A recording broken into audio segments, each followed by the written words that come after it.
takes to the sky, clouds rolling by like cotton candy hide. He lights up, his pipe stretching time, floating free, gotta ease his mind. Wings spread wide through the blue, flying high, nothing else to do.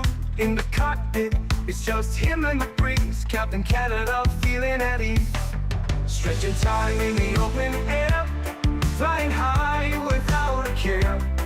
Captain Canada soaring free, smoking sky, all he needs.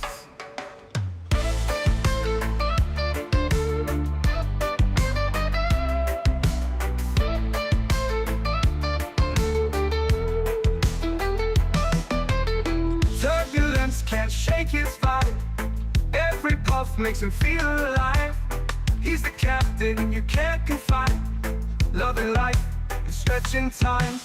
Sunset glow as he climbs higher, heart beats to his own choir. With a grin, he takes another puff, for Captain see no skies too tough.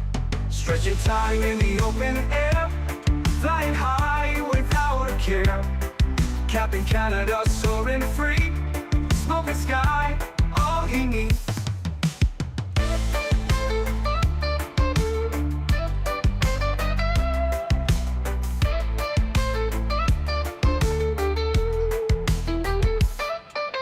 Stretching time in the open air, flying high without a care. Captain Canada soaring free, smoking sky, all he needs. Stretching time in the open air, flying high without a care. Captain Canada soaring free, smoking sky, all he needs.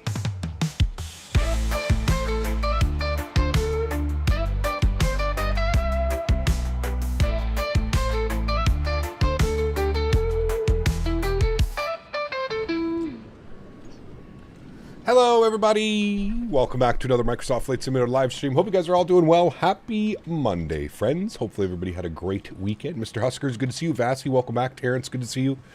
JJ, welcome back. Captain AB, good to see you. Aviations, welcome back. P. Thibs, good to see you. Zach Hamilton, welcome back. Greg Elwell, good to see you. Andrew, good to see you. Greg Trudell, good to see you. SF Aviation, welcome. Air Canada 08, welcome. Tanya DeBoba, good to see you, man. Jeff S, good to see you. Unrealistically Stupid, welcome back. Tom, good to see you, my friend. Nino's Aviation, welcome. Tony's in the house, good to see you, my friend. Tom Brady, welcome back. Freddie Erickson, good to see you. Skyworker, good to see you. Thompson Spotter, welcome. IYR, good to see you. Richard B, welcome. Andy, good to see you. Earl Boone, welcome. Jordan, good to see you. Cap 1228, welcome back. Andreas, good to see you. Erin, good to see you. Real Weiberg, welcome. Aviation Blaze, good to see you. Samoa Pilot, welcome back. Airborne with Micah, welcome back. JR, good to see you, dude. Quick Match, good to see you. Mofo, good to see you. Dakota Davis, welcome back. Squiddy, good to see you. Leonard Grant, welcome. Gordon, good to see you. Chris Clark, welcome. Yuga, good to see you. Shadow Gallery, welcome back. That guy's going way too fast. Welcome back, everybody. Thanks so much for coming to hang out. Appreciate y'all. We got a fun one today, friends. Salt Lake City up to Jackson Hole. It's been a while since we've been up into Jackson Hole. And of course, we're flying in today, so the weather is less than ideal. I feel like I'm just getting used to this. Every time I want to fly into an airport, I just have to prepare myself for some of the worst weather. Deshaun, good to see you, man. T-Bo, good to see you. Beanie Baby, welcome back. 12 Cut, good to see you. Aviationist, welcome back, man. SF Aviation 1 year says, guess whose PC parts arrive tomorrow and 4 stripes. Oh, baby. Huge no floaties to you, man, and congrats on the new build and the new PC components on the way. Latin Pilot, good to see you. Ahmad, welcome back. Hopefully there's no lag, unless YouTube's already started with us today. It shouldn't be, but you never know. YouTube, I don't know what's going on with the ingest servers, man. They've just been completely out to lunch. I can confirm that it's not on my end. So if you're getting any lag or any audio syncing issues, just refresh the stream because it's not on my end. I promise you that it's not on my end. Is this the last flight of 2024? Yes. This is our last flight of 2024. The next time you will see me will be in 2025 on Thursday. We will be here. Starsep, good to see you, man. Welcome back. Hope you're doing well. Austin, good to see you, man. Welcome back. Hope we're doing well. Tyler Z Gamer, welcome back. Umer, 37 months. Appreciate you, man. Says Happy New Year. Same to you, man. Huge no floaties to you, dude. Thank you very, very much for your support. Truly do appreciate you, man. Yeah, it's all on YouTube's end. I've noticed it as well as I've been watching a couple other streams on YouTube, and I'm getting the same thing where you either get like the little spinny thing or the audio gets out of sync or something gets out of queue. It's been really, really weird for about the last, I would say about 3 weeks to a month, YouTube servers have been, I don't know what's going on with them. I don't know if they're aware of the problem. Maybe we need to fire off some emails and let them know that things are less than ideal right now for YouTube streaming, because it's, yeah, it's getting to be a little bit of a pain in the ass, especially for you guys having to refresh and sit through ads and stuff like that. That's not, you know what I mean? So, Davis, good to see you, my friend. Chat, can we get a happy birthday in chat for Mr. Davis? He turned 94 years old. He was 93. He's now turned 94 years old, and he's still kicking, still watching the stream, still hanging out. He does a lot for an old person. It's pretty crazy. Guess Cap will have to switch to Twitch. Ooh, nope. I don't have a hot tub. Sorry, can't do it. Can't do it. ECAP, is this Microsoft 2024? Nope, this is 2020. We tried to do 2024 yesterday, and it didn't end very well. So we've decided to put it on the back burner, unless we're doing like career mode and stuff like that. It's kind of on the back burner for now, and we're going to keep using 2020 until we get some major updates in 2024, because right now, as it stands, it's just kind of not in a very good state, if you will. Currently, we're installing Windows to have a fresh start, playing 2020 for the first time. Also, happy birthday to Davis. Very good, Air Canada. Very, very good. Albert the Farmer, welcome back, man. Hope you're doing well. Mofo, good to see you, dude. Welcome back. Dr. Alberts says, I blame Dan for YouTube lag. I would agree with you. I think that's the most logical thing to do, is just to blame Dan. He is in the tech industry, so, you know, it would be Dan. I don't think Dan will be here today, so we can put a lot of blame on Dan. Dan's first day back. He's on vacation for the last 2 weeks, so. Vijay, good to see you, my friend. Welcome back. My grandfather is 91 years old, and he's strong. There you go. Very cool, man. Yeah, Davis is 94 and still kicking it. If you go to Twitch, you'll have to take off your shirt, and then how will we know that you're the captain? Exactly. Kind of hard to do flight sim from a hot tub, I would assume. YouTube AI users chat are complaining about technical issues.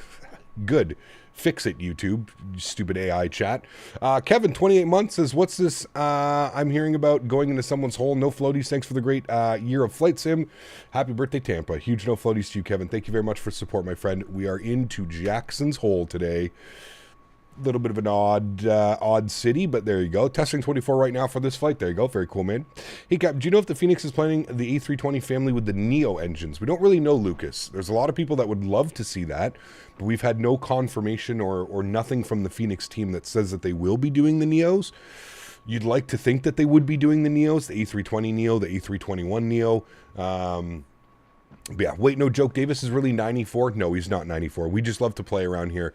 He watches Murder, She Wrote. He watches a bunch of like old shows. So we like to call him like Grandpa. He's not really 94. I think he's actually pretty young. I'm pretty sure. Davis, can I tell your age? He's 28 years old today. So he's still young. He's younger than I am, but he watches shows from the 60s. Did you update GSX with the walkers? No, that is the one thing that I forgot to do, Samuel. Yeah, unfortunately, the one thing I forgot to do. GSX still says that it's out of date. As you can see down here, GSX Pro is outdated with a sad face.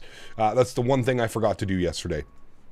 My apologies. It's okay. I'm pretty sure we'll survive, but I will get it updated for Thursday's stream. You're a rude and terrible person.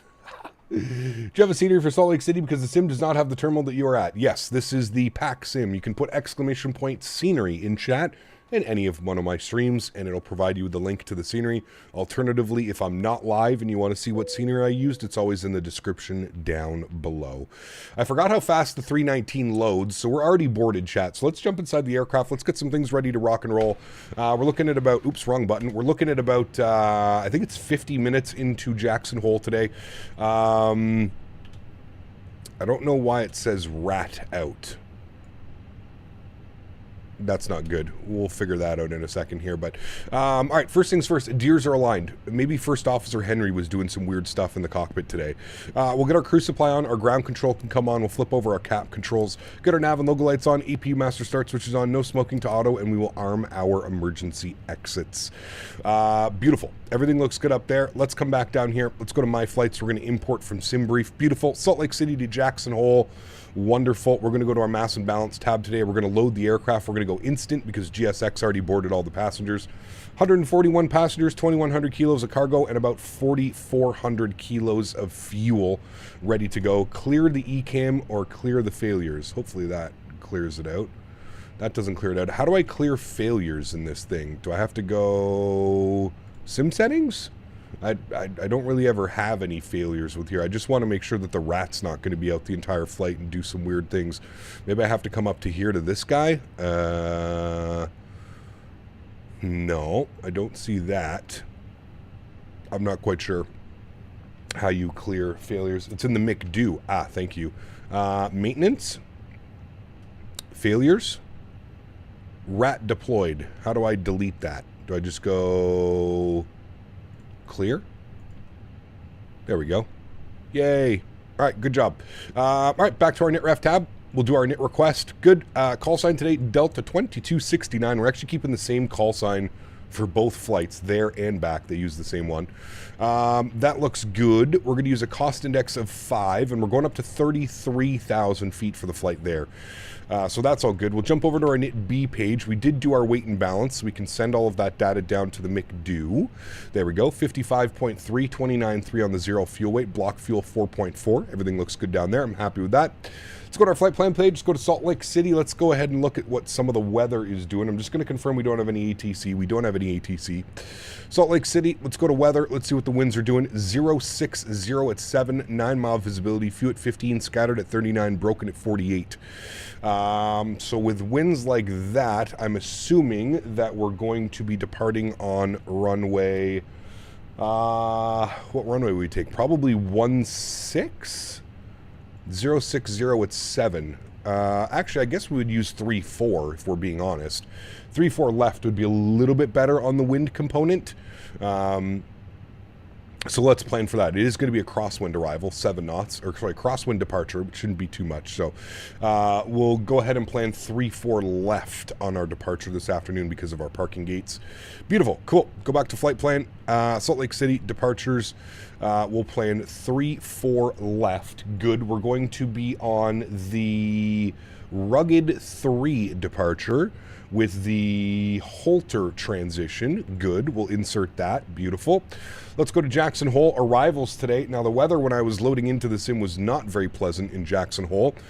We've got winds 190 at 12 knots, so at least it's blowing right down the runway. 9-mile visibility. It was snowing earlier, so it's good to see it's not snowing anymore. Few at 2,500, overcast at 3,500, -4 on the weather, and the altimeter 3001. So with winds like that, what we're going to do is we're going to expect the ILS Zulu runway 19. Now, the last waypoint that we have is Moss, which is right here.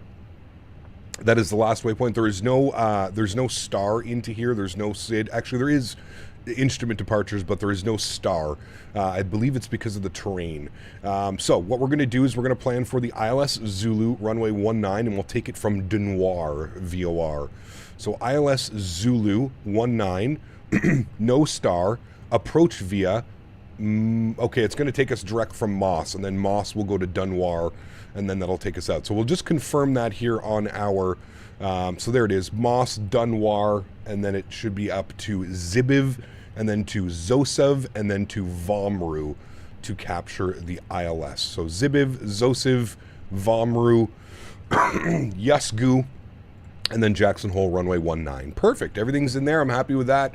If you've never seen Jackson Hole approach chat, this is going to be an absolutely stunning approach, especially with the base there being at 3,500 as well. We should see a bunch of mountain peaks above the clouds and stuff. This should be a really cool approach. Cool. Let's go to our performance page. While we're doing all of that, let's spool up the APU so we're all ready for push and start afterwards. Let's go to our departure performance here today. We are departing 34 left. We'll call it surface conditions dry. We're doing a flaps 1 departure today. Force Togano, anti-ice will be off. PAX will be on. Sync up our load sheet, sync up the live weather, and we'll calculate some V-speeds. We'll send all of that down to the McDo. 140, 140, 143, 18,000 feet for our standard barrel pressure. Good. Doing a flex of 60, and the flaps are going to be 1 with an up trim of 0.6. Beautiful. Everything should be plugged into there and ready to go, which it is. Wonderful. Go to the AtSiu menu. We'll go to our EOC menu. We've got some received messages. We should have our preliminary load sheet, which we'll accept.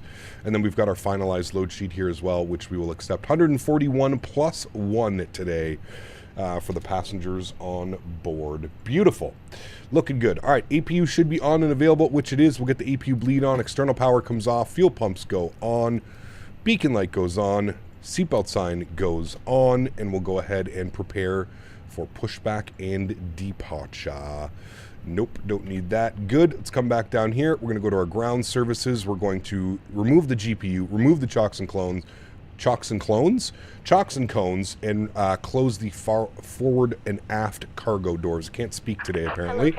I know it looks like they're open, but give it a second and they'll actually move to the closed position. There you go. See, they are nice and closed. Beautiful. Everything looks good there. I'm happy with that. We'll leave that on the departure performance page. Beautiful. Attack of the chocks. Send the clones. Nice, Andy. I like it. 2,000 on the squawk today because there is no ATC. We'll put that on into TA. Beautiful. Everything else is looking good now, friends. Initial climb on this departure. Try and do things properly here. On the Rugged 2, initial climb takes us to flight level 230. So we'll bug up flight level 230. That is set and checked in there. Beautiful. And everything else is ready to go, my friends. I think we're just going to do a straight pushback today. I believe that's what they do in Salt Lake City, straight push. I don't think they turn. So we'll plan to do that. Can I see the aircraft's right side? This side or the other side? This side?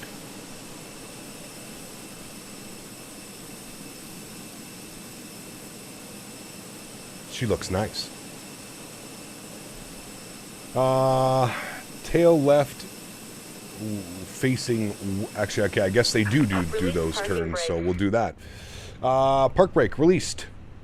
GMC, 5 gifted members to the channel. My man, huge no floaties to GMC. Thank you very much for the support, my friend. I appreciate you. That is incredibly kind. Block time is on here, chat. And we'll go ahead and go engine mode selector to the start position. I'll turn up the sounds for engine start. Thank you very much, GMC, for the 5 gifted members. Guys, if you haven't done so, please don't forget to thank GMC for the 5 gifted members. And let's get some no floaties in chat for, man. Thank you very much, my friend. I really do appreciate you, dude. What gate were we at? Alpha 9. Alpha 9 was our departure gate. Looks like there's airplanes on either side of us, though. So your audio is cutting out. Yeah, Samo Pilot, refresh the stream, man. It's on YouTube's end. It's YouTube's been having all kinds of problems with the ingest servers lately. It's been really bad. Can you please wait for me? Unfortunately not. There's 300 people here. I can't just wait for one person. Sorry, man. As much as I would love to just, wait around, you'll just have to hurry it up just a little bit. YouTube is cutting out. Yes, YouTube is being super weird. Like I mentioned, the past couple of weeks, almost to a month, YouTube's been acting super weird, man. Hey Cap, do you think the Aerosoft CRJ series is worth purchasing? No, I don't. Not right now. Yeah, so that's what they do. They do like a weird half turn out of the gate. No, I don't suggest buying the Aerosoft CRJ, man. Not right now, at least. If you're going to purchase the aircraft, I would be waiting to at least see if they do an update. It's been pretty much abandonware for the last like 2.5 years. Damn, really, Strody? I didn't know that. I haven't tried that out yet. YouTube Music has been working fine, but... Unlocking gear.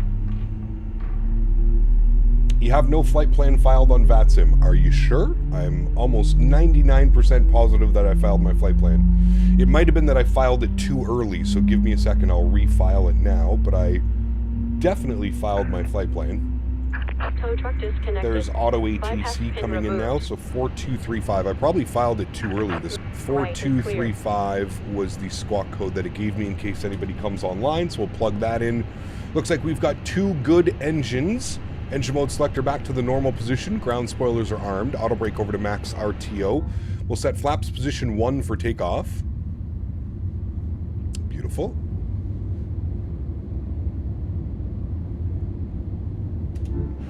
Alrighty, and then we needed a trim value of up 0.6. Up 0.6. There it is right there. Beautiful, looking good. And predictive wind shear system to the auto position. Beautiful. Upstairs, APU and APU bleed can go off. Park brakes can go off. Let's go ahead and taxi ourselves over to 3-4 left for the departure, my friends.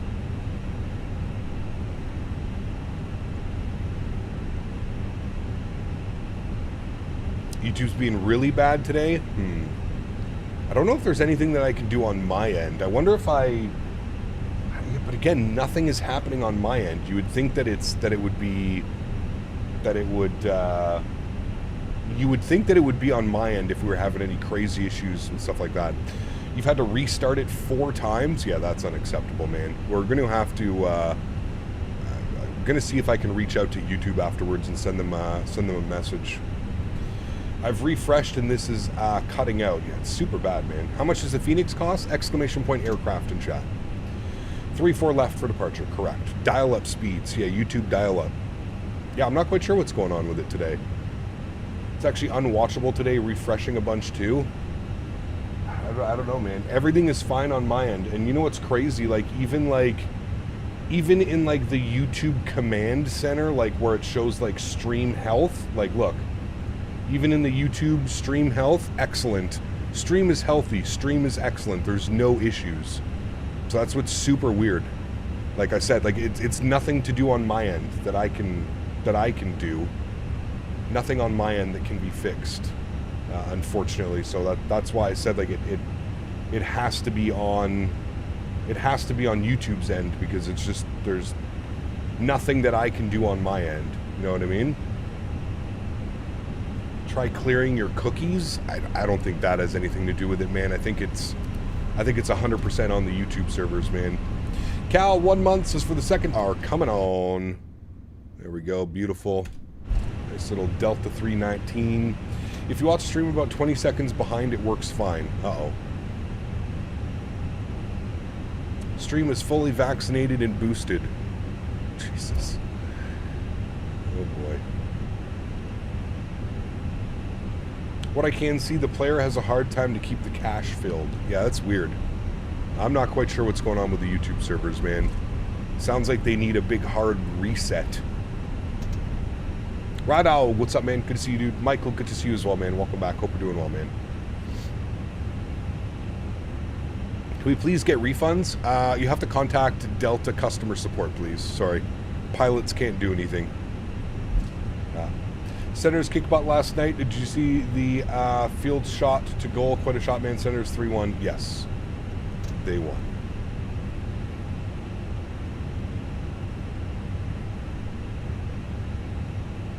Please fly the 380. We will, man. In due time, we'll fly the 380 again.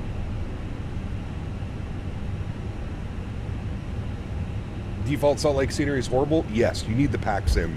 If you're going to fly in and out of this airport, you got to have PAC-SIM, man. The PAC-SIM scenery is actually fantastic. It looks beautiful. It runs beautiful. Yeah. Hey, Captain Slade Stream, excited for this one. Good to see you, Dante. Welcome back, man. Should be a fun one, dude. Should be a fun one today.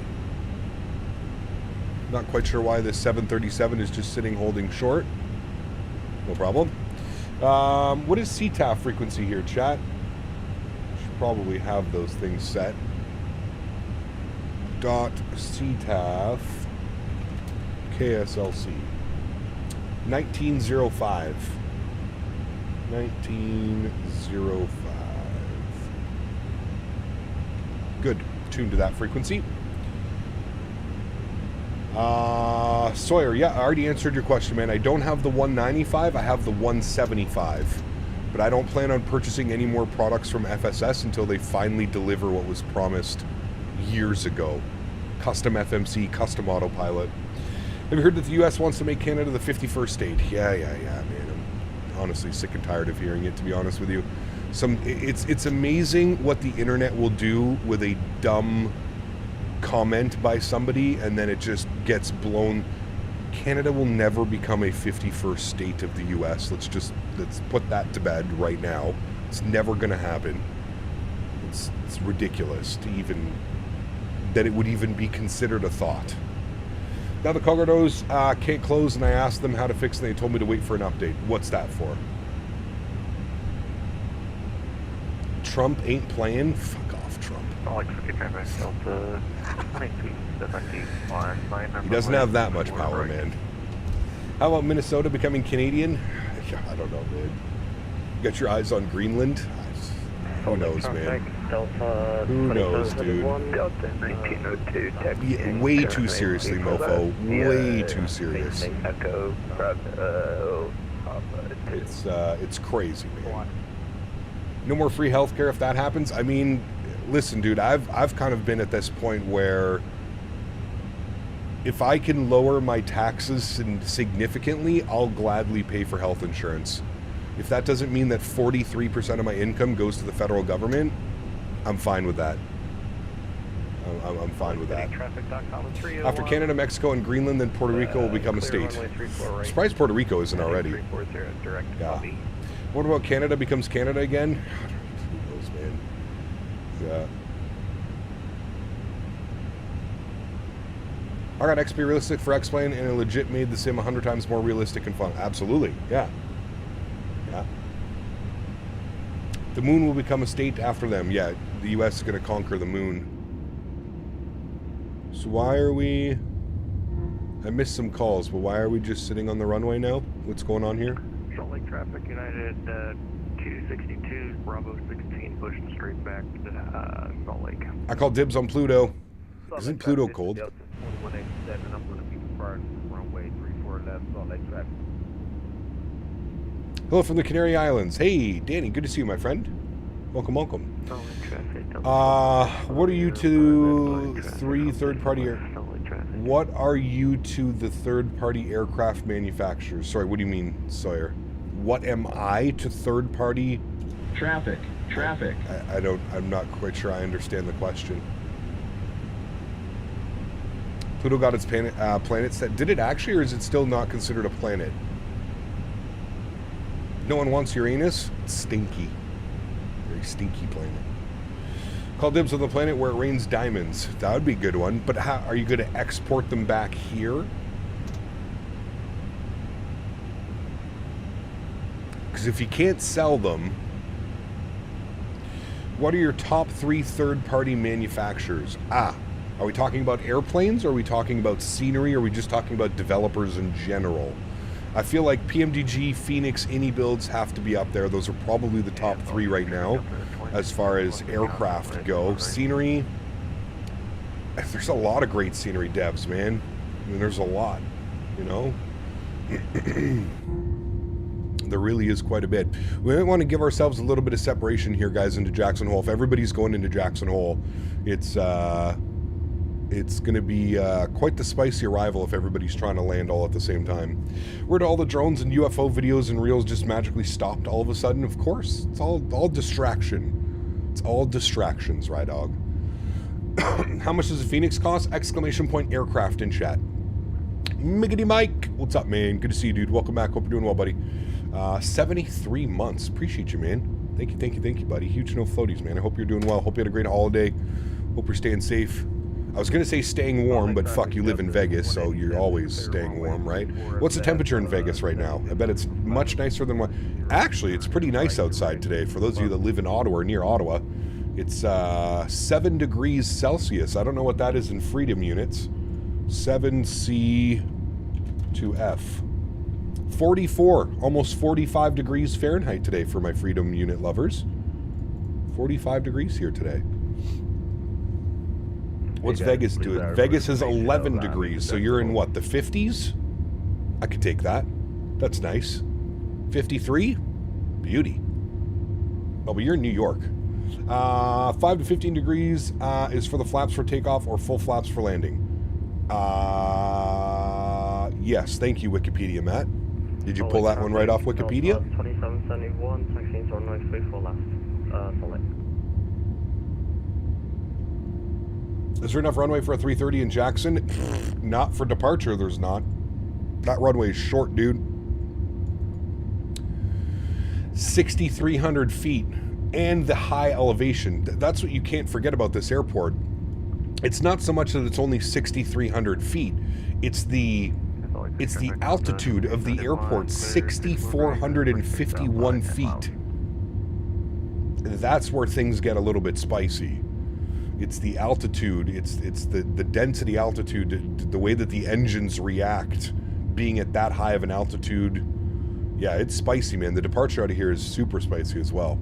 Holidays were good, no complaints. Hope you had a good holiday yourself. I did, man. Yeah, I'm going to go spend some time with the fiance and some friends over New Year's Eve and New Year's Day. Going to kind of hang out and, yeah, we're doing a big old charcuterie board.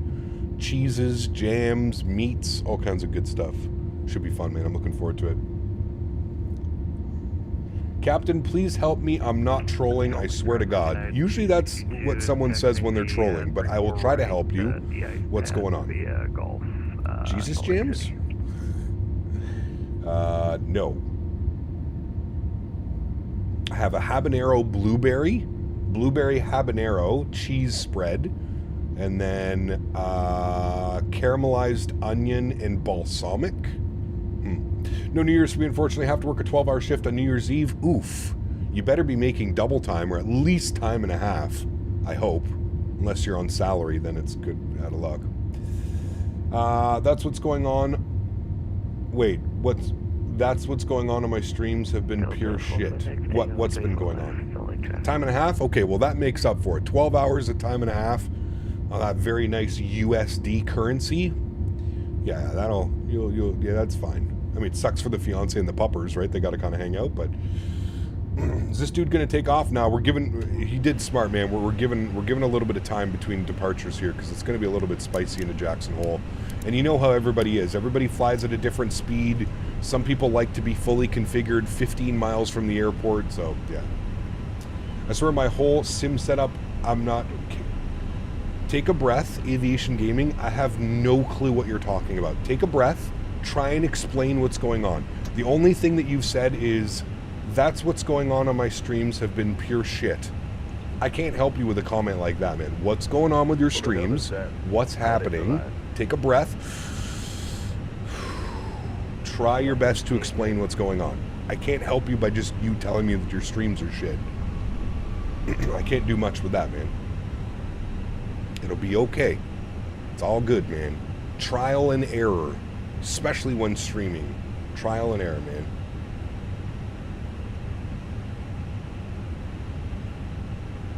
Trial and error, my friend. Don't get too beat up about it. You need a great internet connection. Don't forget that streaming is incredibly demanding on your PC.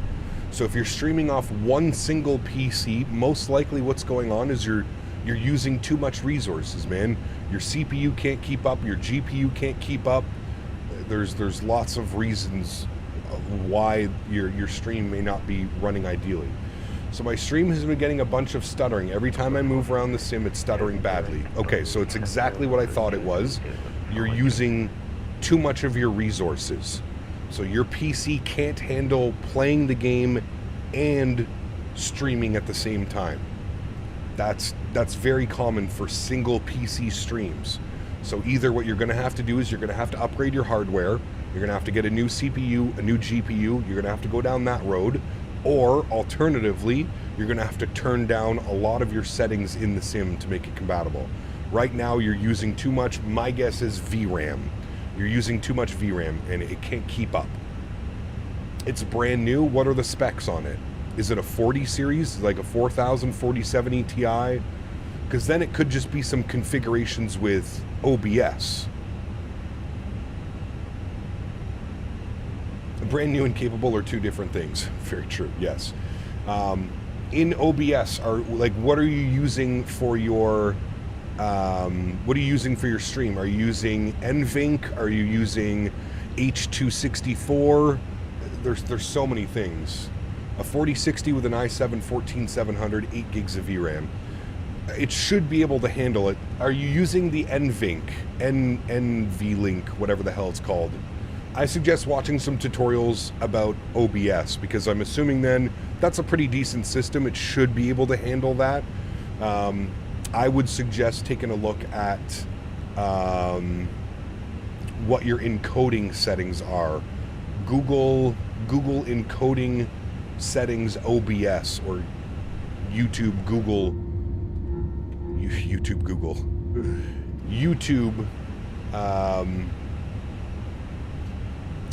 the settings for OBS. Like I said, you're probably going to want to use the NVENC setting. I'm assuming you're probably using H.264 right now, which is pulling off your CPU, and if you're using Microsoft 2020, it's very intensive on the CPU. But I would definitely check out some tutorials online, man. But I mean, it's streaming is trial and error, dude. It's very, it's very hit or miss. It took me years to dial in the perfect settings in OBS, and to get the right internet connection. And then I switched over to a streaming PC, which allowed me to do a little bit more on OBS and have nice 4K transitions and stuff like that. So yeah, you're using H.264, so that's exactly why you're having problems, Aviation Gaming. Use the I think it's called NVLink or whatever the NVIDIA one is. You'll see there's H.264, there's another one, and then there's like the NVIDIA. I forget what it's called, but you want to use the NVIDIA one, and that's probably going to fix all of your problems. You probably won't have any issues as far as the sim stuttering and lagging and stuff like that. Try that. I forget what it's called, HV Link or something. NVIDIA, forget. I don't know. It's been a long time. I haven't touched my OBS. NVINC, yes, that's the one. Thank you. That's what you're looking for. Salt Lake City traffic, Delta 2269 departing 34 left. Salt Lake. All right, friends, let's do it. Joystick cam's on, sounds are up. Let's go flying. Throttle's 40%, looking good. Slight nose down pressure on the side stick. Good. Chrono comes on. Good. Let it stabilize. She's stable. Manflex 60 SRS runway, auto thrust. Takeoff power set. So those CFM's roaring. Airspeed's alive.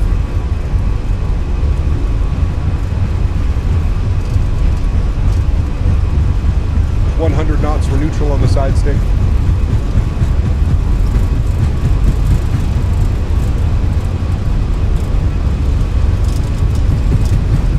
P1. Rotate.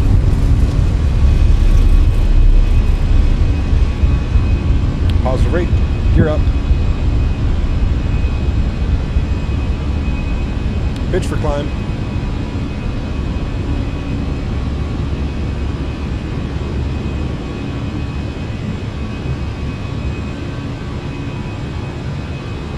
How do you determine which runway to use considering the winds? You usually want to land into the wind. Sometimes it's not possible, but whatever has the best headwind component. Blasting out of Salt Lake, friends. I don't think we're going to get any D-rate. We'll try. Nope. Because it was a flex of 60.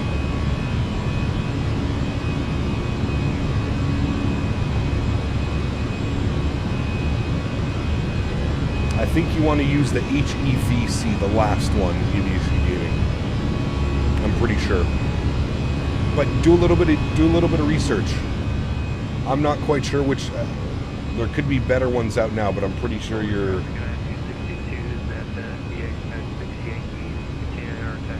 I'm pretty sure you want to be on the last one that you said.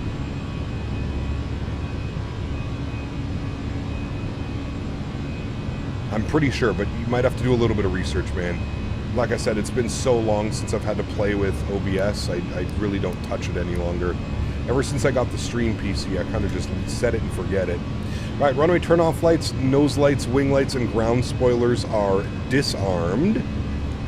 We're flying ourselves out now, and we want to go direct to Bubby. Direct, Bubby, insert. Good.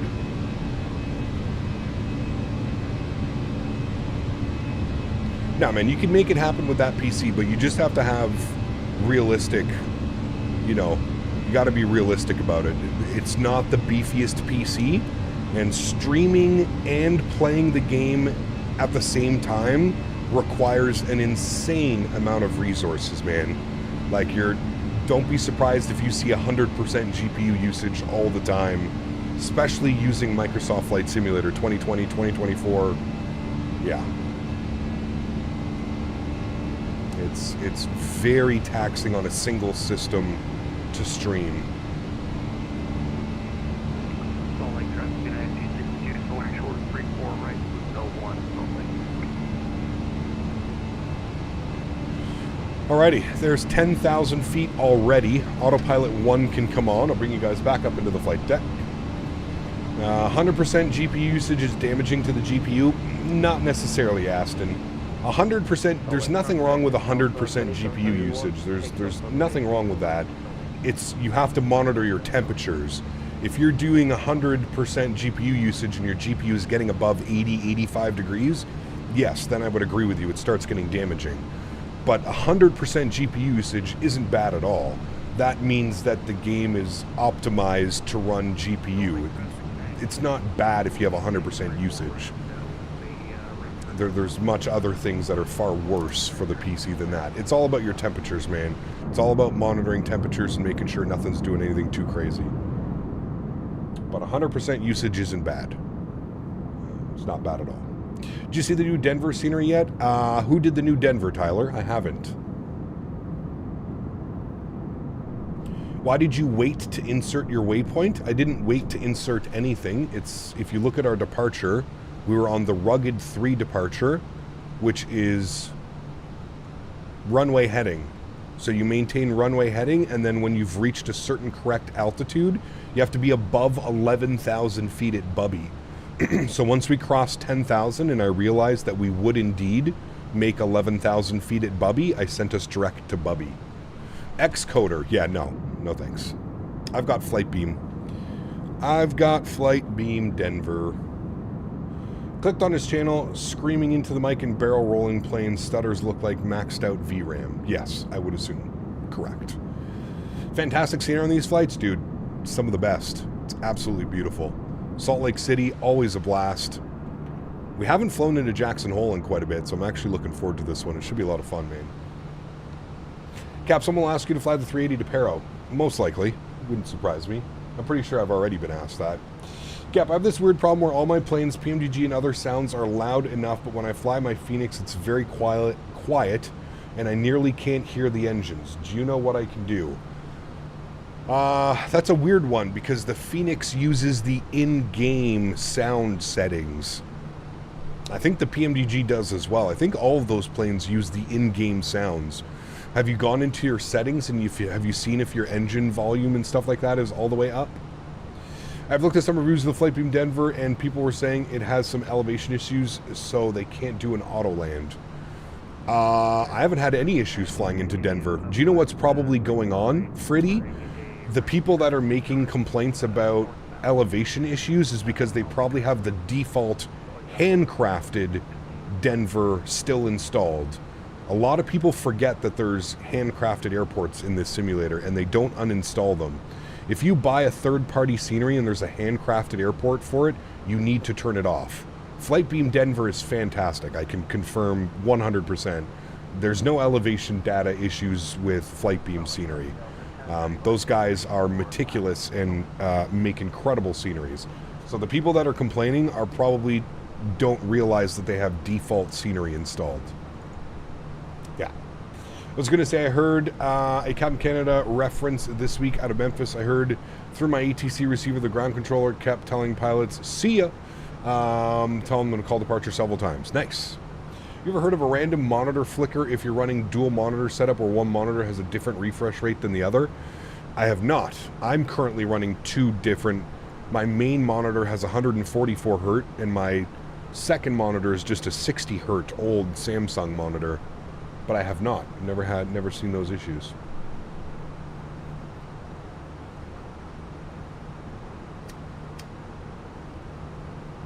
What is the best Salt Lake scenery?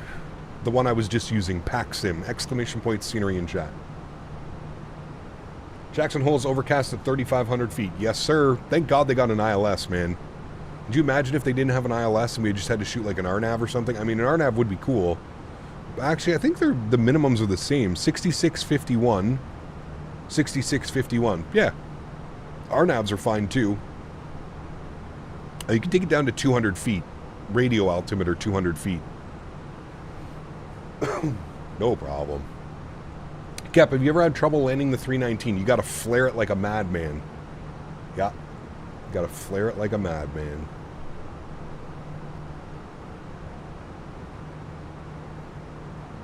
Has anybody updated the Toronto scenery yet?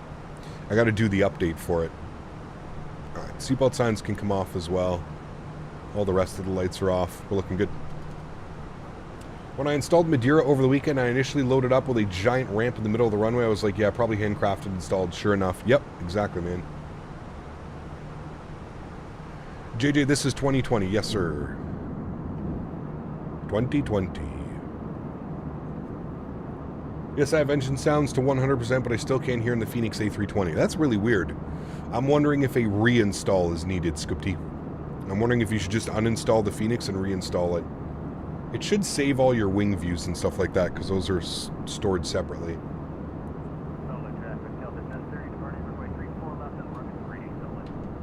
Alright, we're back over to Unicom now. Still on the ground in Salt Lake, number 3 for takeoff. Dude, it was so busy, man. I didn't think it was going to be this busy today. I thought everybody was back to school and back to work and stuff. Is there free scenery for Microsoft? There is, Alexander. There's lots. Flightsim.to. Flightsim.to. That's the website you want right there, man. Go over there. There is a plethora of free stuff. I mean, on my Microsoft side, runs amazingly, but on streaming, it's a shit show, so overall, should I have my settings on Microsoft? That seems more like an OBS and a VRAM issue, Aviation Gaming. Like I mentioned, man, again, streaming is very demanding on a computer. So think about what you're trying to do. You're trying to run the sim, then you're also mirroring your image, putting it to OBS, and then OBS is working in the background as well to then upload your images and your sounds up onto the YouTube servers. Very demanding. Even on my PC was extremely demanding when I had a single PC setup.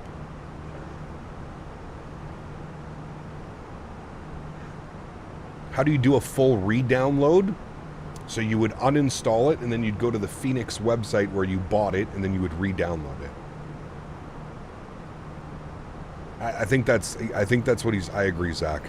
I don't think he understands just how intensive streaming is on a computer.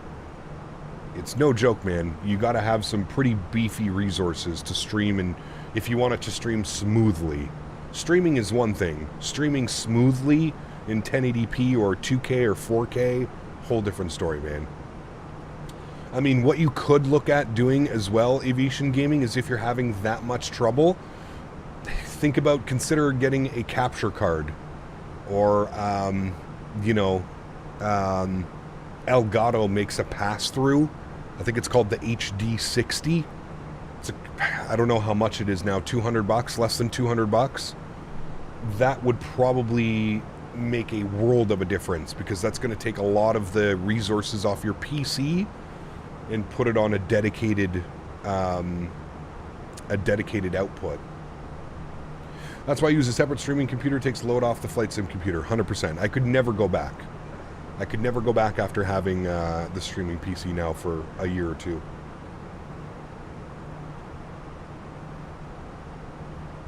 Quentin, what's up, man? Good to see you, dude. Welcome back. Scenery looks amazing. I wish it was American. Well, the beauty of it is you can come fly over here whenever you want, right? That's the beauty of Flight Sim, man. I don't live in America, but I still come over here and fly all the time. Cap, I'll be right back. Back for lunch. Ooh, can I have some? $140 on Amazon for the HD60. There you go. But then he needs another PC for the streaming side of the HD60. Won't alleviate all of that. It won't alleviate all of that, Les, but it is a pass-through, so it'll at least get rid of the encoding off of his GPU. If he gets the HD60, which is just a pass-through, so it's just, a pass-through, it'll at least alleviate the PC having to do all of the bit rate and uploading and that stuff. It'll help. I'm not saying it's not like obviously a full PC with a dedicated capture card, absolutely. But yeah, it'll alleviate some of the pressure off his PC by doing the pass through. Obviously, if you can afford a dedicated, like what I did with mine, where it's its own PCI, NVENC encoding is better than that if you're on the same PC. Well, there you go. So that's from Les, and I would trust what Les is saying. Les kind of does this shit for a living, so. Highly recommend if you're wanting to stream Microsoft to get a stream PC separate from the PC to use for the sim. It'll make night and day difference, that's for sure. Absolutely. Yeah. Because instead of your PC working to, you're just basically, it's like a second monitor, right? Like, that's what it is. I have an HDMI that goes from my gaming PC to my streaming PC. So it acts as a second monitor. So yeah, you do lose a little bit of FPS when you're streaming, but not much. You're talking like a handful of frames, maybe 2 to 5. Are you on the latest NVIDIA driver? I am, yes. I believe I am, anyways. Evening Cap just parked up at Stansted, ready to go to Dublin for a short evening flight with Ryanair. Nice. Enjoy, man.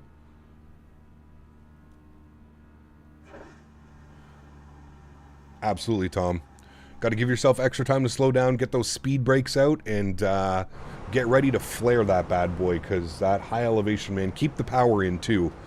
When you're landing at Jackson Hole, keep the power in when you're landing. It'll also be a little bit easier to control the descent rate. With how demanding Microsoft is to other games, I wouldn't dare to try and stream it. It is very demanding, unless like you've got it, properly set up. It can be for sure. Also, better not to have any of those mods for frame gen and auto scaling or whatever it's called. Yes, I agree with that one. Yeah, because that uses a lot of VRAM in the background. Hey Cap, have you done any flights to the Canadian Arctic? I have, Matt. Yeah, we've gone up to. We've done a few flights. We actually need to go back up. We need to do another one. Maybe we can plan that sometime soon. Next time we're back in the 73NG, maybe we can go up to a Iqaluit or something like that.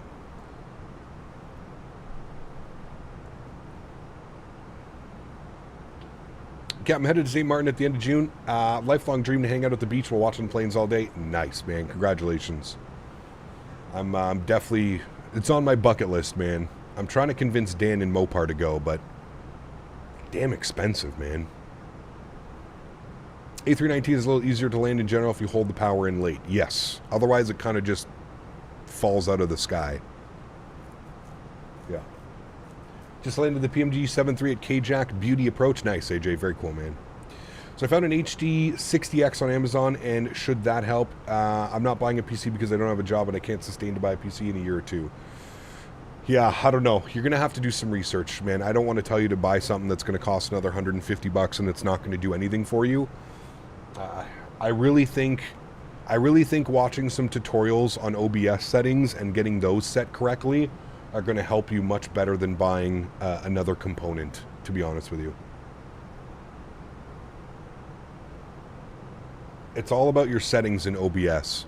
You can't just run OBS and then, oh, okay, everything's going to work properly. There's so many factors that factor into it, right? So many factors. All right, it's already telling us to get ready for our descent, 43 miles. I'm going to bump our cost index up just a little bit because we do have traffic behind us. So I'm going to use 25 on my cost index. And then what we'll do is we'll go ahead and start getting in some information here for our arrival. So Jackson Hole today, the weather is sitting at winds 190 at 12. So at least the winds are blowing right down the runway. That should be nice. Temperature was -4, 3001. So -4, 3001. And our baro minimums were 6651. Man, I'm glad we're not in a Boeing today, chat. 6651. Imagine trying to scroll that up to your barrel minimums. Ooh. Hey, Gap, any tips on calibrating the Thrustmaster Airbus throttle for idle? Dan, are you going to be here for a while, Dan? Once we get down on the ground, Dan, I'm going to show you how to make it easier for yourself. If you're here, Dan, when we get down into the ground in Jackson Hole, please remind me.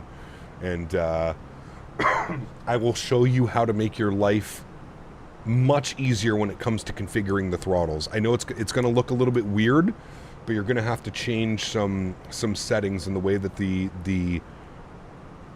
Thrustmaster Airbus throttle kind of works. But if you're here on the ground, do that. Just remind me when we get down on the ground in Jackson Hole.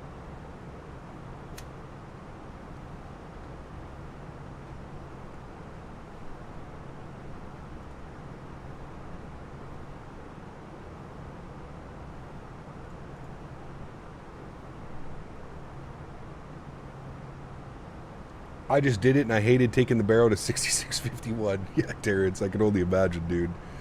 That doesn't sound fun at all.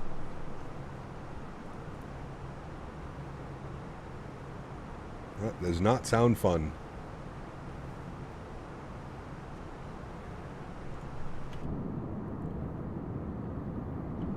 God, I love flying around this part of the world. Chat, well, there's another airport that we used to fly to back on the Pilot Edge days. I'm trying to remember what it was. It was up near Jackson Hole, I feel like. It was somewhere around here, and I can't remember what it was. Oh, was it this one? I think it was. Spokane? Was it Spokane? Spokane? I don't know if it was. There's another airport around here. Aren't we like Glacier Park? Yeah, Glacier Park. That's another one we haven't been to in a while.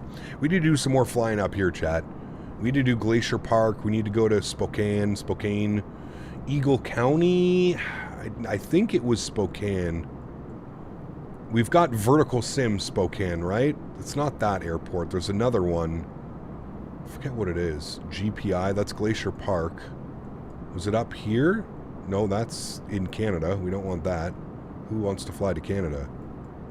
I could have sworn it was somewhere out here. Boise's out here. Maybe it was Spokane.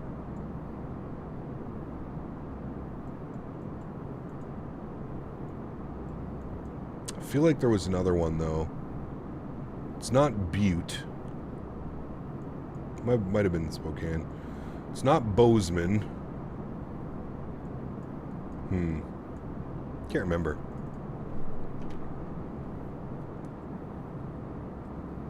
Igor, what's up, man? Good to see you, dude. Welcome back. Hope you're doing well. God, that looks incredible. The snow coverage like that. They really have seemed to dial in the snow coverage in 2020. I wonder if they backported the snow coverage from 2024 to 2020, because this looks pretty damn good. Hello, Cap. New to the hobby. Do you recommend Microsoft 2020 as the first sim in 2024? I played a bit in X-Plane 12 demo. Yeah, Microsoft 2020 is a great one. Telluride. I think that's exactly what it is, Tom. I'm pretty sure that's what it is. Whatever happened to the rat out warning? I just disabled it in the FMC. All right, 8 miles till our descent, friends. What do we take this down to? We are capturing localizer at 8,000 feet. So we're going to take this down to 8,000. And we'll start our descent momentarily. Yeah, we'll start it now, actually. We'll go 8,000 feet. Get that process going now. You should do some GA flying on VATSIM. Not really my style, Richard. I'm not really versed in that all that much. Picked up RealCat Turb this morning. Did you just start it and leave it in the system tray? Sim setting to low for the Fenix, and then the red turn settings you have in Discord. Yeah, so RealCat Turb should launch when you launch the simulator. As far as settings go, these are what I'm running on my settings. You can always change these. The big thing is to turn off the sounds, especially if you're using, like, it makes very annoying sounds. So turn the sounds off. The rest of this is pretty much you can just kind of, you can choose what you feel is best. I've got it 75, 50, and 50. You can see it can go up to 150%, 20% to 150%.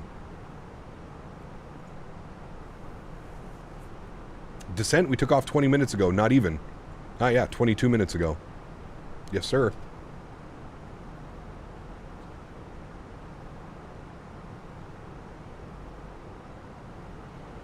Flying right past the airport, and it's literally just a layer of overcast cloud. We like it. We like it. Janky, what's up, man? Good to see you, dude. Welcome back. Hope you're doing well. So I'll say it seems very barren in 24 right now compared to 20. Yes, absolutely. I mean, that's to be expected, right? 24 just came out, like, what, a month or two ago? Still got to give it some time. You know, the SDK still needs a lot of work, and yeah. We are doing the return flight array, yes, absolutely. You're already descending when there's 3 of us left to take off? I mean, it's a super short flight, right? So, it makes sense.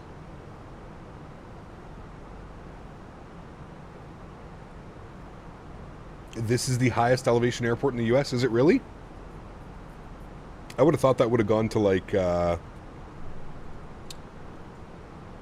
Aspen or something like that.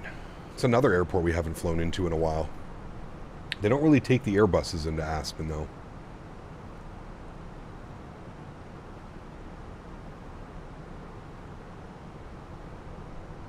Captain Zemp, what's up, man? Good to see you, dude. Welcome back. Hope you're doing well. Happy Monday, man. 17 arrivals into KJAC. I don't even think there's 17 gates available. Oh, Telluride. Okay. Aspen, where the beer flows like wine.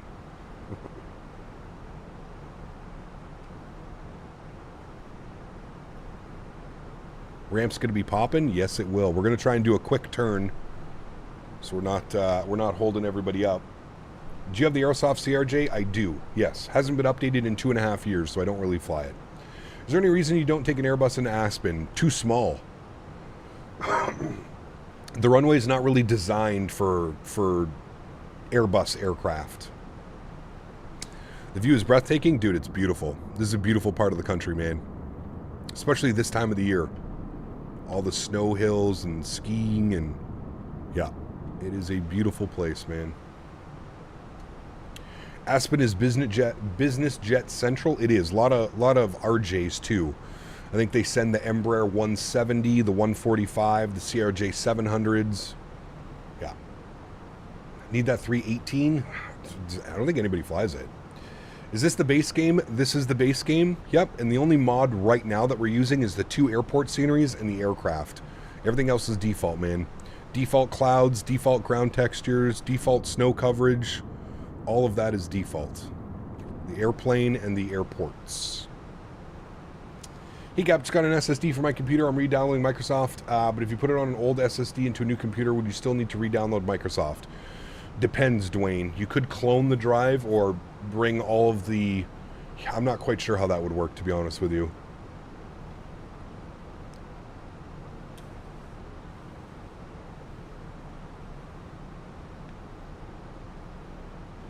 There are constant court battles to keep the tube liners out of Aspen. Wouldn't they have to do something with the runway, though? I feel like the runway would need to be widened. It's such a short and narrow runway. I don't know. You're still waiting to take off? Jesus. Highest commercial airport in the U.S. is Telluride. Interesting. Is anyone making an A220? Synaptic Sim is. Yep.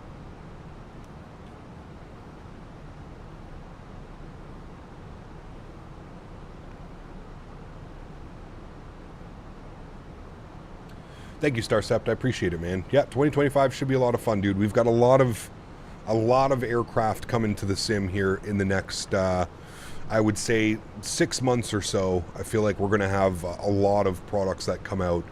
I mean, off the top of my head, we've obviously got PMDG 777-200, ER and LR coming. We've got the Bluebird 757. We've got the Anybuilds 350. I'm hoping that the first couple months of 2025 are going to be super busy, man. It's going to be a lot of fun. Saw on a trip report of a guy who flew from Telluride on a Dornier Key Lime Air Denver connection. It looked crazy. Yes.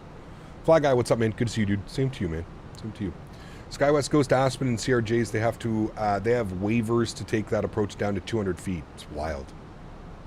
Pretty wild, man. Flew on an A220 into Miami recently. Small plane pilot smashed the landing, to say the least. Ooh. I've had nothing but greasy landings when I've flown the A220. I get the smashes in the Airbuses and in the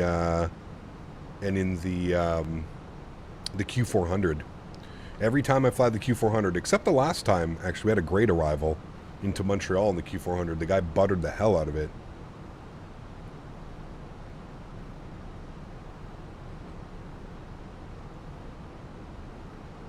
I even let the captain know when I was walking off the airplane. I said, was that you landing or the FO? And he goes, it was me. I said, that was greasy. And he chuckled.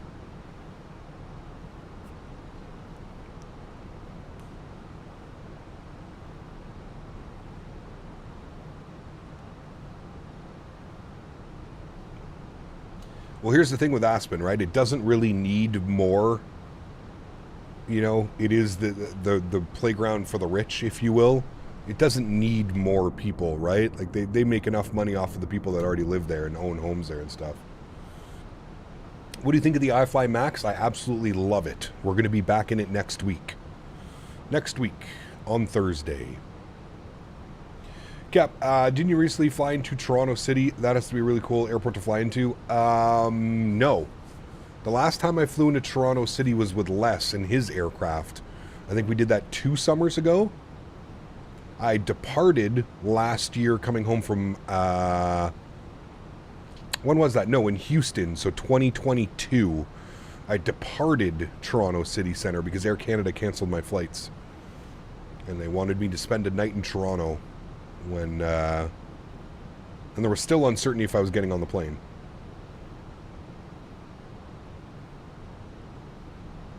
They fly commercial, they fly commercial into Eagle and Montrose. American United flying to Eagle and Southwest into Montrose. Lots of ski traffic. There you go. Yeah. Could VRAM affect anything? Yes, absolutely. VRAM is everything, especially when you're trying to stream. iFly Max compared to PMDG, they're both great aircraft. I don't think you'll be upset with either one of them. They're both fantastic. We're going to get some terrain on here as well, chat. This approach comes pretty quickly because of the high elevation. Remember that we're landing almost 7,000 feet up.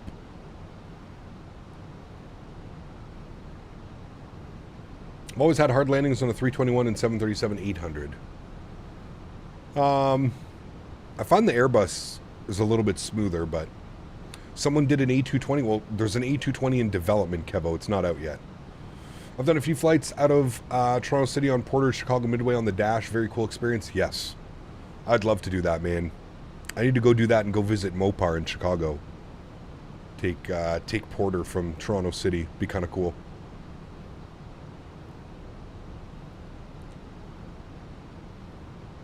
I'm not sure I understand the question, Aviation Gaming.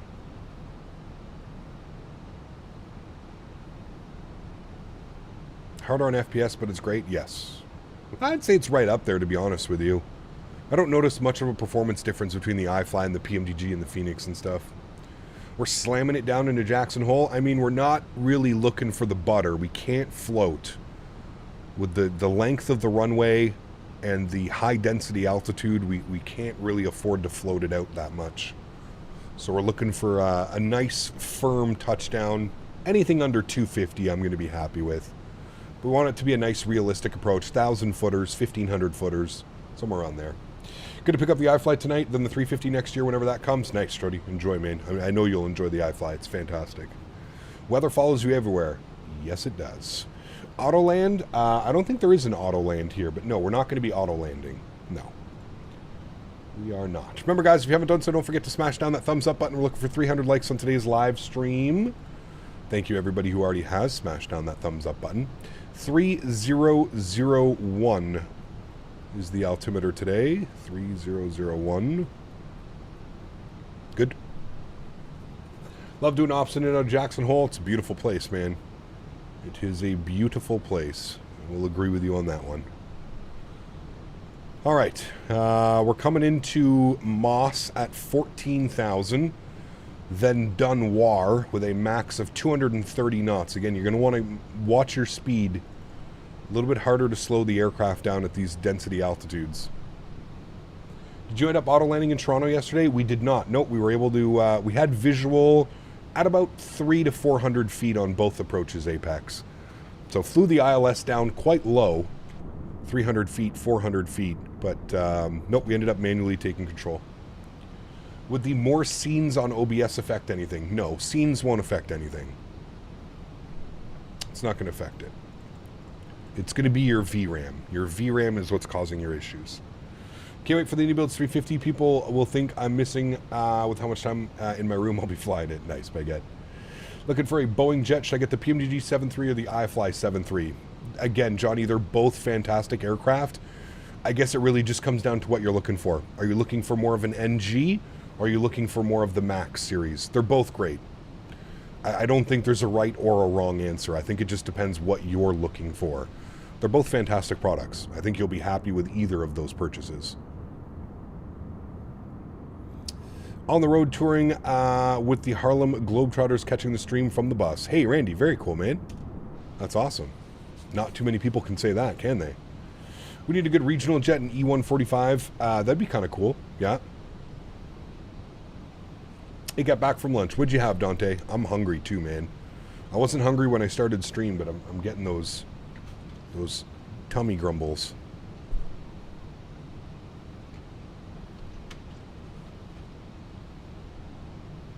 We'll just drink water. He had some Pizza Hut. Uh-oh. May your toilet be blessed later. How do you set the barrel pressure to sync on both sides on the Fenix? It's in the tablet. Go to the Fenix button go to sim settings, go to, I think it's controls, or where is it? Airframe. It's somewhere in here. I thought it was somewhere in here. Is it not? Controls. No. Units. No. GSX. No. Cabin announcements. No. RA callouts. No. I thought it was in here somewhere. Ah, right here. EFIS barrel control. Linked. EFIS barrel control. In controls, right there. You want to have it to linked, independent, linked, link left and right, independent. I just have it on linked. This is what you are looking for. All right, friends. The approach is going to come pretty quickly now. Let's get our LS switch on. 21 miles out from the airport. Thin crust Pizza Hut. Okay, but the thick crust is a grease bomb. Yes, very true. Tried to buy the iFly, but it kept declining my card, so I ended up buying the PMDG 738. Both great aircraft. There you go.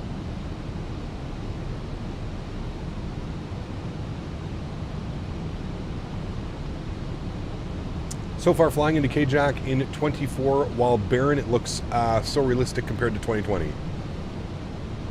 It looks so realistic. I mean, does this not look realistic? This looks insanely realistic as well.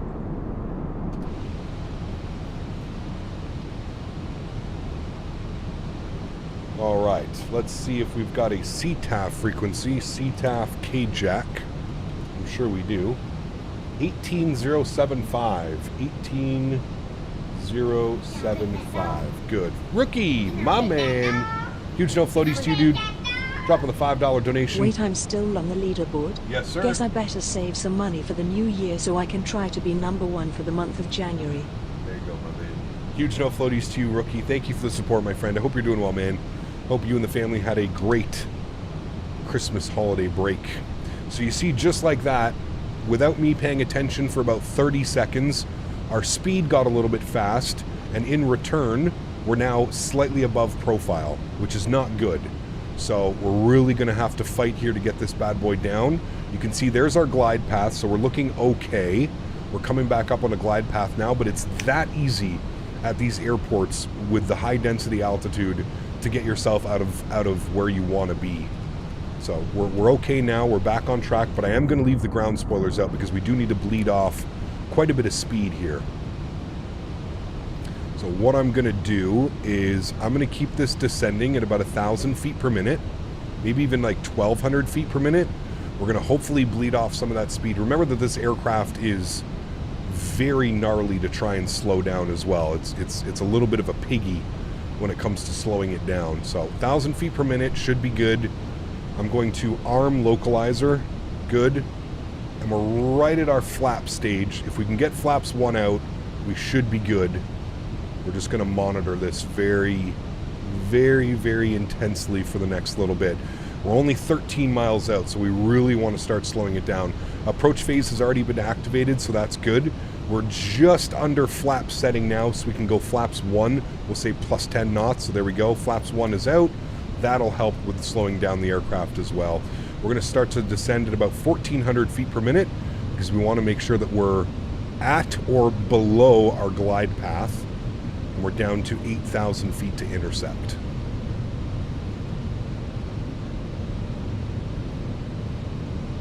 She's a piggy. You're not using your mini FCU? I am. Why did I not? Did I just pull this and did that? Yeah, sometimes I forget that I have it less on my desk right here. Shh. All right, you're on, seatbelt signs are on. I think what we're gonna do is we're gonna drop the gear for a little bit more drag. We're 10 miles out, so nothing wrong with dropping the gear right now. Just gonna add more drag to the aircraft. It's gonna slow us down a little bit quicker than what we want, and that's perfect. What third-party aircraft should I get if I already have the PMDD 777 and 738?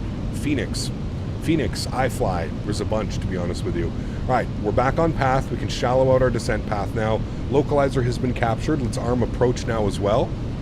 Glide slope should be captured here in a second as well. There's our glide slope. Beautiful. We're currently 9 miles out. We're looking good. We're right on that flap setting once again, so we're going to go flaps 2. I've left the ground spoilers out the entire time, Chad. Flaps 2 speed checked. Really start to slow her down now.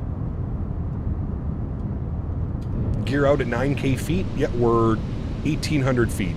Density altitude. It's not so much about indicated altitude. We're at 1,500 feet now on the approach. Lights are coming on. Beautiful. Still no visual of the runway, so we're perfectly fine. We're leaving autopilot on. We're going flaps 3 now. Speed check. We're looking good. We're going to put our auto brake to low as well. Go around altitude. I believe it's 8,000 feet. Climb to a hold 14,000 feet. Thank you. 14,000 feet is in. All right, speed check 160. Flaps full. Ground spoilers in and armed. Beautiful. All right, we're slowing her down, chat. Slowing her down. Coming up on 1,200 feet. Fully established by about 1,000 feet. Still no visual of the runway. So we'll be looking out for that. Very nasty. Nasty weather. There's no replay, JJ. This is the first leg. We're going back to Salt Lake City. All right, there we go. We're on speed. 1,000 feet.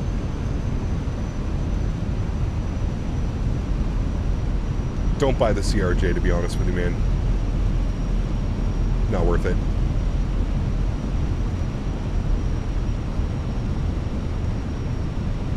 All right, we've got approach lights in front of us. Hopefully you guys can see that.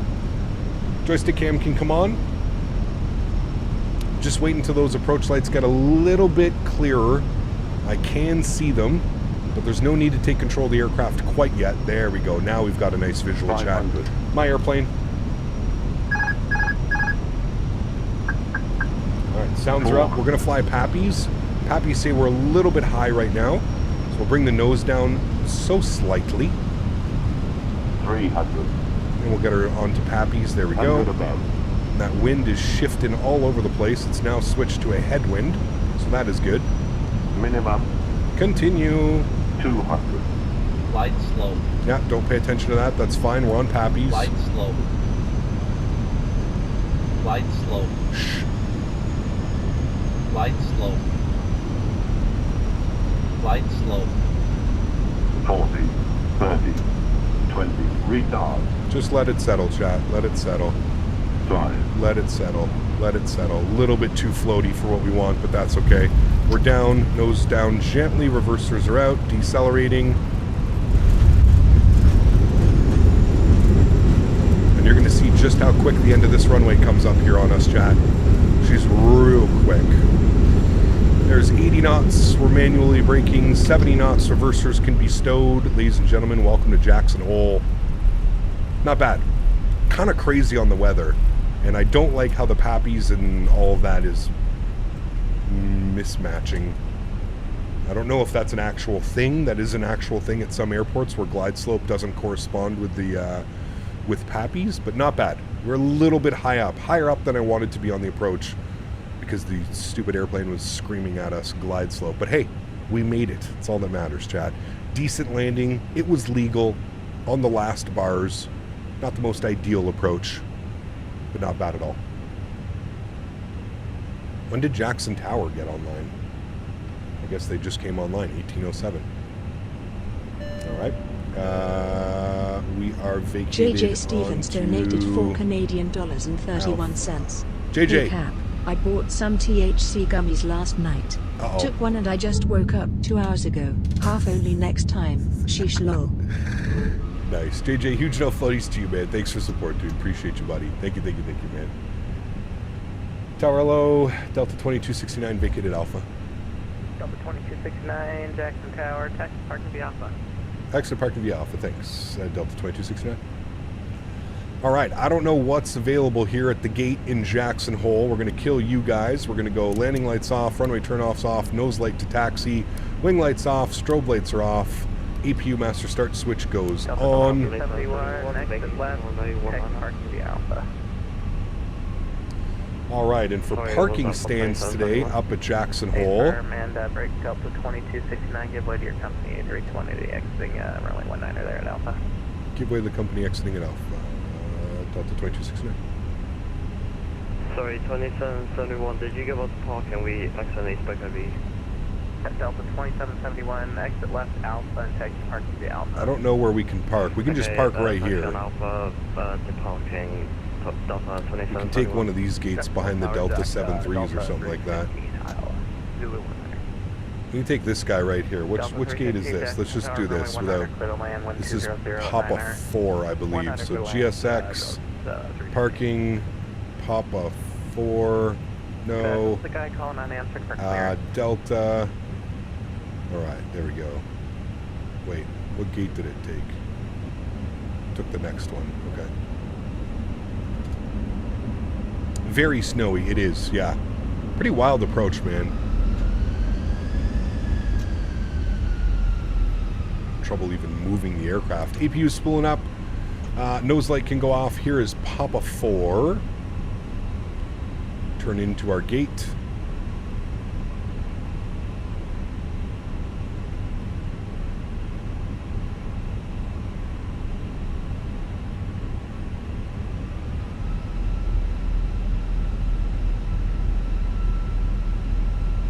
Using a little bit of differential thrust here to get this to turn properly. You're on live weather right now and it's not snowing for you? I don't know. Live weather, live time.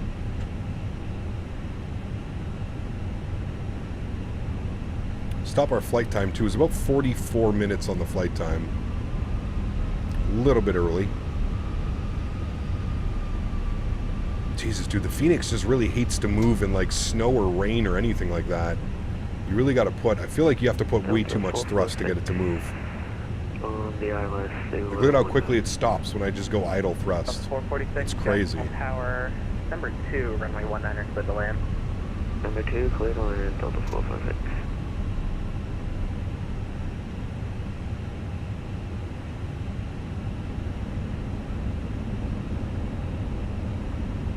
Just need that extra little bit, please. Come on. Okay, now we're good. All right, cool. Park brake is on. APU is on and available. Engine number 2 is off. Engine number 1 is off. Beacon light is off. Seatbelt signs are off. Fuel pumps are off. Ladies and gentlemen, welcome down to Jackson Hole. If you've never flown to this airport, hopefully that just gave you a reason to fly to this airport because it is absolutely phenomenal.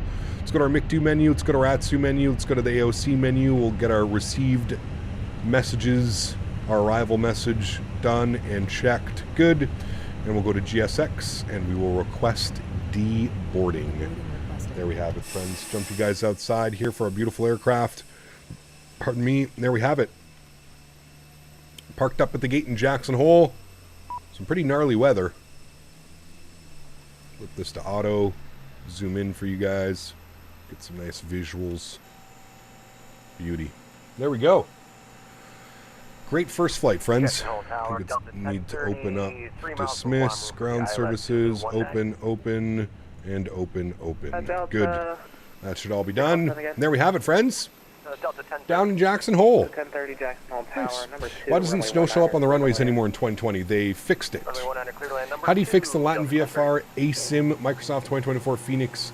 Wait, how do you fix the LVR ASYM? What even is that? I need to know what that is before I can have suggestions on how to fix it. I'm not quite sure, man. I am not quite sure. All right, we are the same call sign on the way back. 2269, we're going K-Jack to SLC. We're in the 319, the little baby bus. CFMs.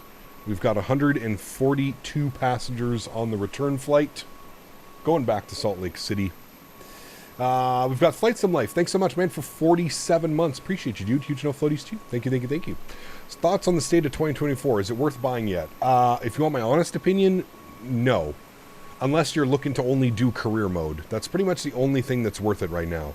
Career mode. Anything above career mode and you're kind of just like, meh. It either half works, doesn't work. I would say just hold off, man. I don't really think there's a rush, to be honest with you, to purchase 2024. I think 2020 is in a much better state than 2024 is. Personally. All right, flight plan has been filed. Let's go ahead and disconnect quickly and reconnect. with the new call sign. Good.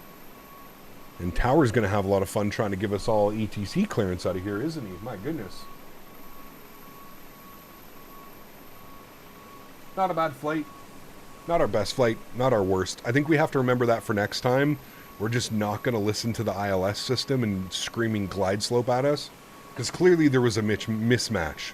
If we stayed on the glide path kind of like we did, we were like in between glide path and Pappies. If we'd stayed on the glide path, we would have been way too high and probably wouldn't even have landed in the touchdown zone. Thankfully, we were able to save it just a little bit. We were pretty damn close. Pretty damn close to an illegal landing there, which you don't want to do at this airport. But overall, not bad. I would maybe even fly the RNAV into here next time and not fly the ILS. Alright. Information up top should be updated for you. We're on the deboarding process now. Looking good. Do I need 737-800s flying to Jackson Hole? It's a great question. I don't know. I don't know if there's any 7.3s that fly into here. I'm sure they do. But, yeah. I can't stand obnoxious glide slope boarding. It's really distracting. It's, well, I mean, it's to the point, Tom, where, like, the glide slope warning overtook the GPWS there. The only call-out that I heard was 40, 10, 5. You know what I mean? Like, we didn't get the 100, the 200, 50, 40, 30, you know? We didn't get any of that.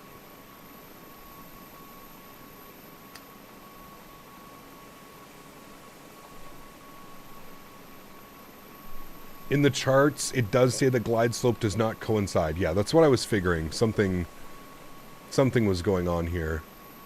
Yeah, says right here, VGSI and ILS glide path not coincident. VGSI angle 3 degrees, pilot controlled lighting 18. Oh, you can control the lighting yourself. That's pretty cool. I like airports that do that. But yeah, there it is right there. VGSI and ILS glide path not coincident. So it was doing what it was supposed to do. It's just annoying that the aircraft doesn't shut up. I wish you could just turn it off. You know what I mean? I guess you could. I guess we could just go to the overhead and turn off the GPWS. That would have been probably probably just turn off glide slope mode. Could have just had instantly turned that off and we probably would have been fine. We'll know for next time. We'll know for next time when we fly into Jackson Hole. We're just going to turn that off.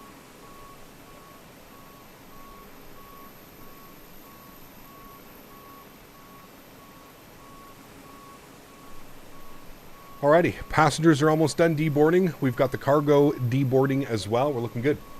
Really missing Flight Sim in the iFly. I sold my PC and I'm waiting for parts availability for the new PC build. I think I should hold out for Micro Center to get my PC or consider a pre-built. Depends, man. Depends where you go for a pre-built. There are some decent pre-builts out there. You just have to be really careful with them, man. Most pre-builts are skimping out on parts that you don't want to skimp out on.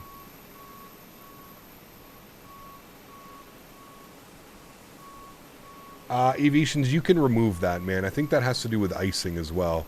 But you can remove that. If you go into the GSX settings, I think it's somewhere in here. Something good engine start confirmation or something, I think. I think you can disable it. I don't think so, Jacko, no. Where did I get my GSX? From the FS Dream Team website? Yeah, that's not bad, Strody. That's why I was saying some places offer a little bit more customization than others, so yeah. Johan, that's exactly what we pressed, this button right here. But when you press that button, it doesn't actually turn it off. Terrain. So, yeah. Terrain. That's also the test button, I believe.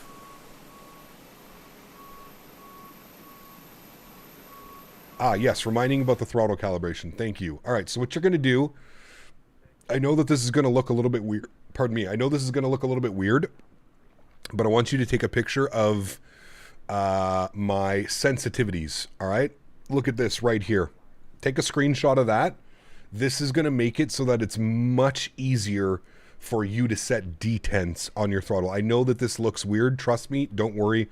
You don't want it full linear, and I believe that's why you're having problems, is because it's full linear.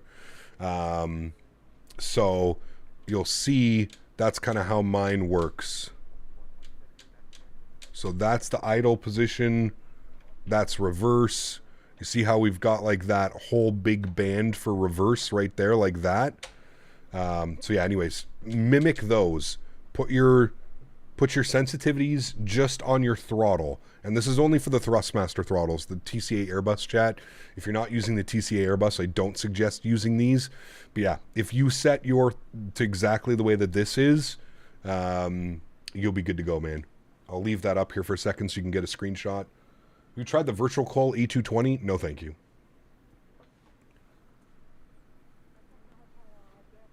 Are we doing the return flight? Yes. Cap, do you know I keep getting stutters on short final when rolling on the runway at all airports? I have my settings at medium, and I ran a good 3 months ago, and now it's very stuttery. Are you talking about 2024 or 2020?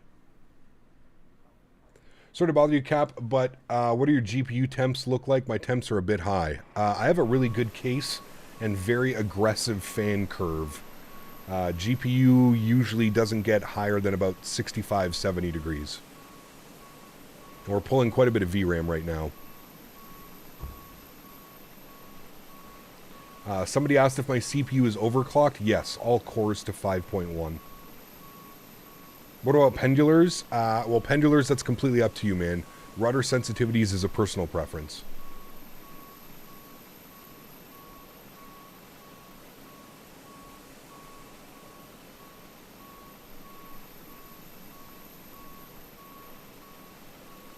All right, we're almost done with the deboarding process. I actually think they're done now.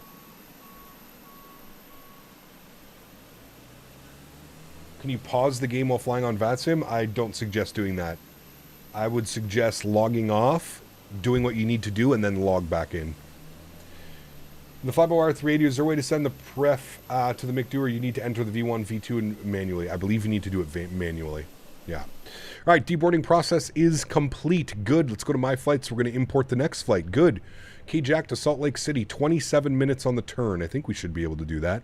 Let's reload SimBrief. Good. And we'll start boarding the passengers. Request boarding. Boarding requested. Thank you.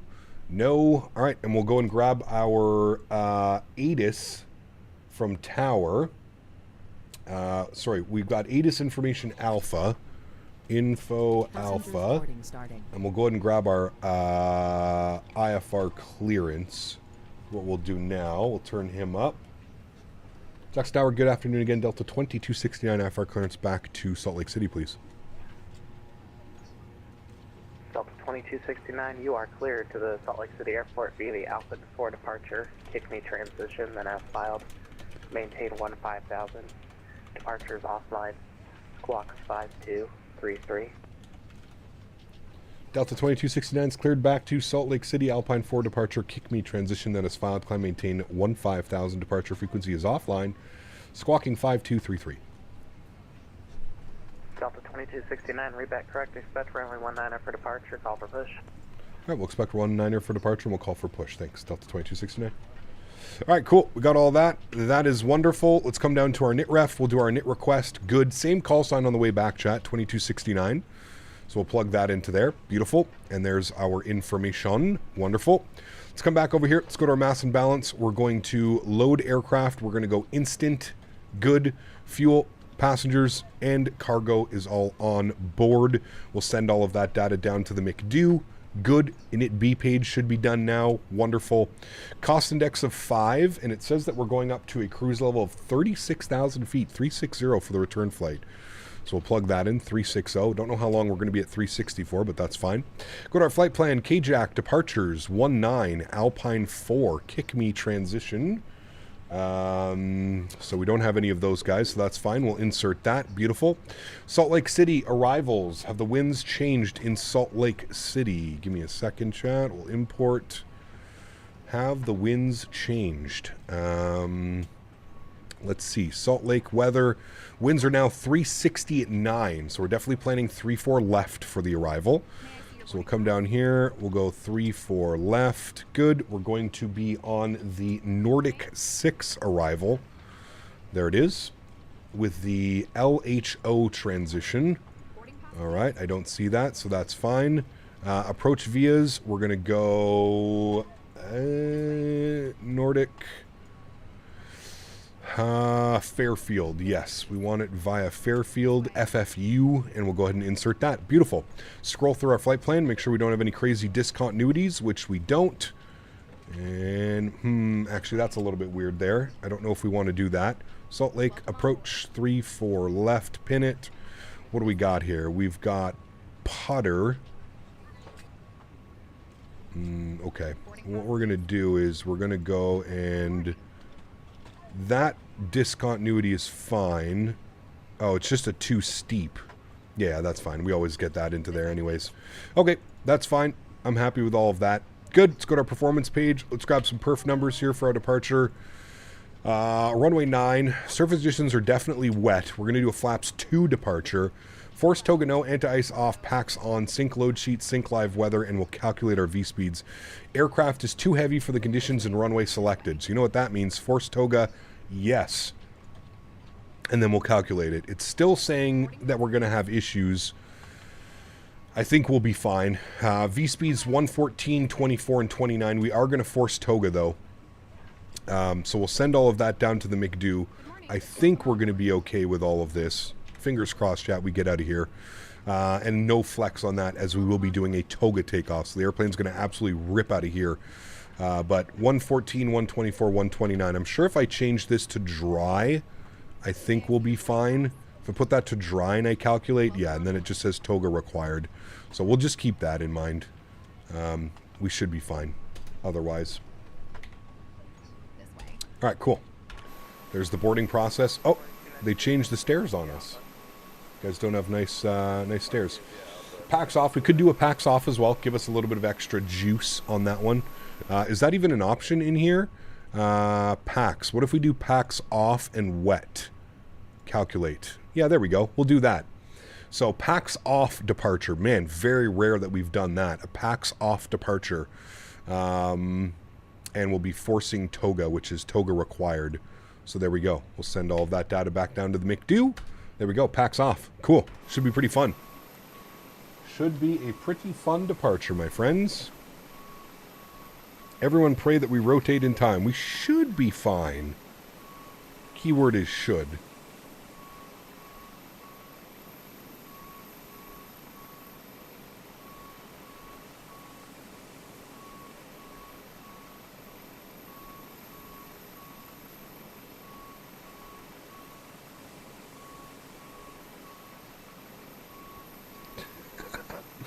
Chat, look at this. You know what's bad? My mom... Hold on, how do I... My mom just sent me this picture and says...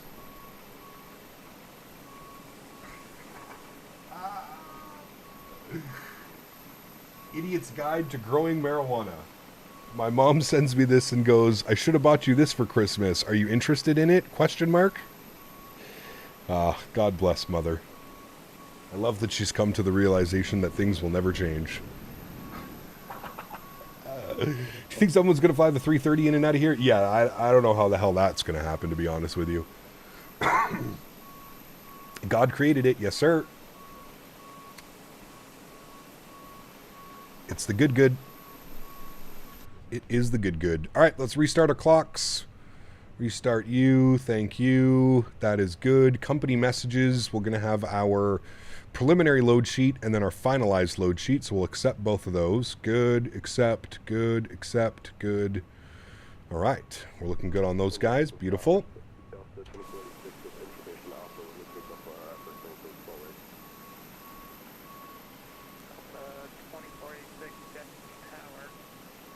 Are those load sheets from GSX? No, they're from the aircraft.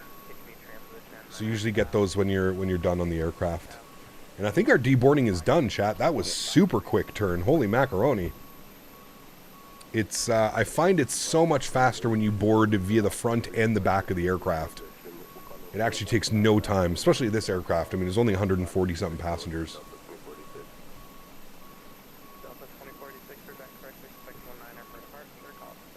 This is going to be a spicy ass departure out of here, chat.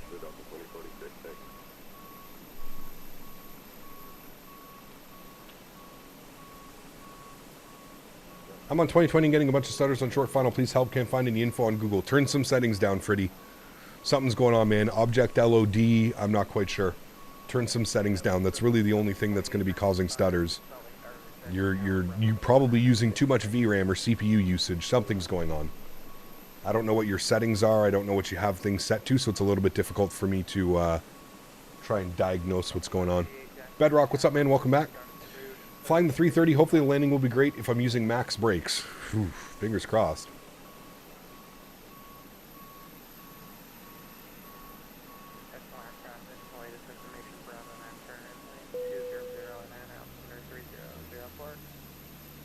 All right, and there we go. Boarding is complete. Cool. Jump back inside the aircraft. We'll go back to our Fenix tab. We'll go to our ground services. We're going to close all of the doors, remove the chocks and cones. Upstairs, let's get the beacon light on. Seatbelt signs are back on. Predictive wind. Where's the de-ice pad? Jackson Hole. Oh, there is a de-ice pad. Should we go and de-ice the aircraft, chat? It's been a while since we've done de-icing. I don't even remember how to do it in GSX. Can I even select to do de-icing? Not quite sure.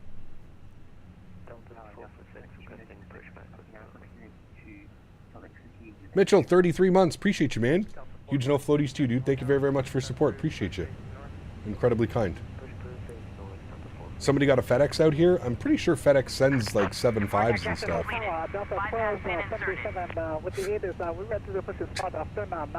Jesus Christ. Delta 1277, push approved, face north.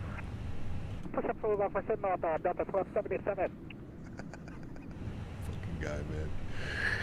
Oh, Jesus. Alright, we're going to recycle our flight directors. Fucking Mark, man. 15,000 on the altitude on our initial climb. Alright.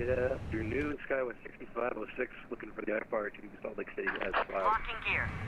Sky was 6506, Jackson Hole Tower, you are clear to Salt Lake City Airport via the Alpine Port. I didn't think there was so many people that were going to be joining us today, chat. Like, this is insane. There's airplanes everywhere. Pretty cool scenery, too, by the way, chat. If you're on the fence about picking this one up, pretty damn cool scenery. Modeled extremely well, too. I mean, look at how rich this airport is. This just drips in essence. We're going to be facing north is what we want. Look at this airport, dude. This is pretty badass. Quality of it is incredible, too. United, Alaska, Delta, and American gates here. Here's out front of the terminal as well. Performance seems to be incredible as well. Very, very well optimized. Very nice. Look at all the snow on the trees, too. Very nice scenery. Very impressed with it, actually. 301 on Charlie, short of Alpha, ready to taxi. Very impressed. Run. Axonos is terrible. Yeah, the only other option if you didn't want to use the payware would be O-Dog's Jackson Hole, which is also incredibly well detailed. So, Davis with the $2 donation. Thanks so much, buddy. Appreciate you, man. Would you say GSX is worth it? Yes. I would. Hey Cap, I got the Airbus add-on. My flaps aren't working. What do I have to do to fix it? Go to the Thrustmaster website and download the drivers. Download the drivers. 2296, you are. Sucks that we can't see those mountains. I mean, you can kind of see the mountains out there. Airport via the Alpine 4 departure. We're going to have to do this flight again, maybe with some better weather, chat, in the next coming weeks. You ever going to go back to flying in the 7.8? I don't know. 5267. Yeah, the Dream Flights is beautiful. This is stunning scenery. Alpine 4 departure and the Peteni transition. Initially 15,000 and 5207 Delta 2296. Delta 2296, reback corrected to select 19er for departure, call to push. 19 Delta 2278, ready for push and start. Delta 2278, roger, hold your push. And Tower Delta 2269 also ready for push. Looks like we got 2 airplanes behind us though. At Delta 2269, hold your push here just a moment. Where did you buy GSX from? The website, FS Dream Team's website. American 621, you're cleared to the Denver. Cap, a good one would be K-Jack to Eugene. Nice challenge on that one. That'd be cool. Yeah, I want to fly up to Glacier Park as well. We have some really nice scenery by Orbex up at Glacier Park. That would be a fun one as well. Who's in the 777? I have no clue, but good luck to him. Transition that is filed. Maintain 15,000. Good luck to him. Departure offline. Squawk. Cap, should I buy the Heathrow scenery or the default is just fine? I have premium deluxe version. Up to you, man. Really up to you. Correct. Expect runway 19 for departure. Call for push. Flying for departure. I guess it depends how many times you fly into London Heathrow. Oh, Eagle County. Sorry, I don't know why I thought it was Eugene. 446. We're ready for taxi with Bravo. Delta 446 Stretcher. Stand by. That would be me. You're in the 777? Delta 588. You almost ready to go. I got premium deluxe for Christmas. Nice. Very cool. Yeah, I'm ready, Delta 588. Delta 588. Runway 19 taxi via Alpha. Taxi Alpha, Delta 588. How do you uninstall the handcrafted sceneries? You can just delete them out of your community folder. Or sorry, the handcrafted sceneries, you have to go to the marketplace and search for them and then hit the uninstall. You actually learn how to fly a plane from Microsoft Flight Simulator? Absolutely. Absolutely. Jesus Christ. Oh man, just a lineup of airplanes now. I guess these two guys just arrived. Although there are some gates opening up, everybody's pushing back pretty quickly. Looking good. Benny, what's up, man? Good to see you, dude. You seen the Wing Wing is coming out with the McDo for like 130 bucks? Yep, I plan on getting that one and the, I want to get the Airbus and the Boeing FMC and McDo. Yeah. How similar does the Fenix fly compared to the Anybuild's A320neo? Slightly different. I have medium presets and clouds, ultra, trees and bushes low, and I have a 4060. Try turning your clouds down. Clouds use quite a bit of VRAM. Try putting clouds to high and see if it gets any better. Bravo, ready for push start.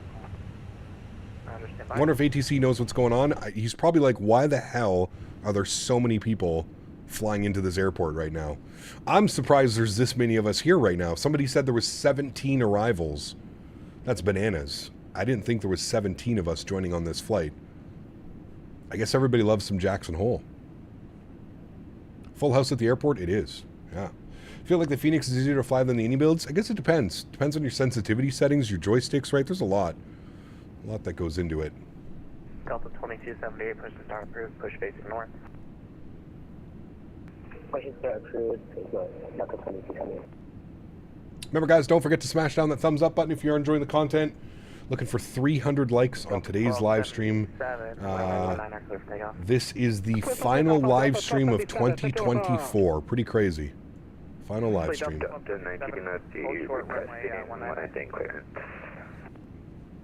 Break, Delta 1277.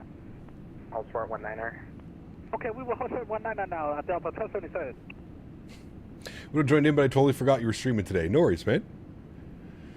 Tomorrow's the last day of 2024. It is. Yeah, I'll be out at the farm tomorrow. If I wasn't out at the farm tomorrow, probably would have got a live stream in, but we're going to be out at the farm tomorrow, so no live stream tomorrow.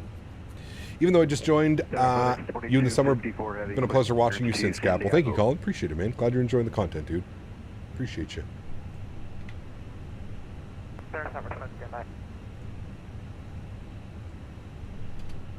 All right, altimeter change, 3004 now. So the 30th, I didn't even realize. Yeah. Here's a happy and prosperous. 2269, push and start approved, face north. Push start approved, face north. Thanks, Delta 2269. All right, park brake is off.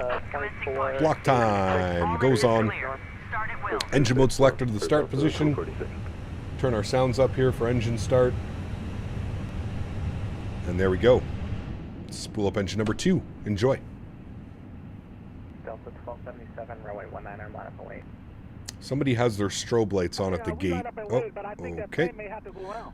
Interesting. Well, he's already passed their line up, so it doesn't matter. He got grooming horses and cutting and smoking grass. I'd watch that stream. Oh man, could you imagine? Might fly to here later today with the 800. Yeah. Look at that rotation right there. Oh boy, don't stall it. Don't stall it. He's struggling, chat.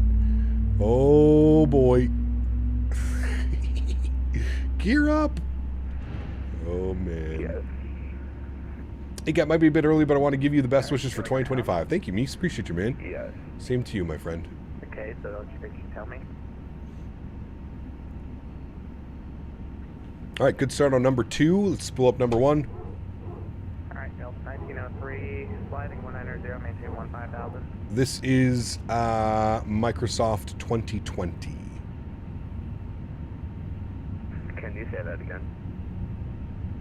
Fly heading 190, maintain 15,000. Please set parking brakes. Park brake set. What are you yelling at me for? Oh, I know what I forgot. No problem. I was wondering why the engines were starved. Arc 621, ready for push and start. Arc 621, just power, push and start for 53, push station on. Start through base door of the max. It's like the Amerijet. You ever see that video of the Amerijet? The captain yelling at the first officer, "Power! More power! Watch your speed!" The guy just yells at him the whole time. It's a great video if you've never seen it. APU's off. APU bleed is off. Good. Flap set position number 1 for takeoff. Auto brakes over to max RTO. Ground spoilers are armed. Good. You're off. You're reset. And trim value, actually flaps 2 for departure. Trim value 0.4 up. Stewie!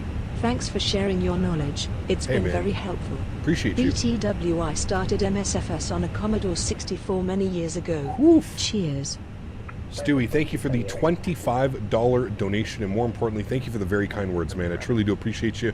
Huge no floaties to you, my friend. Thank you very, very much. Guys, let's get some love for Stewie dropping the $25 donation. Look at that. Ooh, baby. He's doing that fighter jet takeoff. Meow. That low pass. Up, up, up, and away. It's so fun to see these planes depart out of here, dude. It's such a short runway. It's wild. Can you believe that United sends 757s into your chat? How crazy would that be? You know that we have to do that flight. When we get the Bluebird 75, we need to take it into Jackson Hole. That's just bananas, dude. Hey, Cap. Currently flying VATSIM. Can I disconnect from VATSIM and reconnect when I'm close to the destination? Yep, nothing wrong with that. As long as you're not getting in anybody's way, right? So, actually, is it Delta or United? It might be both, actually, but... RB211s are very powerful. Yeah, they are very powerful. You are correct. Doorbell. Good boy, not barking. Good boy. You guys haven't seen Henry today. Do we want to see Henry? Henry, come here. Come get some treat. Come here. It's okay. Come here. He's all upset about the doorbell. Henry! Henry, we're almost out of all your treats. We are out of all your treats. Come here. Come here. Come say hi to chat. Oh, Henry. Hi, Henry. Oh.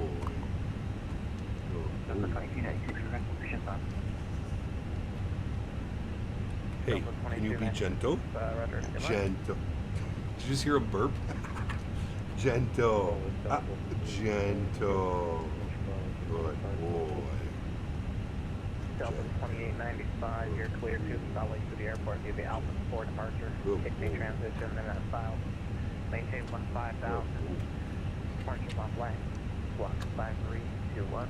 Okay, last one. Paw. I taught him how to do paw, chat. He knows paw now. Can I have paw?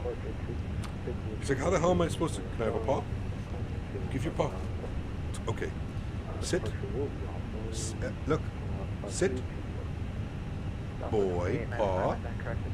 Paw. Good boy. Good boy. They couldn't see you being a goodest boy, but I'll tell them how good of a boy you are. Good boy. Alright, we have to taxi. He's going back to his bed already. Tower Delta 2269, ready taxi runway 19. Delta 2269, runway 19, XV Alpha. 19 V Alpha, 2269. Alrighty, ding the cabin. Takeoff config test checked and normal. Looking good, chat. We are looking good. Delta 446, runway 19, line of point. Delta does Jackson to Atlanta. That'd be a pretty cool flight, actually. A little bit of a long one, but that'd be pretty cool. Seems to be opening up a little bit. We can see those mountain ranges a little bit better. Still pretty nasty. It's not snowing any longer, though. Got another departure out. Or is that an arrival? That may be an arrival. No, that's a departure. Oh, nice. Do you not have a Delta safety recording? I do, actually. Thank you for reminding me. Let's play it now. How long is it? Hopefully it's not too long. Really weird to push back. Roger, runway 19 via Alpha. 19 via Alpha, American 621. Our customers and crew is our #1 priority and a shared responsibility of everyone on board. So before we depart, please pay attention to this important message. Stow all carry-on items in an overhead bin and place smaller items completely under the seat in front of you. Larger electronic devices must be They only do it placed for the in a winter bag. schedule? Gotcha. Handheld That makes portable sense. electronic devices, including mobile phones, should also be secured. Keep the aisles, exits, and bulkhead areas clear. If you lose an electronic device in your seat, please do not adjust your seat and ask a crew member for help. As we leave the gate, fasten your seatbelt by inserting the I always metal get stairs to tip get into the buckle jetways, and which adjusting kind of the strap so defeats it's the low object of and tight having across invisible your lap. passengers. To release, lift the top of the buckle. Profile, If your seat has GSX a shoulder profiles for harness, individual attach the airports is metal probably what tip you're to looking the for. fitting on the belt. To release, push the metal tip down. Stay seated with your seatbelt fastened when the seatbelt sign is on, and keep it fastened whenever you're seated in case of sudden rough air. In the event of rough air, the crew might also need to buckle up for safety. We appreciate your understanding if our service is interrupted. Federal regulations require all passengers to comply with all crew members' instructions, along with the posted placards and lighted information signs throughout the cabin. Smoking. What is this vaping, cabin announcement? the It's a use of free little e-cigarettes program. You or can put aerosol exclamation point cigarettes cabin or chewing sim. tobacco is not allowed on any Delta flight. Federal law prohibits They'll provide you with a link for it. disabling Nightbot or in chat. destroying Pretty restroom cool little smoke program, man. detectors. There are If you do 8 download it exits and you on do this enjoy it, one. 8 please do doors, rate it. 4 on each side. Super young guy that put this together. He did a great job, man. It's really cool. In the event of an evacuation, leave all bags behind. Carrying baggage will slow the evacuation. All exits are clearly marked with a green exit symbol. Locate the nearest exits and remember, they might be behind you. If we lose power, lights will illuminate the aisle to guide you to an exit. It's unlikely, but if cabin pressure changes, oxygen masks will drop from panels above your seat and inside the lavatories. Reach up and pull the mask or streamer down to start the flow of oxygen. Remove any face covering and place the mask over your nose and mouth. Slip the elastic strap over your head and adjust the mask if necessary. Breathe You normally. don't have to download and stuff note for that it? Nah, man, oxygen is flowing. it's an app. So don't worry if the bag doesn't Just an inflate. app that Be runs sure to external adjust to the your own sim, and you mask just before search for helping whatever you others. want. It's got Water so many airlines, dude. evacuation is also unlikely. But just in case, life vests are in a compartment beneath. I think there's or over adjacent to your 150 seat. airlines To use, announcements. Remove the vest from its container by pulling on the tab and then opening the pouch. Slip the vest over your head. Wrap the strap around your waist. Attach Reese, it to thanks the for buckle subscription, in man. Welcome front aboard, and dude. Adjust securely around your waist. As you leave the plane, inflate the vest by pulling down on the red tab at the bottom, or manually inflate it by blowing into the tube at shoulder Ed, what's up, man? level. Good to see A you back. water-activated Welcome. Hope you're doing well, light man. is attached to each vest. For children under 35 pounds, place the vest around their waist and secure the strap between the legs. See your safety card for more information. Additional life vests for in-lap children are in marked compartments at the front. You lose and 40 rear months. of the Appreciate you, plane. man. We'll distribute Says these happy to vests celebrate a as milestone necessary. before 2025. Bring your Regional safety floaties to you, upright Booze. position Thank you and for your stow support, your man. I tray appreciate you, table dude. and Thank you. Be sure you fasten your seatbelt low and tight across your lap. Yep. Carry-on items are Why in the secured, iFly Max I and changed views and the armrests are window resting shades will position. close from time to If you have time? a suite door, ensure it's I think open. it's because it has See proper dynamic window instructions shades, Flight inside Man. the You can suite turn it door off in the for tablet, I opening believe. instructions in case of It has emergency. dynamic. Finally, take a moment to wonder what review the airline safety he's flying. information card in your seat pocket. It has dynamic As we window finish our shades, I safety believe. check, please let us know if you have any questions. As we get ready for takeoff, please settle in. And from all of our crew, thank you for flying with Delta. Thank you for flying with Delta, chat. Ready for taxi. 2895, runway 19, taxi. That'd be pretty cool, Andreas. I do agree with you on that one, man. Yeah, that would be pretty cool if there was some type of integration or something. Just had a 50 foot per minute in the Max in the Cancun. Nice. Yeah, I love that aircraft, dude. 321, customer 621, runway 19, taxi Alpha. Flap 2 and Toga should be plenty of headroom for the departure. Should be good, Andy. Yeah, we have to do packs off. Remember that. We're doing a packs off takeoff. Those engines are going to be ripping out of here. Thanks for the ATC. Cap, who said you could fly to Jackson Hole and not take me with? Sorry. Apologize. Apologize.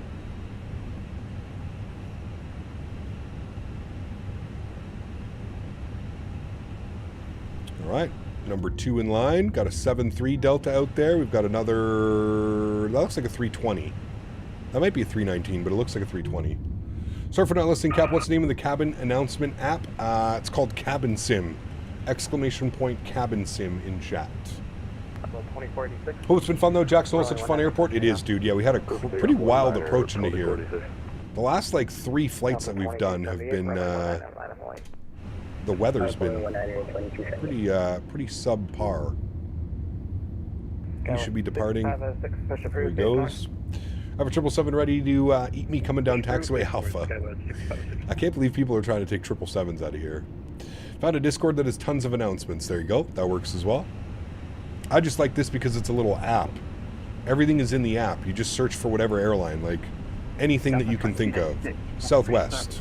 Boom. Delta. Boom. United.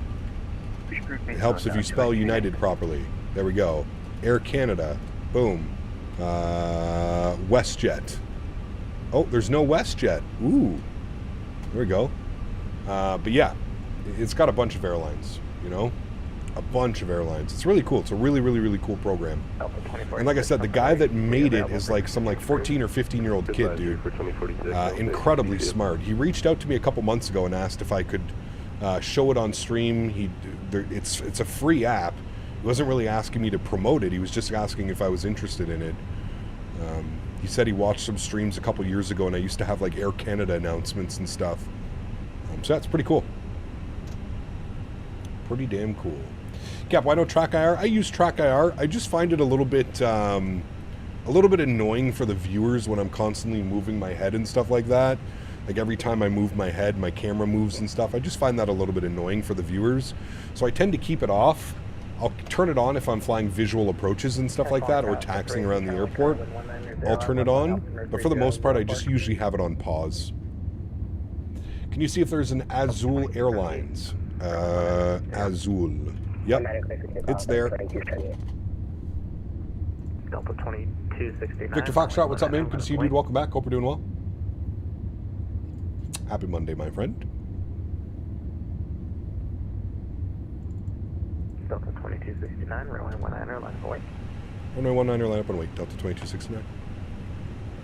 All right, landing lights on, runway turnoffs on, strobe lights, wing lights, nose light to the takeoff position. Beauty.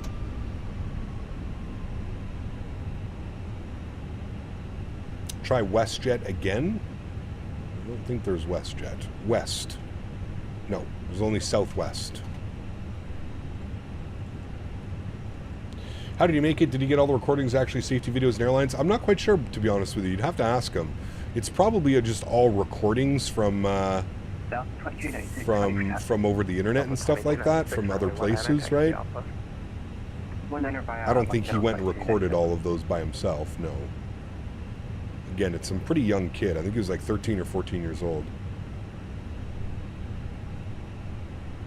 All right, we'll keep the packs on. As soon as we get takeoff clearance, packs will go off. I'm going to blast the hell out of here, chat. I'm going to turn the sounds way up, too, for this one. Should be a fun one. Looking forward to it. Looks like anti-ice on kind of weather. We can't do it off of... Well, we'll do it once we get airborne. We cannot... I don't think we have enough power to do engine anti-ice before departure. Definitely west. Don't you use the Toby eye tracker at one time? That's what I use, Toby. Yep. Toby eye tracker. We've got a Delta, a FedEx, and an American. Nice. It's rather easy to get recordings on YouTube. That's how a lot of them are made. Correct. Yeah. 6506 taxi Alpha. FedEx is a big dude. Yeah, he is. Delta 2269, runway 19er, clear for takeoff. Runway 19er, clear for takeoff, Delta 2269. All right, joystick cam comes on. Let's get it, friends. Sounds are up, all the way up. Hopefully this isn't too loud. Packs are off. Throttles to 40%. Delta Chrono's on. Is going to be loud, chat. Slight nose down pressure on our side stick. We're stable. Mantoga SRS runway auto thrust bleu.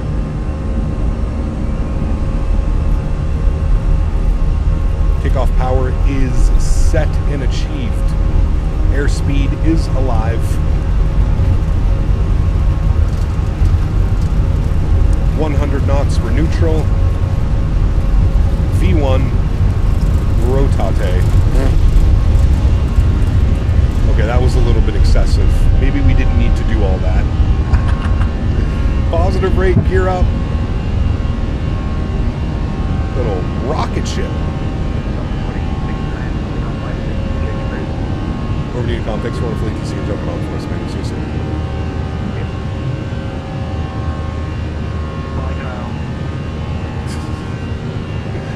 Alright, let's get our packs back on.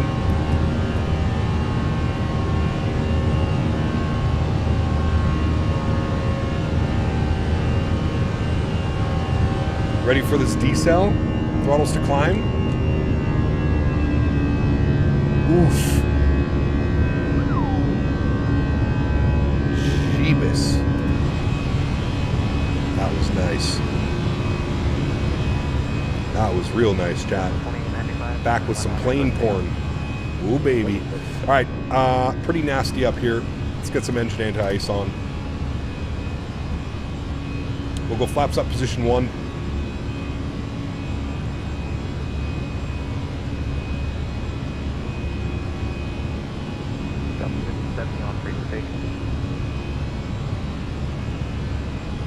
Rip eardrums, both packs at the same time. Would that do that? I didn't know that that was a thing. Do you turn one pack on? Like, do you have to wait? I never do pack off takeoffs. Do you usually wait to do one pack and then another pack? I didn't know that. Interesting. We need, like, the more you know hashtag. Ground spoilers disarmed. Lights can go off. We're already above 10,000 feet, so lights are going off as well.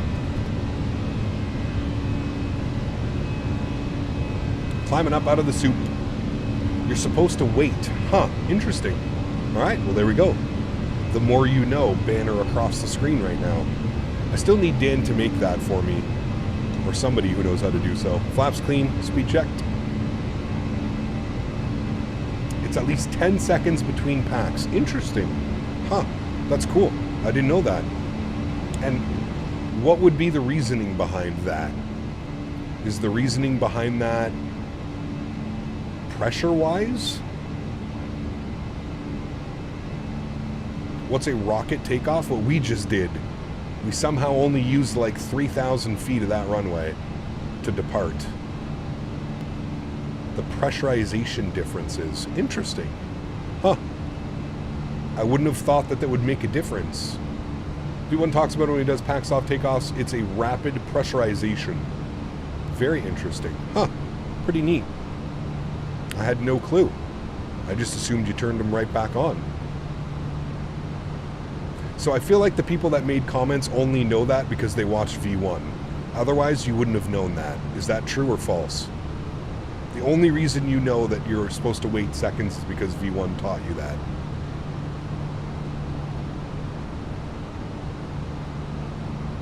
%100% true. Oh, man. Guilty as charged.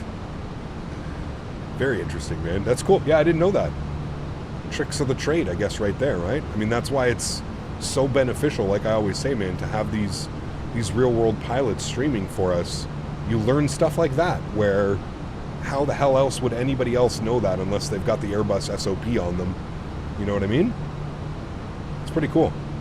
I had no clue. Look at this breakout chat coming here. Ooh, baby. Engine anti-ice is off. Autopilot is on. Flight deck. That was a lot of fun, chat. That was a cool-ass departure, man. This airport is fantastic, chat. I'm thoroughly enjoying this rotation. Salt Lake City to Jackson Hole. Seatbelt signs can come off, and we are looking good. says too steep of a path ahead. Okay, no problem. My wife's dad is an A320, A321 pilot. He showed me. That's pretty cool. Richard, thank you for 1 month, man. Appreciate you, dude. Huge no floaties to you, my man. Thank you, thank you, thank you, buddy. Thank you, thank you, thank you, man. Yeah, absolute rocket ship out of there, dude. That was badass. I wasn't expecting that kind of performance out of there. I mean, we barely used any of that runway. We're pretty heavy aircraft, too. I guess we maybe could have done a flaps 1 out of there. Maybe it was the flaps 2 with the toga and packs off.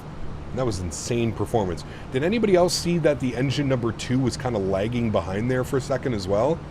I was, for a quick second, thought maybe we were going to have to do a rejected takeoff. There was something weird going on. Why does my Fenix say I have telex saying, I have no clue, Aston. No clue. It's almost not used in North America. More European flight rules, 20s between both turning the packs off and thrust levers are in climb mode. So 20 seconds. Interesting. Huh. Was ice shedding? Yeah, maybe. Who knows? All right, we're on our way up. 36,000 feet. A little bit bumpy. Was a second ago, not so much now. What a beauty. What a beauty. You should have done ice shedding procedures. It's modeled in the Fenix. Really? That's super weird. Maybe that's exactly what it was then. And how do you surge the engine? So what, you just spool up the engines?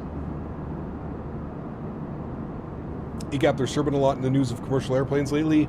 There has been, yeah. All for the unfortunate reasons, too. Reasons we don't want, right?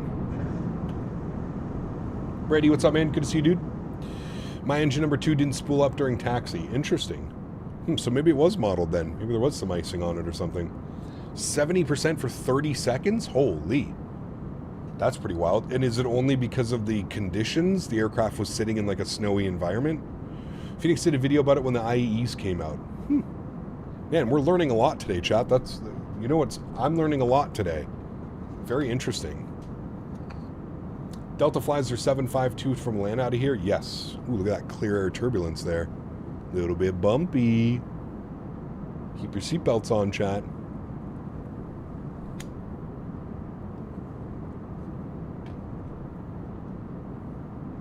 You had 2 last winter. Asked Captain afterwards what happened. It's called ice shedding or something. That's weird.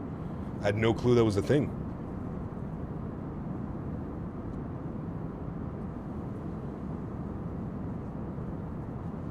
Most likely aviation, yes, because you're going to be using less VRAM.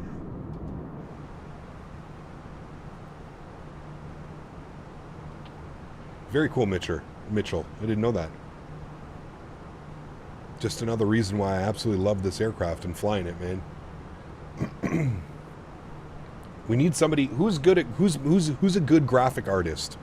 Is there any good graphic artists in chat who can make me like I'll pay you for your time, obviously, but we need like the more you know. You know the more you know rainbow? It's like a star that comes across the screen, and then when the star comes across the screen, it says, the more you know. We need that.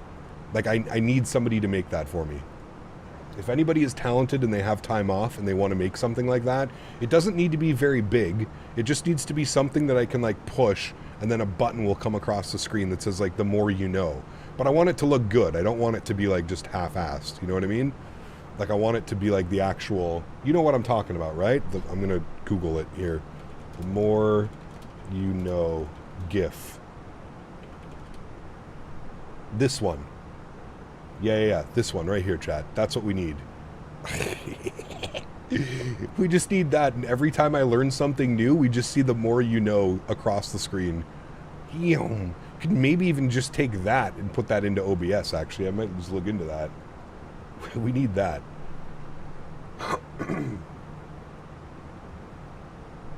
The way we're learning, we need it. All right, I feel like 36,000 feet is a very optimistic cruise level here. then I guess... No, because there's our top of descent. There ain't no way we're making 36,000 feet. We're going to go 32,000 feet, chat. There ain't no way we're making 36,000. 32.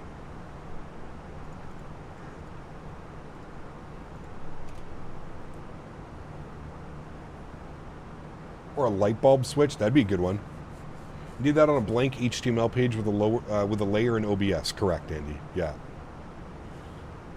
Imagine Sim said their animator broke his arm and is reaching out for someone to do train animations, and they said that it's all that's about left. Jesus. Mopar? Mopar likes trains. Maybe we convince Mopar to do it?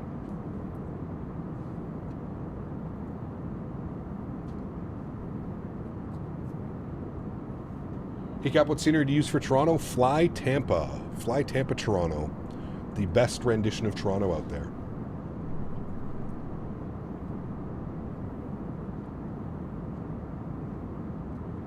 Trains? I like trains. Trains are nice. Fly Tampa Toronto got updated? Yes, last night. Or yesterday during stream. Yesterday afternoon. Version 1.3 now, I believe.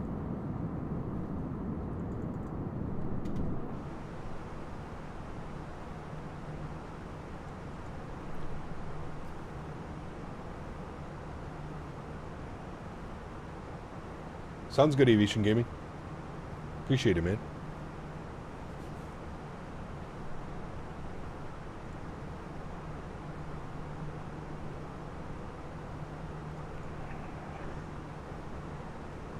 I feel like today's going to be pretty short. Chat, should we do another trip back to Jackson Hole? Should we go back into Jackson Hole once we land in Salt Lake City? Add one more rotation to it?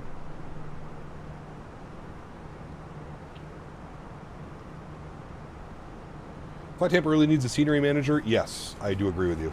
Yeah. Having to do the installer again over and over and over again. Yeah. No, it'd have to be somewhere where I have scenery installed, Tyson. So that's why I suggested Jackson Hole. We could do another quick rotation back to Jackson. Took Henry on a nice big walk this morning, so he should be fine. He's currently playing with his toy.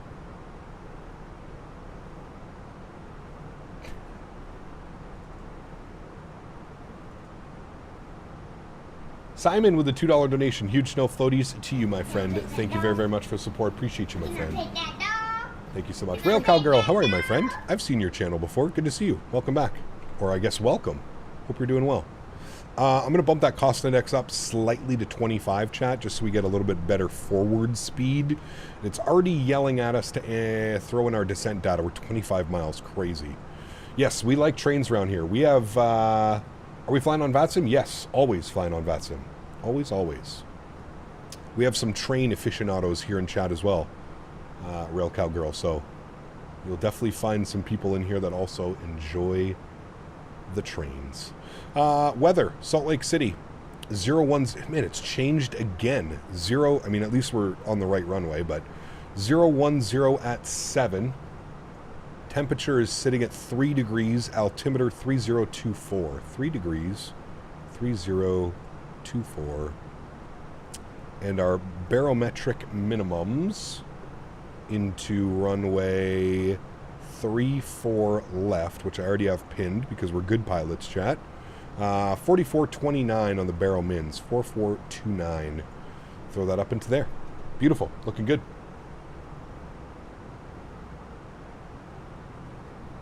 We love trains. I'm kind of looking forward to taking that Acela train from Providence into New York City for the expo next year. That's the plan, at least. I don't know if we're going to be doing that, but you should get Henry a plain dog toy. Dude, this guy destroys toys, man. It's impossible. Like, where's your other toy? Did you already destroy that one too? You probably did. He's probably on it somewhere.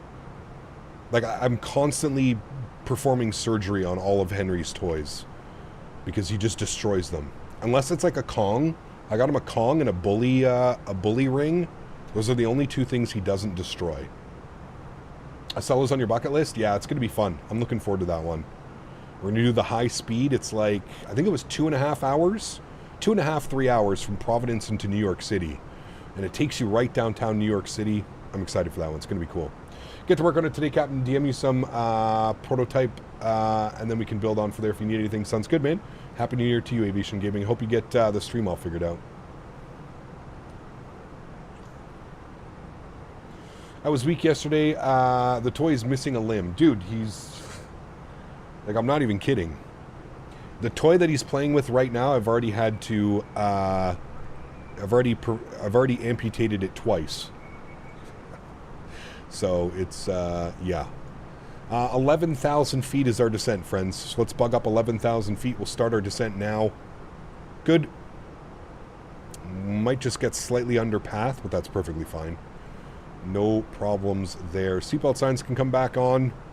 Ground spoilers can get armed, and we're just going to go auto brake low again today. Try to lower the settings of Microsoft, see if it does anything. It definitely should. It should help.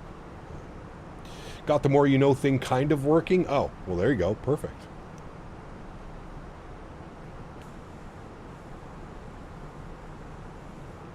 Hopefully the train takes you to Grand Central. I believe it does, yes. I'm almost positive it does. It's even got the sound. That's the NBC one, though. The audio is so perfect, though, man. Damn, do we need that. My dog can kill a squeaker in under 15 minutes. I feel the pain because the rubber ones have lasted a long time. So tougher toys for her. Yes. Now, the problem is, Henry likes, like, the softer toys that he can kind of, like, play with. He's not the biggest fan of... he doesn't mind the Kong because I put treats in the Kong. And then he plays around with the Kong for half an hour trying to get the treats out. But yeah. I got the Airbus TCA throttles, but for some reason not all the buttons are working, like in the JAR 330 and 319, for example, the ignition and stuff. Any ideas? Got it to work perfectly for the Zebo. I'm not sure, Ryan. I don't have much experience using these peripherals in X-Plane, so I'm not quite sure. Can't wait for FS Expo in Providence. Nice. Should be a good one. The more you know. Chat, look at this picture of Henry with his ear fold. Look at this goofball, man. Oh, dude. He's too funny, man. Such a goof, dude. Such a goofball.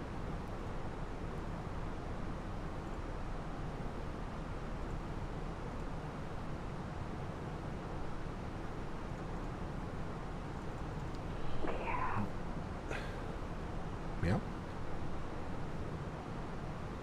Can that be an emoji? It should be a good emoji, yeah. It would be a good one.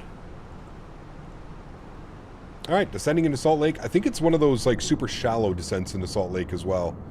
I think it's one of those, takes a while to get down to there. Not like the arrival back into Jackson Hole. That was spicy. That was spicy. Actually, that's pretty good, Les.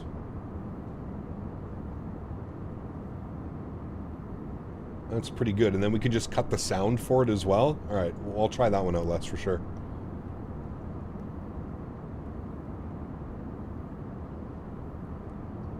There's a single thought behind those adorable eyes. He's quite funny. Are you destroying your toy? Are we going to have to take this one away from you now, too? This guy, man. Are we going back to K-Jack? Yeah, I think we're going to do another rotation to Jackson Hole. It was a pretty fun arrival, man. Need a little bit of redemption, too. We're going to turn off our... we're going to turn off the GPWS. Glide slope warning, at least.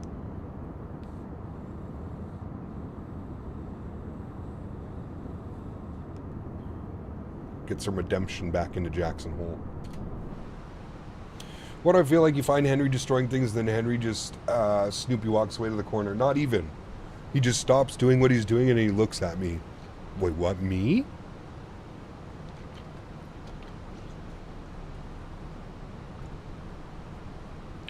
Don't destroy it, Henry. That's your favorite one. If you destroy that, we're going to have to take it away. I think you need some redemption bad. Well, no, the first landing was still a great landing. It's not like it was a bad landing. There was just a lot going on. A lot going on.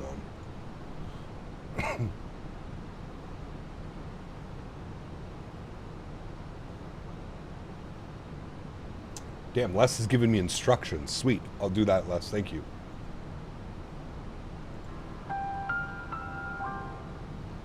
Dun, dun, dun, dun. He'd probably like one of those dried out pig ears. Probably. Yeah. Oh, now he's sleeping. You need redemption. Ah, got you. Dude, how beautiful was it there with the snow in the mountains? Yeah, it was incredible. It was incredible. I hope the weather's cleared up just a little bit more on the approach so we can kind of see some of that coming in. But, yeah, looked damn good. All right. Here we are on the approach. Isn't it pretty crazy how... I think this is the Jackson Hole VOR. I think.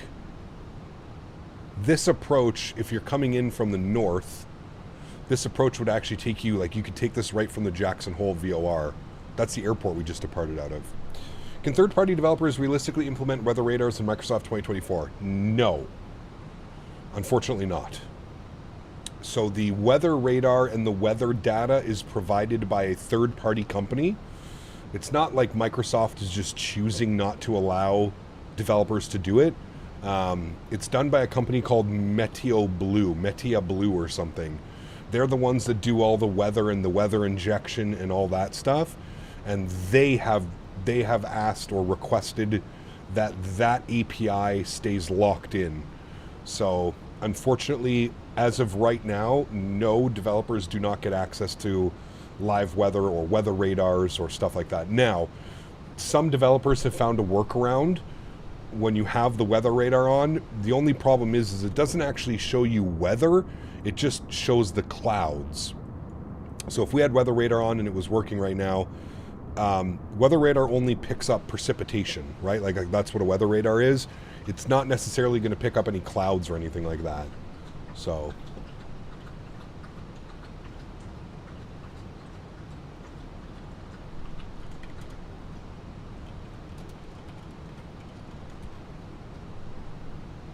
Those more you know spots were amazing. Having Punky Brewster and Kit from Knight Rider tell you how to drink bleach or burn down the house. Good stuff, man.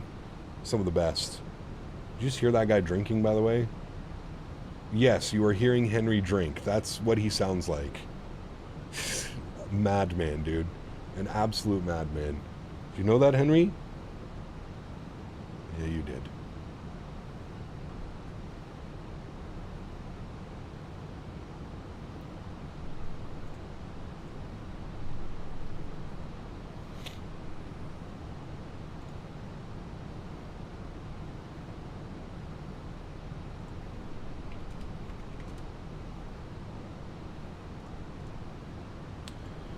All right, so it sounds like we're going to go back to Jackson Hole afterwards, friends. So we'll have a quick little turnaround in Salt Lake City, and then we'll get ourselves back over to Jackson Hole. We might as well, right? Last stream of 2024. Might as well go out in a bang and have a little bit of a... I feel like this would be a little bit short if we ended it right now, too. Sounded like Scuba Steve. Nice. Back to the hole.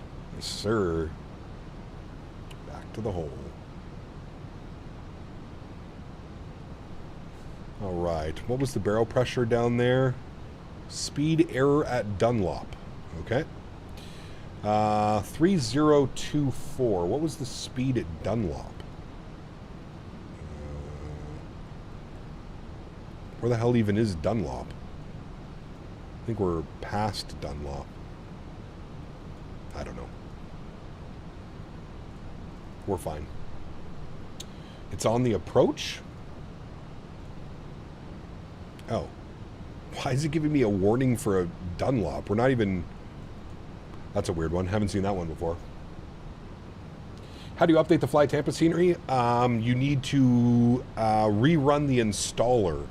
So when you bought the scenery, you would have got an installer with it. just rerun the installer. I can't remember if you have to delete the scenery first, like remove the scenery out of your community folder, if it'll just update it from there. But yeah. Hey Gap, I don't know why, but Discord recognizes X-Plane 12 as X-Plane 11. I'm running the sim on Steam. Yeah, that's because it's a whole new simulator built from the ground up. Sorry. Something in my throat there. I better stretch just because something's in my throat, so I better make sure it's not there. Yeah.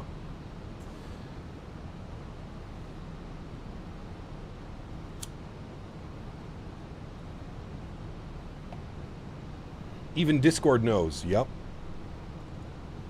Yeah. The file structure is completely the same, too, in between X-Plane 11 and X-Plane 12. Is there an option to manually tune an ILS approach in an Airbus? Yes. RadNav. Go to the RadNav page on your McDo, and it should be in here. You can set your course and then the ILS. You shouldn't have to do that, but sometimes you have to.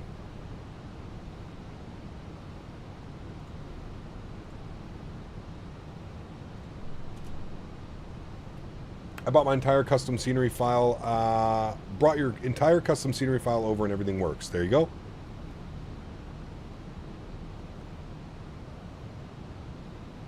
Honestly, volumetric crowd should have been an update in X-Plane 11 to keep it somewhat alive.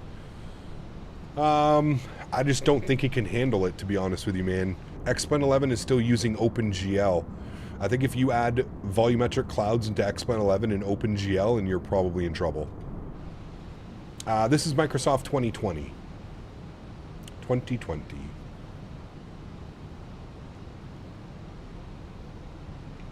Company message. I think we're on time, so we shouldn't have anything bad. Delta Ops. Nothing. Yay. We're on time, chat. Doing good.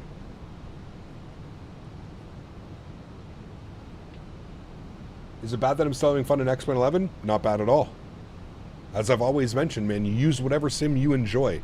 There is no right or wrong answer when it comes to a simulator. You're simulating flight. You're not flying, you're simulating flight. Doesn't matter what you use. FSX, P3D, Microsoft, X-Plane, fucking, what are some of the other ones? RFS Flight Simulator. Doesn't matter, man. You use whatever you have access to. Roblox, sure. Minecraft, go for it. Whatever you want to use, man. The problem that we have as a flight sim community, in my opinion, is that people think because they prefer a certain platform or product that everybody else has to also prefer that product or platform. I don't know why, but people get very aggressively upset if you tell them that you prefer using something that they don't. And I'm trying to preach and I'm trying to tell people we're already a very small niche community. Flight sim. Think about flight sim, dude. There's not a lot of people that do flight sim out there, right? Like it's a very niche hobby. It's becoming a little bit less niche because Microsoft is offering this on Xbox and that stuff. But it is a very niche market. Why on earth would we all be fighting each other? We're all there for the same reason. We're literally there because we love airplanes and we love flight sim and we want to recreate some of the stuff that we do. We're all here for the same reason. That's why it truly, truly, truly boggles my mind when people want to fight about this or make Reddit posts about how Captain Canada is being paid by Microsoft to not stream X-Plane and like stupid shit like that. Like, it's bananas, man. It is absolutely bananas to me. We are literally here for the same reason. Any Builds dropped another teaser trailer on the 350 on their social medias. Ooh. On their Instagram. Any Builds Instagram. Let's see what they did. Any Builds. What did they put out? 35 minutes ago. Hey now. Why is it sideways? This is meant for phones. Everybody tilt your head. We can watch it. Tilt it. Tilt your head, chat. God, that thing looks incredible, man. I cannot wait to fly that airplane. Man. chat, we're going to have a 350. And it ain't going to be no toy 350 either. We got any builds doing it. Man, oh man, oh man, oh man, oh man. Getting a nosebleed. Hey Cap, what are your rudder sensitivity settings for the Fenix? I'm not sure off the top of my head, to be honest with you.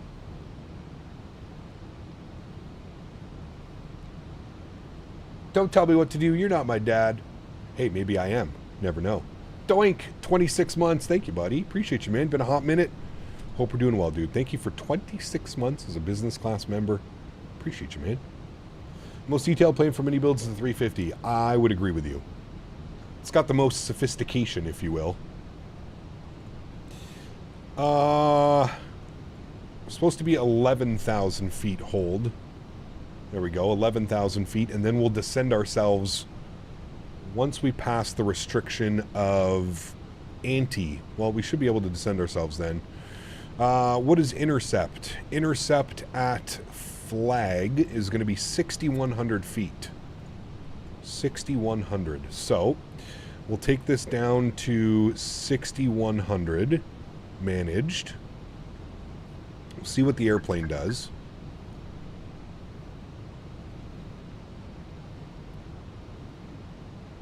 Performance will be mid. Well, we'll have to wait and see, man. Like I've said, AnyBuilds has done a great job recently of updating their products and bring them to be much more user component friendly. So my fingers are crossed that the 350 is going to be at that same level that the A300 is at now. Got me UK, huge no floaties to you, man. Thank you very much. A350 does look mighty fine. I can't wait, dude.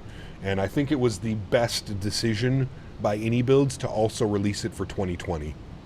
I still think, and I've said this since day one when 2024 released, 2020 isn't going anywhere. I still think that this is an extremely viable simulator, and it will be for years to come. As long as Microsoft keeps supporting this platform, fingers crossed that they do, I still think that in 2-3 years from now, we're still going to be using 2020. Even though 2024, I'm sure, in 6 months or so, should be up to these standards, I still think that this sim is just a terrific platform, and I really think it's the best that it's been, obviously, since release 4 years ago. You know what I mean? I think that this simulator, with Frame Gen Mod now working flawlessly, all of the add-on aircraft that we have and that are coming, it just, I mean, look at this scene right here, dude. Like, absolutely incredible. That cloud layer, it's beautiful. It's absolutely stunning. I'll continue 2020 until 2024 is stable and most of the sceneries and planes are working as intended. Yeah, absolutely. A350 should be similar to 380 controls. Yeah. Similar cockpit layout at least, right? Been busy with the holidays. It was great time. Now it's time to chill. Nice, Doink. Well, welcome back, man. Hope you're doing well, dude. Hope you had a great holiday.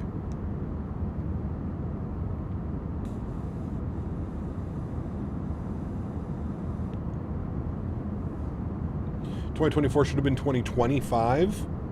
I mean, they're releasing it in November of 2024. So... Alright, landing lights are on. 10,000 feet. Ding the cabin. Good. Ground spoilers are armed. Auto brake is set. We are looking good.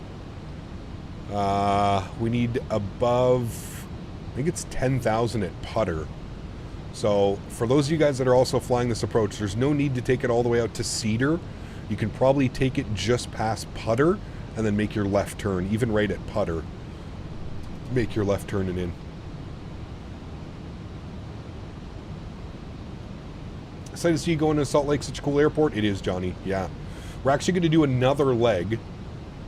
We're going to go back to Jackson Hole as well. So we're going to land at the airport. We're going to go park up at the gate Alpha 9. Can I actually select that right now? Salt Lake City, Alpha 9. Hopefully nobody takes our gate. All right, there we go. We'll get all that set up. So we're ready to go to Alpha 9. We'll deboard, we'll reboard, and then we'll get ourselves back over to Jackson Hole. That'll be our last flight of 2024. Doing the fly-by-wire 320 in Microsoft 2024. It's incredible. Nice. Glad you're enjoying it, Sean. Glad you are enjoying it, man. Temperatures. We definitely want to have some engine anti-ice on right now. Any chance to see a level up stream? No. Sorry, Daniel. That won't happen here, my man. Sorry, buddy. I don't even have X-Plane installed anymore, man. Don't even have it installed anymore, my amigo.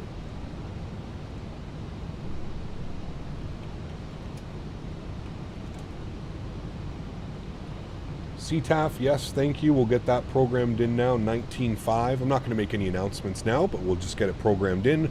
We'll call final approach and stuff like that. How are we liking the 319? I mean, it's a Fenix product, dude. It's absolutely fantastic.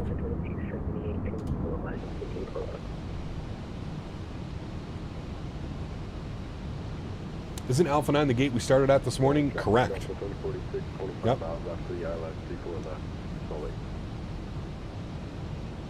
And Salt Lake traffic, Rich, 247. We're going to be landing runway 34 right. We're about 12 mile final.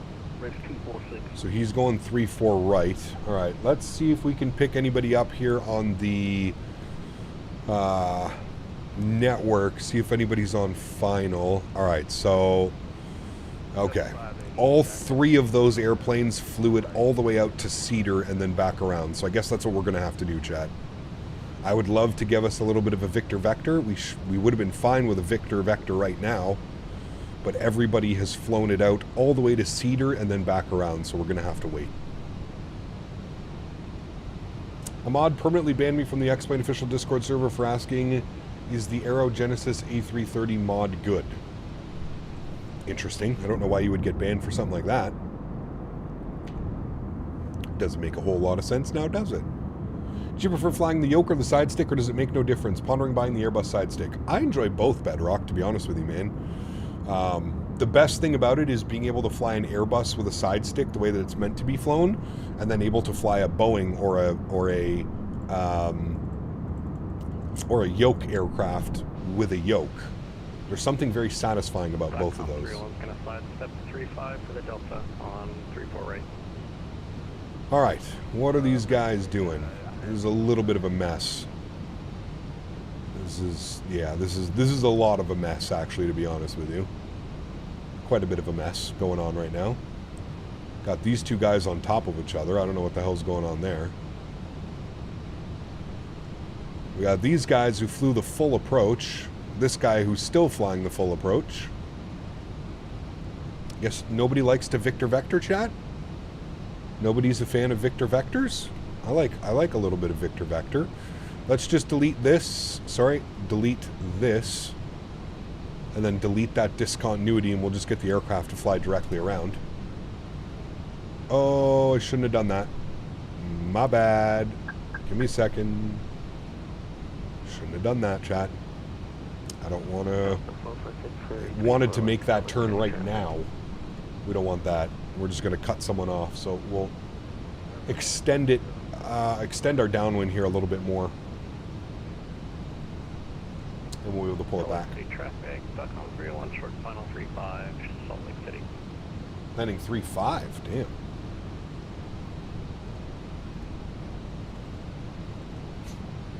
Henry is passed out, and he's like hugging his toy. This guy, man. Alright, no cutting people off. Alright, now we're looking good. What I'm going to do is we're going to go direct FFU, insert, good. We'll make the turn now. LS switch can go on. And we'll proceed direct. FFU. Fairfield, VOR.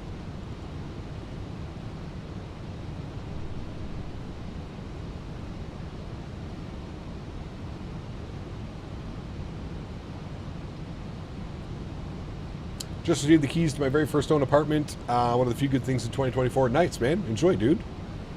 Enjoy. FF me? No, FFU. Wonder how many jokes have been said by air traffic controllers through things like that. I bet they don't yell at the pilots when they don't know what the VOR is. Indianapolis Center. I think Amsterdam area has a waypoint called Salute. Salut. That's like the French hello. Salut, bonjour. We're about to fly over an old explosive testing site. Interesting. That's pretty cool. Ken lives in Salt Lake City, so I'm going to listen to what Ken says. He's our tour guide today.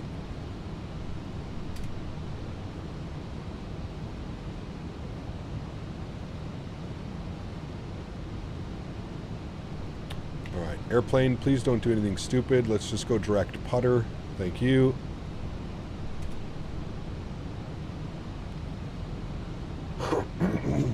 Jen worked there until they moved out west. Damn, that's pretty cool. And then you have the... Is that an actual salt mine up here, Ken? That massive mine that's on the side of that mountain? Or is that not a salt mine? It's a copper mine. Interesting. A copper mine. 2,500. Wow. 2,500.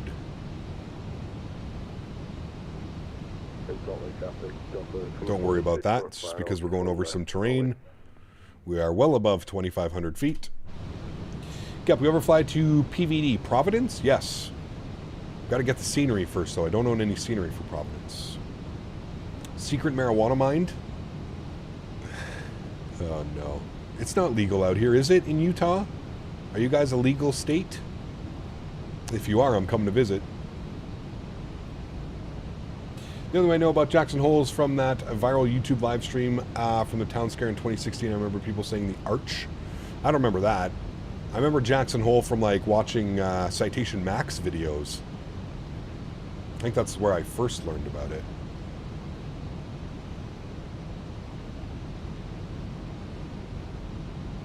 It's not legal out here yet? Oh, you guys are slacking. I'm never visiting Salt Lake City. Not going. I refuse. If it ain't legal, I'm not going. Are you a skier? I used to snowboard. I don't anymore. Used to snowboard. All right, we need above 10,000 at putter, so that's why the aircraft has been maintaining 10,000 feet. You should see our glide path start to come up, and then we're supposed to intercept at flag. That's where we'll intercept our glide path. Salt Lake City is dead to me. It is a beautiful place, though, man. I mean, come on. Look at these views. The city is basically just in between these massive mountain ranges. Very cool terrain out here. Very cool terrain. It's okay, you come to Colorado and enjoy the mountains in the bud. Exactly. Not that far from Salt Lake. Has anybody ever, Ken, Jen, have you guys ever done the drive from Salt Lake City up to Denver? I feel like that would be an epic drive. Is there even a highway? There has to be, right? There has to be a highway between these two, but I think that would be one of those like absolute epic drives to do. Kind of like driving through the Canadian Rockies. Salt Lake City to Denver on a drive. I feel like that would be badass. It's a beautiful drive? Okay, yeah, it would be badass. For sure. All right, localizer is armed and grabbed. Good. Want you to go back into... Okay, it won't do that. Anyways, that's fine. We'll just aim for 6,100 feet. We'll descend at about 1,000 feet per minute now. That should be good. We're around there. The separation? Uh-oh. Why? Is it like super bad now? Haven't been looking. Well, that's not bad. It's not bad. We're actually doing okay. I'm assuming that this aircraft is landing 3-4 right. And then we should be good. The aircraft behind's going a little bit fast. You may want to slow down, Sam. I'm doing about 200 knots. I'm trying to keep my speed up as best as I can as well. Glenwood Canyon is legit the most beautiful stretch of road I've ever driven on. Can confirm it's an epic drive through the I-70. Yeah, it'd be badass. Yes, the drive is spectacular. Stay off the interstate. Go through Vernal Dinosaur on over to Denver and then take your pick. Interesting. You're still on a 180? Sounds good. All right, there's glide path. We'll arm approach. We'll shallow out our descent here just a little bit. Go like 500 feet per minute until we intercept glide path. Salt Lake traffic Delta 2046, vacated 34 left. Actually, get off a Salt Lake. ECAP, do you play NHL at all? I do. I have it on my PS5. NHL 25.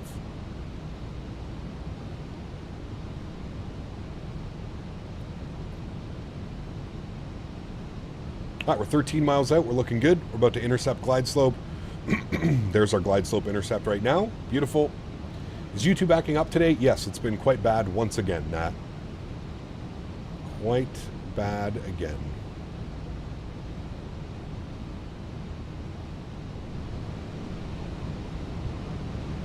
I don't play all that much, to be honest with you, Timothy, but yeah, man.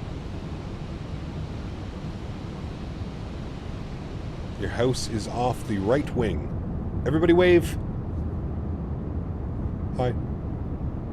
Hi from the Delta Virtual 19. Man, look at the winds, though. Like, just making that wingtip bob just a little bit looks incredible. So good. So good. Sounds good, Tim. Sounds good. All right, 10-mile final. We're looking good. Looks like we've got one aircraft in front of us. Speed's perfectly fine. He's keeping his speed up for us as well. So we're looking real good.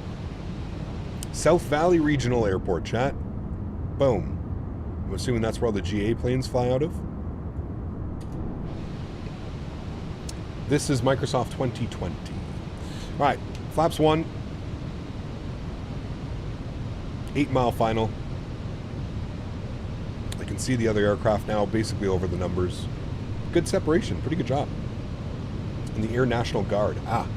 One thing I'm noticing in 24, there's a lot more snow on the ground compared to 20 currently into Salt Lake City. Interesting.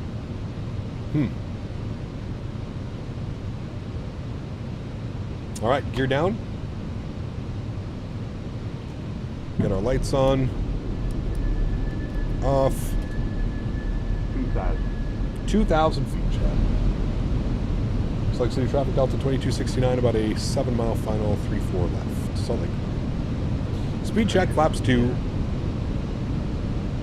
Could imagine if IRL pilots were able to control real planes on a sim like this. It'd be pretty wild, wouldn't it? This is where they're flying your airplane from. All right, go around altitude is 8,100 feet.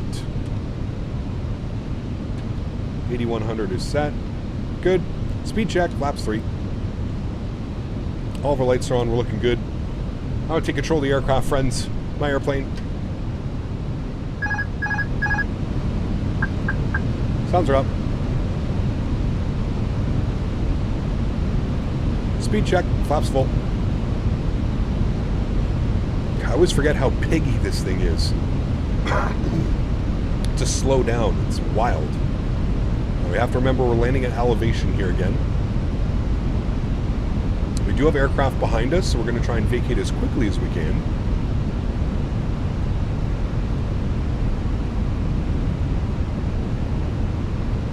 $1,000 feet.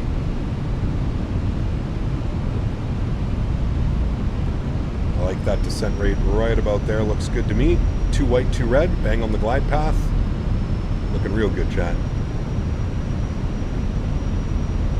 And remember, guys, we are going to do one more flight after this. So if you're hanging out, you want to fly with us, we're going to go back to Jackson Hole once again. That was such a stunning approach. We're going to do it again. We're going to end 2024 in style. Going to take you all to Jackson Hole. Davis is buying. It's his birthday. This is 2020, Lime.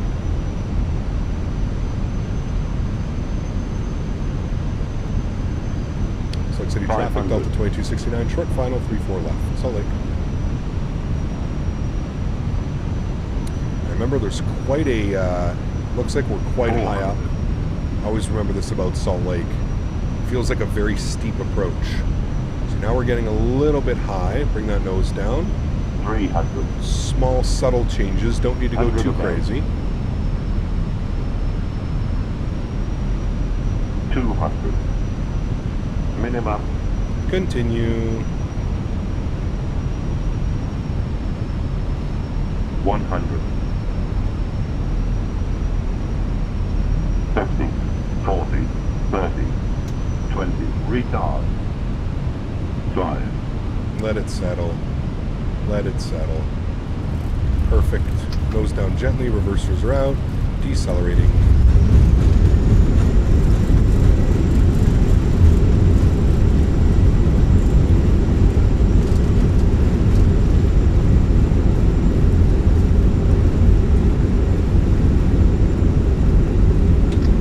Knots, reversers are stowed. Ladies and gentlemen, welcome back down to Salt Lake City. That was just about as good as it gets, my friends, especially for the 319. A little bit floaty. We'll call it a little bit floaty. Still well within the touchdown zone. Very happy with that one. Very happy with that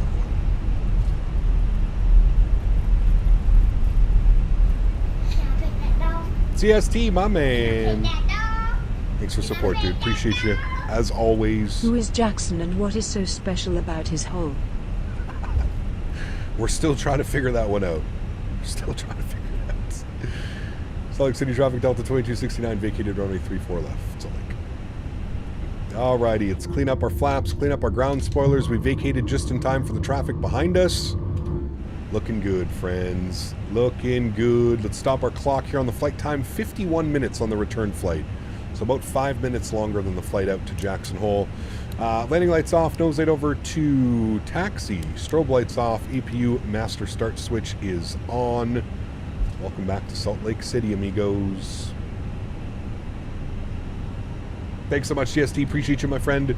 Dropping the $5 donation. Hope you had a great holiday. And into the new year, man. Appreciate you, buddy. Here's to World Flight 2025.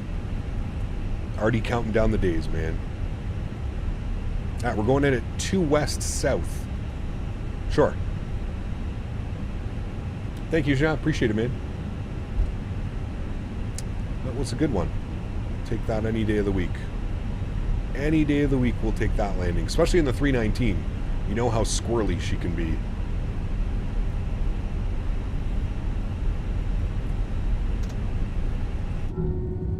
There's that company 319. Beauty. Beauty, beauty.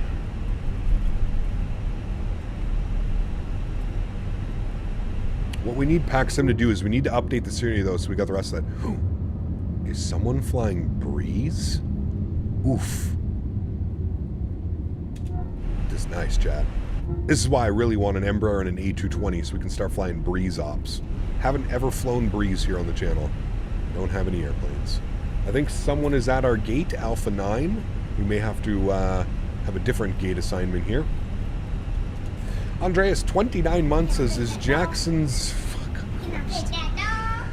Oh, man. You guys, dude. About to lay it down, Captain. Got to work tonight. Catch you next year, buddy. Jay, thank you for the $10 donation. I appreciate you, man.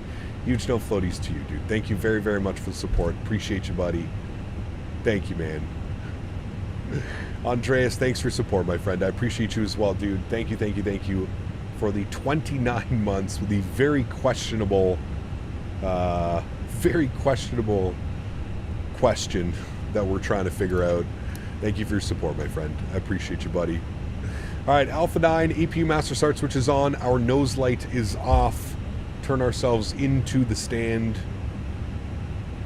And we'll get deboarded and reboarded, chat. As I mentioned, we're going back to Jackson Hole. A little bit of an extended special, if you will. Back to Jackson Hole, baby. Hopefully the weather is equally as gnarly. Maybe a little bit better so we can kind of see some more visuals of the approach. Because the approach is absolutely stunning. That would be ideal. I don't know why we don't have any guidance into here. There's nothing. That's fine, no problem. We'll just cheat and we'll do this. Go outside here a little bit. We'll call her right there, chat. Beautiful. Look at that. Park brakes on. Upstairs, APU bleed is on. Engine number 2 is off. Engine number 1 is off. Fuel pumps are going off. Seatbelt signs are off. Red beacon light is off. Ground control goes on. Predictive wind shear system is off as well. Seat_2A donated $3 Canadian. Oh boy. Andres, it all depends on where you're at in line. Apparently Captain was correct. There are people that like trains. Jesus Christ. Oh, dear Lord. It is Monday, chat. It is Monday. Huge no floaties to you, C2A. We had to know that this was coming. You're currently parked at the wrong parking position. I am most certainly not. GSX. Just warp me there without killing me. GSX?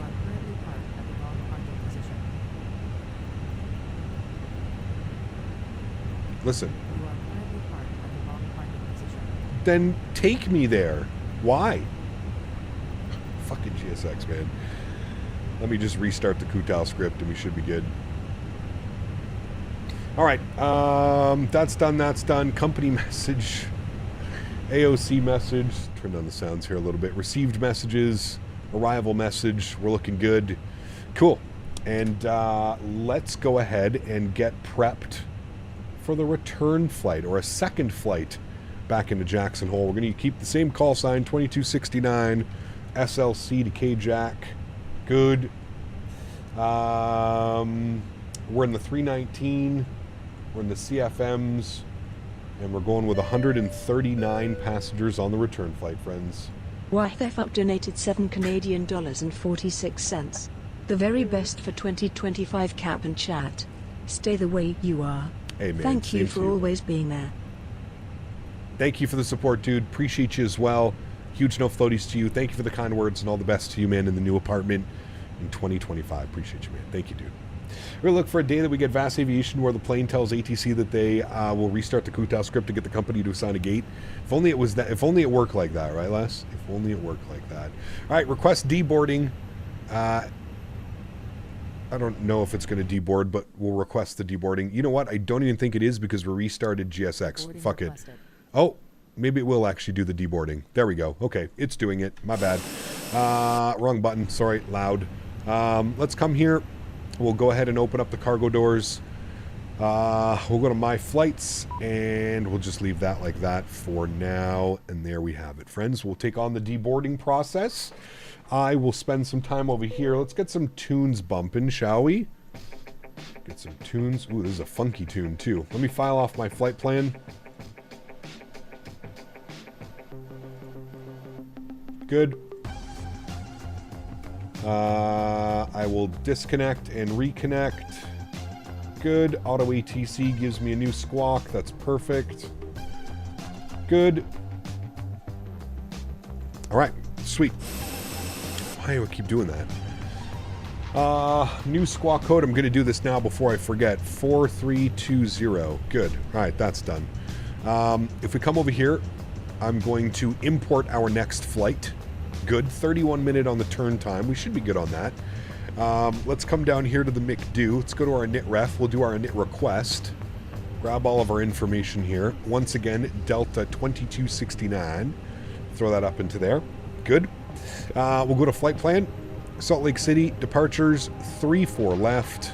I think it's the exact same flight plan. Yeah, it's the exact same flight plan. We're out on the rugged 3 departure with the Holter transition, and we'll execute that. Jackson Hole, arrivals, planning for the ILS Zulu, runway 19. No star, approach via, Moss, insert, good. We're all ready to go with that, friends. Now we'll just wait for the boarding and deboarding process. We have a nice little stretch here as well. I will also work on the overhead banner. Give me a second.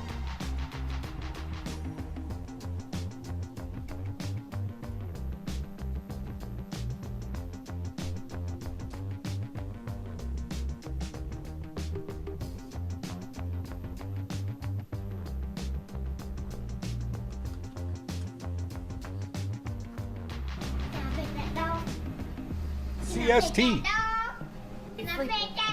Another $5 donation. So, Thank you very much, my let friend. me get this straight. Yes. We can all also ride a train into Jackson Hole? Awesome. It's a special train, okay? Like the one you see on the internet on those bad sites. Huge no floaties to you, CST. Thank you again for the $5 donation, my friend. Appreciate you, dude.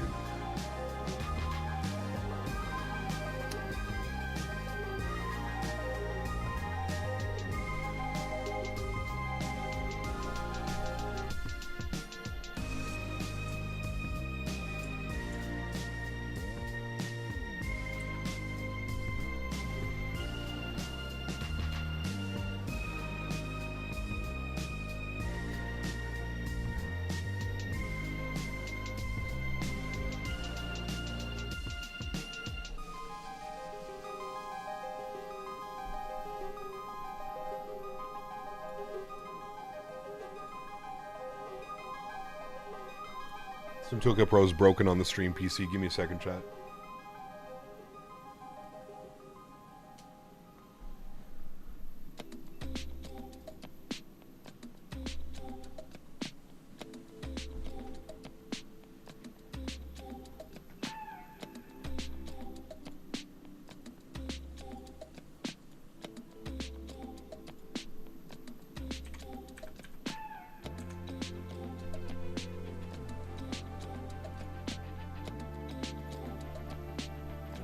All right, live data should be back up top.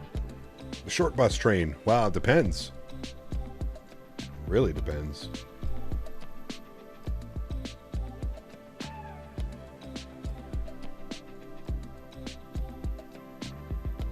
Remember, guys, if you haven't done so, don't forget to smash down that thumbs up button. We are so close to our goal of 300 likes. If you are enjoying the content, do me a huge solid. This is the last stream of 2024 for us. And next stream will be Thursday into 2025, friends. And then don't forget, next weekend we got a nice little long haul. We're going to be doing Las Vegas to Maui in the Southwest, Imua 1 Southwest. Las Vegas to Maui. I deleted the VATSIM Salt Lake City scenery a bit ago, and now I want to get it back, and I already reached out, but I haven't heard anything from them. Any advice? Check your emails, because you would have, or go to the website. Go to the VATSIM website, or check your emails, because you would have received an installer when you bought the scenery. You shouldn't have to contact them to re-download the scenery. You should have an installer with it. Absolutely, mofo. We'll be back in the iFly next week, man. One of my favorite airplanes right now, dude. Hekak, we do a 787 or maybe an MD-11 flight? Yes. Not next week, the following week.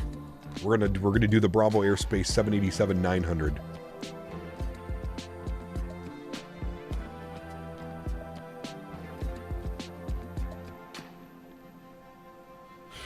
Lee, nice.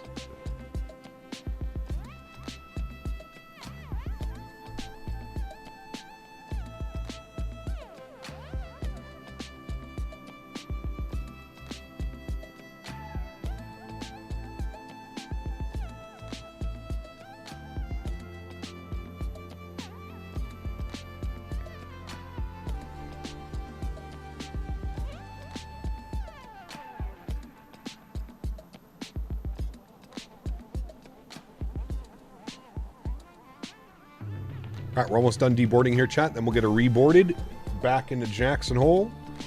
Cap's a nice row of Delta for a screenshot. Yeah, it is nice, actually. Hold on. Look at that. Everybody wave.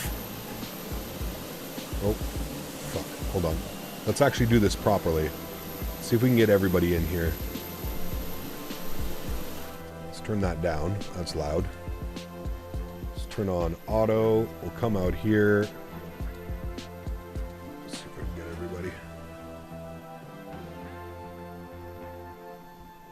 Look at that. Look at that line. Oh, why? Why did you have to elevate yourself, sir? Look at that screenshot right there, chat. Boom. Take a screenshot. Screenshot. Got the American RJ and then a bunch of Deltas all lined up. Looking real nice. Okay. Almost done deboarding. We're going to have some company messages to deal with. Let's go to our preliminary load sheet. We'll accept that, and then we'll have our finalized load sheet here in a second. That is correct, mofo. Yep. That is correct, my friend. Departure altitude was 230. We'll bug that in. We'll get you off. We'll resync our flight directors.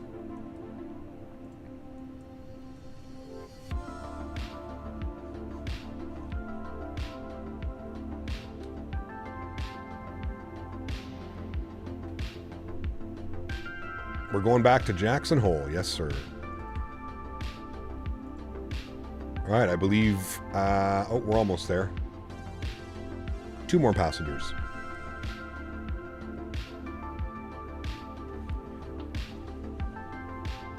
There we go. Deboarding is complete. Beautiful. GSX, reload sim brief. Good. And request boarding. Good. No. Good. All right, back down here. Let's go to our mass and balance. We are going to load aircraft instant. Good. Let's go ahead and send all of that data down to the McDo. We'll confirm that on our init B page. 55.130.4, 4.4. Beautiful. Go back to our init A page. Cost index of 5. We're going up to 33,000 feet once again. Beautiful. Let's go grab some performance numbers. Departure performance, 3-4 left, dry. Flaps 1, anti-ice no, force toga no, packs will be on.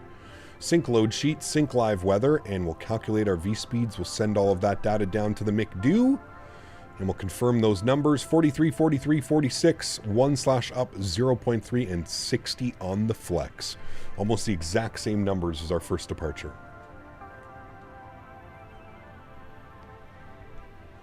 Looking good, chat. Looking real good. All right, we should have our finalized load sheet now as well, which will accept 139 passengers, no children on board, chat. There we go.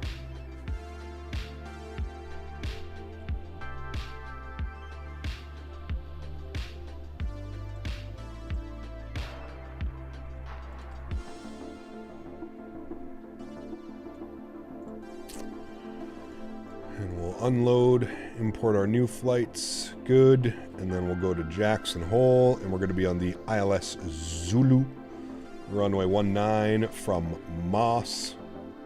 And again, just manage your speed as best as you can coming into here, chat. She can get a little bit spicy. All right, we're boarding passengers. Cargo's coming.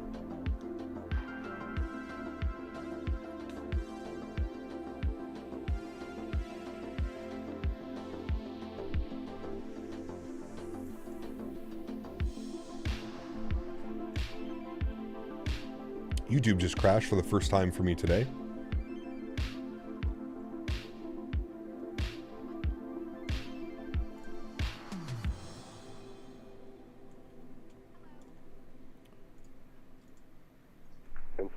Just saw I got an email from them, and I didn't notice when you delete, you actually have to request to download link all over from them. Damn, really?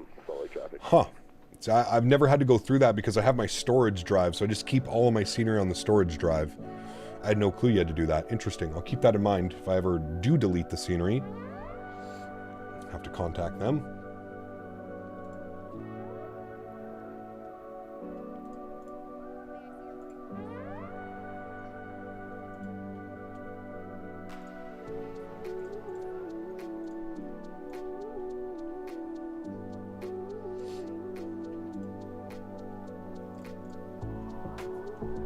Salah, what's up, my friend? Good to see you. Welcome back. Hope you're doing well.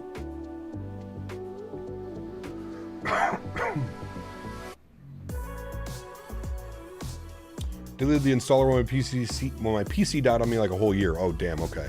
It's been a while then, yeah.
Back to K-Jack? Yes, sir.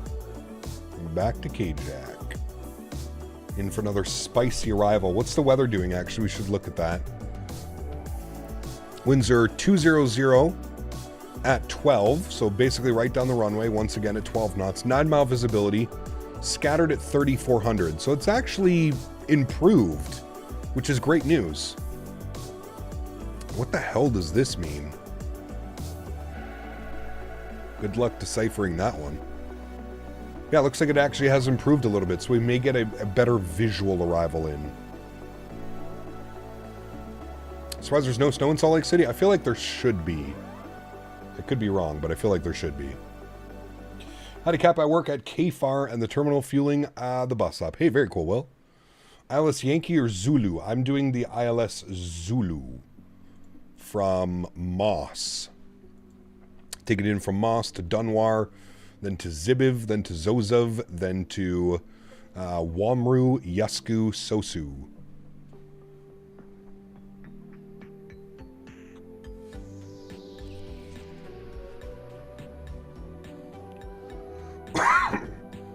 That's exact temperature, I believe. Yeah. No snow in a lot of areas, but mountains get pounded the last 3-4 days. Got you. Okay. That kind of makes sense then. How's your model matching? Mine has no liveries. I use FSLTL. I have great model matching. Oh, I was going to say, you can see all the Delta planes over here. People are starting to push back.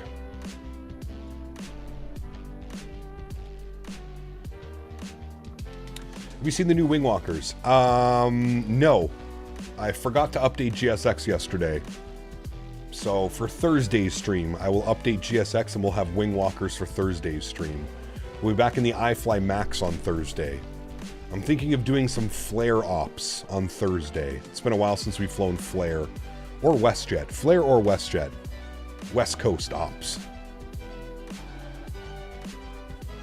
I kind of like the idea of doing like Vancouver to San Francisco and back or something. Air Canada sends their Max 8s on that route. WestJet sends their Max 8 on that route. I think Flair does as well, but I think maybe Flair goes into LA, not San Fran. Friday's your B-Day? Very nice, man. Cool. Cap, do you remember your first flight in 2024? What did we do first in 2024? I can't remember. Maybe we can taxi really slow for the flare ops. Make my three knot turns. I think SNE means snow expected because I know SNB means snow began. Okay, interesting. SNE, snow is ending. You should see the transition in the area below it. Ah, very cool, C-Stack. I didn't know that. Weight at 93%. Yeah, true. That is the first thing that we did. You are correct.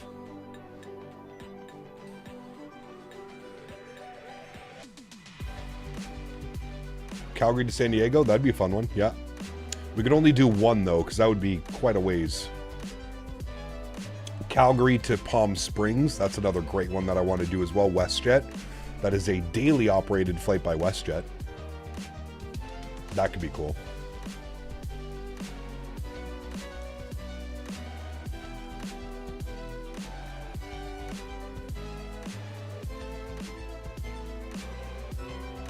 Palm Springs is so good, dude. So good. Especially the Innie builds, Palm Springs. You ever landed Jackson Hole in the fog? No, I haven't, Paul. I feel like most every other time I've ever flown into Jackson Hole on stream, it's been like decent weather. Today was probably some of the worst weather I've ever had landing in Jackson Hole. We only had the runway at about, what, 800 feet, 700 feet? Love the toilet bowl approach into PSP. Yes, it's badass. Little down and around. It was a good one. Sushi, good to see you. Welcome back. Hope you're doing well. Have you ever done any Norwegian max routes? Yes, we have. We need to do more. But we have done Sun Krill. Yeah. We have. I think we did somewhere to Oslo and then Oslo to Bergen. I love that flight, dude. Oslo to Bergen. The scenery is incredible out there, dude. We definitely need to go back. Maybe next week, who knows? Some Nor shuttle. Red nose. All right, we are fully boarded. Ready to go here, friends. Let's go GSX. Let's prepare for pushback and departure. Let's jump back down here. We're going to go to our Fenix tab, ground services. We're going to close all the doors, remove the chocks and cones. And we should be good to go here in a second. I'm just going to confirm that we're on that, and we're on, sorry, this guy here. Good. Cool. Upstairs. Fuel pumps. On. Beacon light on. Seatbelt signs on. Good. Pause the music after this song. Got the gear pin coming in now.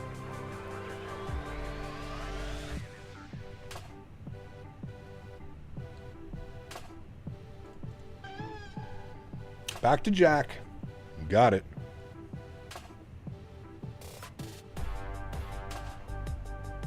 What aircraft do you recommend for a beginner in X-Plane? The Zebo mod.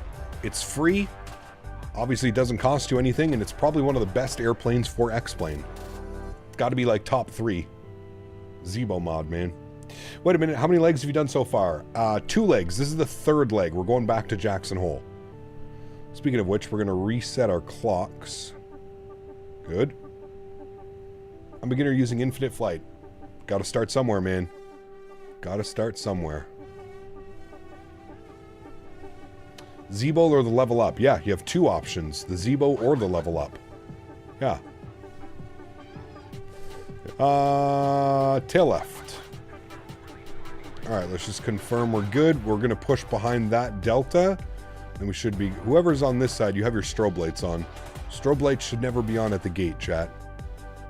A little bit of information for you. What made you do the 3rd leg? The approach was so beautiful. I wanted to do it again, man. And it's the last stream of 2024, so we might as well have fun, right? Might as well go out on a bang. All right, park brake is released. Block time goes on. Engine mode selector to the start position. I'm going to pause the music here. Sim sounds are going to go up. Let's go ahead and spool up engine number 2, shall we? We shall.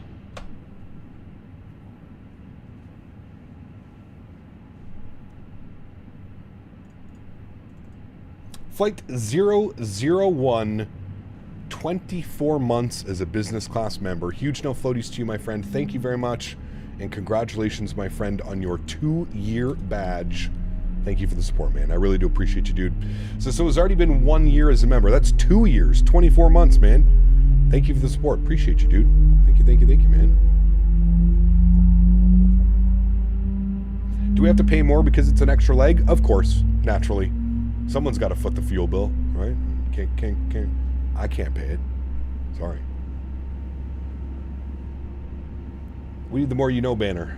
Miss the Zebo even with having the PMDG. Meh. I gotta be honest with you, man. With the PMDG 7.3 and the iFly Max, I ain't missing anything, dude. Spool up engine number 1. YouTube just crashed again. Nice to see it. Park brakes are set.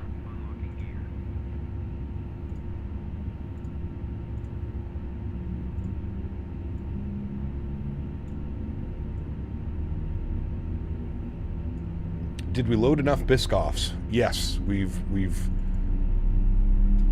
re-upped on the Biscoffs.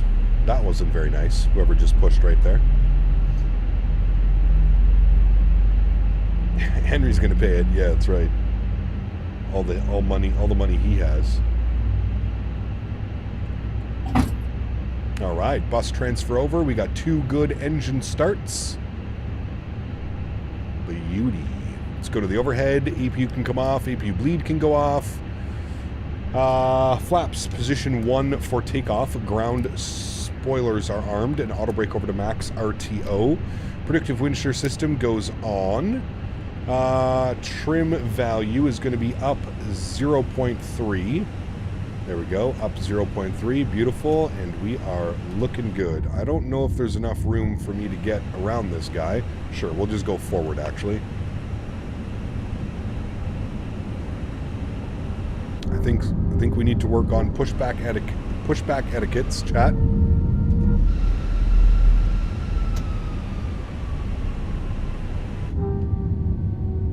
We might touch tips here, chat. Shh. Let it happen. How do developers make money on free airplanes? Donationware is usually the best way, I would assume. This guy is sitting here with his landing lights on, his strobe lights on, pushing back. Nice. All right, nose lights going over to taxi. Was that consensual? Of course, always is.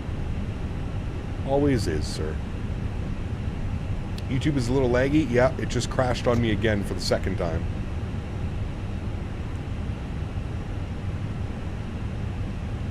Alrighty, looking good. Flap set, trim set.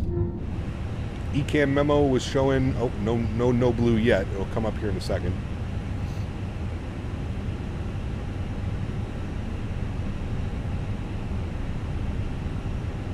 Maxime, thank you very much for your support, my friend. Welcome back into business class. Huge no floaties to you, dude. Thank you. Incredibly kind. Appreciate you, dude. Thanks so much.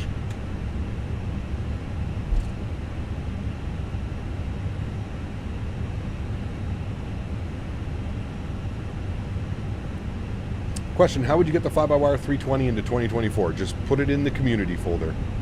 Take it from the 2020 community folder, or you could probably even install it directly into it. Did I miss something? Are we doing another leg? We are. Yeah, we're going back to Jackson Hole, baby. What app is it for the announcements? Ah, yes, thank you. It is called Cabin Sim. Boy, and thank you for choosing Delta. The health and safety of our customers and crew is our #1 priority and a shared responsibility of everyone on board. Checked. So Takeoff config test. Checked. Good. Ecam. No blue. Stow all carry-on items in an overhead. It's called Cabin Sim. Exclamation point. Completely under the seat in front Cabin of you. Sim. Larger electronic devices must be placed in a bag. Handheld portable electronic devices, including mobile phones, should also be secured. Keep the aisles, exits, and bulkhead areas clear. If you lose an electronic device in your seat, please do not adjust your seat and ask a crew member for help. Yeah, looks good, Reed. As I'm you leave excited, the gate, man. Fasten your seatbelt by I am inserting excited. the metal tip into the buckle and adjusting the strap so it's low and tight across your lap. To release, lift the top of the buckle. If your seat has a shoulder harness, attach the metal tip to the fitting on the belt. To release, push the metal tip down. Stay seated with your seatbelt fastened when the seatbelt sign is on. Look at the views and keep around it here, fastened man. Whenever you're seated, incredible. in case of sudden rough air. In the event of rough air, the crew might also need to buckle up for safety. We appreciate your understanding if our service is interrupted. Better regulations require all passengers to comply with all crew members' instructions, along with the posted placards and lighted information signs throughout the cabin. Smoking, vaping. Does Microsoft 2024 have better default airports? You still need thousands of dollars of scenery. Yeah, you still need a bunch of scenery, man. The handcrafted airports that do come with it are far better than they were in 2020. But yes, overall, most of the airports look like apartment buildings. They look like my condo building. Has a detachable slide that can they're not very good. In the event of an evacuation, leave all bags behind. Carrying baggage will slow the evacuation. Got little RJ taken to the runway. Love to see the little RJ out, man. That's what I wish. I wish the Aerosoft CRJ was decent. I wish it was, man. I know it's okay with the Boris sound pack, but it's just, I feel like it's principle at this point. If I don't have to support Aerosoft and showcase any of their products, I don't think I should be. And pull the mask or streamer down to start the flow of oxygen. Remove any face covering and place the mask over your nose and mouth. Slip the elastic strap over your head and adjust the mask if necessary. You live in an airport? Breathe normally and note that oxygen is flowing. Yes, I do. So don't worry if the bag doesn't inflate. Be sure to adjust your own mask before helping others. A water evacuation is also unlikely, but just in case, life vests are in a compartment beneath or adjacent to your seat. To use, remove the vest from its container by pulling on the tab and then opening the pouch. Can't believe they didn't even sell them set out an update when they dropped the CRJ. Yeah. And adjust securely around your waist. As you leave the plane, inflate the vest by pulling down on the red tab at the bottom or manually Sólríkt traffic Delta 2269 lining up 34 left. A water-activated light is attached to each vest. Landing lights, runway turn off, strobe lights, wing lights, nose light, all to the on position. Strap between the legs. See your safety card for more information. Additional life vests for in-lap children are in marked compartments at the front and rear of the plane. We'll distribute these vests if necessary. Before takeoff, bring Think your we could seat do a to its lineup from upright this view, chat? position and stow your tray table and footrest. Let's try. Wait, am I centered right now? Okay, I'm pretty good. Let's see if we can do a lineup from this view. Carry-on items are secured. We'll see how bad we fudge this up. Are at the resting position.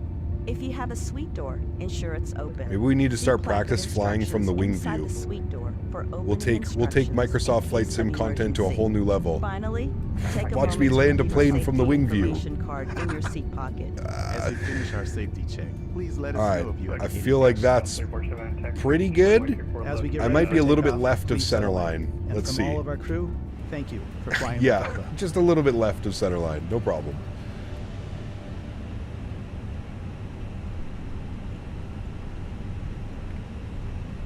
Just a little bit left. We'll get it at some point. Looked cool though, didn't it? Take off from the wing view. Anyone know why I can't hear anyone on Unicom? I'm in a CRJ. I think you have to turn your... Don't you have to turn like the thing on and up, I think you do? I'm pretty sure. Just a little. Just a little bit.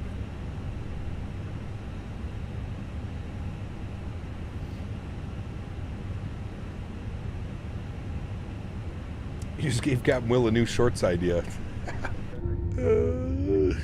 This guy, man, he's over YouTube, dude. He made his goal. He made his 100K and that's it. He's done. See ya. This guy's getting more subscribers than almost all the other flight sim, and he hasn't put out content in 6 months. It's bananas, dude. Bananas how if you make it into that YouTube algorithm, you are essentially set, man. Like you stay in it. It's wild. It's wild. Need to be on CTAF, not Unicom. Yeah, Joey, are you on CTAF frequency? 11905. 11905. I believe somebody just departed on the right side. Oh, no, that's yeah, I think that's on the right side.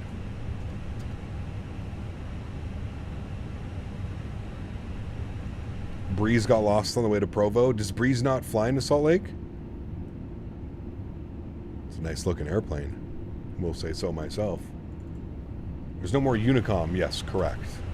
Well, there is. Advisory frequency. Sorry, not Unicom.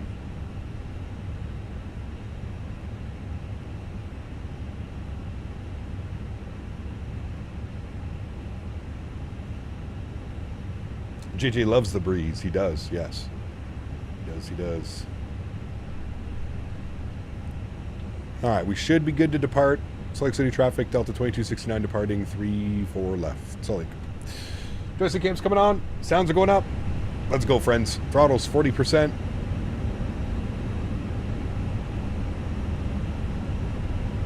Slight nose down pressure on the side stick. Stable at 40. Chrono's on. Let's go flying. Manflex 60 SRS runway auto thrust bleu. Takeoff power is set. Airspeed is alive.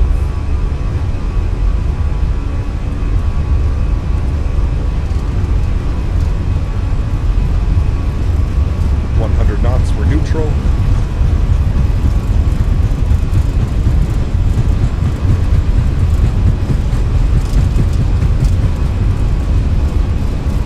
V1, rotate.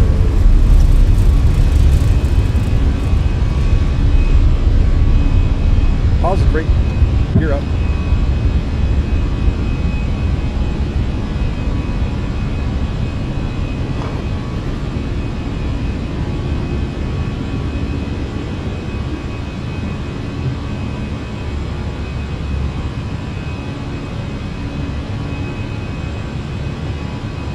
This is Microsoft 2020.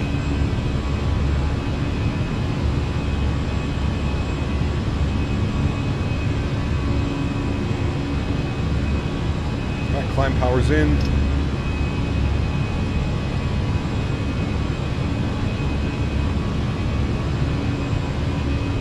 Nose is over. Runway turnoffs, nose lights, wing lights. Bring those sounds down here. We don't need to go deaf.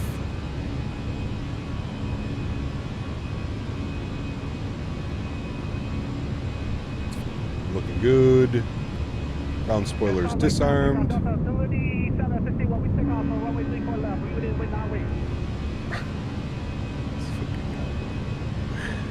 Out of control. What's the other new airline that flies the 7-3 in the West Coast?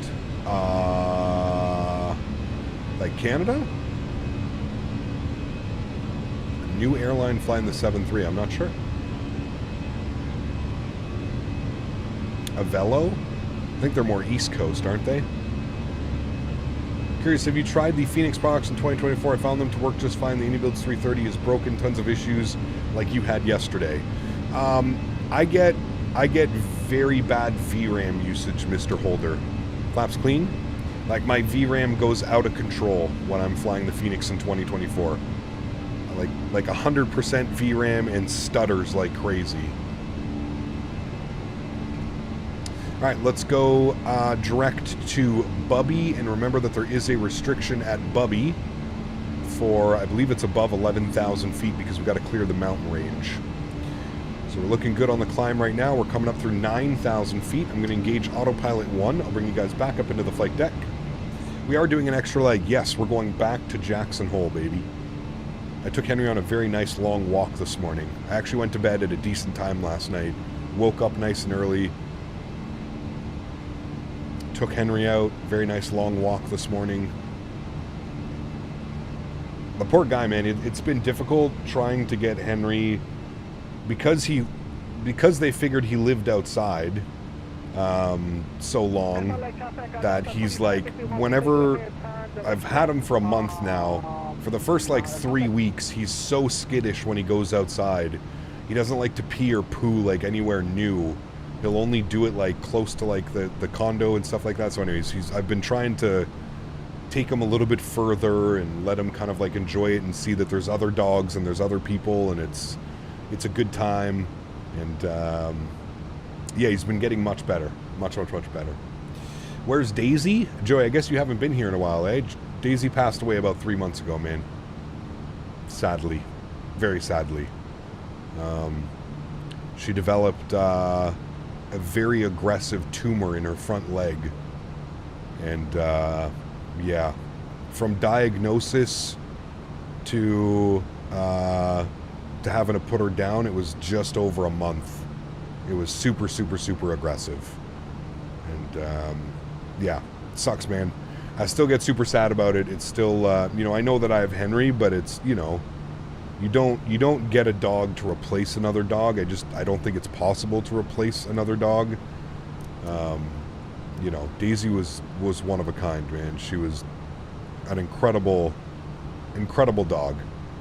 And I spent a lot of like my like adult life, you know, figuring shit out, and it's tough. It was tough, man, you know? Super tough, man. All right, climb out's looking good. We're coming up on 16,000 feet.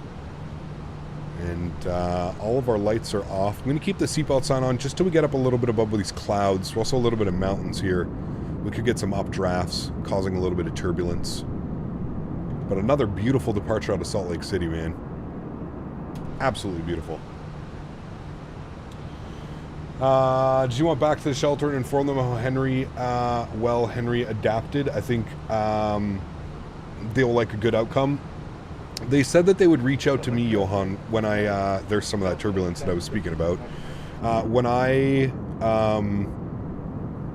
adopted him, they took obviously down all my information and stuff, and they will, yeah, they were supposed to contact me. I don't know if it was after a month, after 2 months, after 3 months, I'm not quite sure. Usually, you have to remember the rule of 3 when it comes to dogs. I think it's like 3 days to, I forget what it is, the rule of 3. 3 days, 3 weeks, 3 months. Those are like usually when you adopt a dog or you rescue a dog, those are usually the things that you look for. The rule of 3. 3 weeks, 3 days, 3 weeks, 3 months. But I mean, I got to be honest with you, like, he's adapted so well already. I've had him for a month. He's adapted so well already. You know, he's much more confident. He's a lot more fun. He really, like, I would say like about a week or two ago, his like full silly side kind of came out. And he's a really good dog, man. Really, really, really good dog. Very different than Daisy. But a really good dog as well in different aspects, you know? And it's going to be really cool to send off his DNA test, and we can see exactly what kind of breed he is, because I'm super interested to know.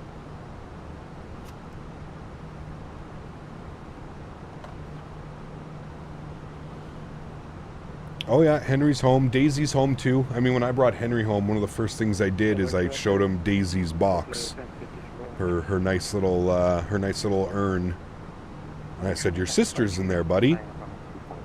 And he was all smelling like crazy.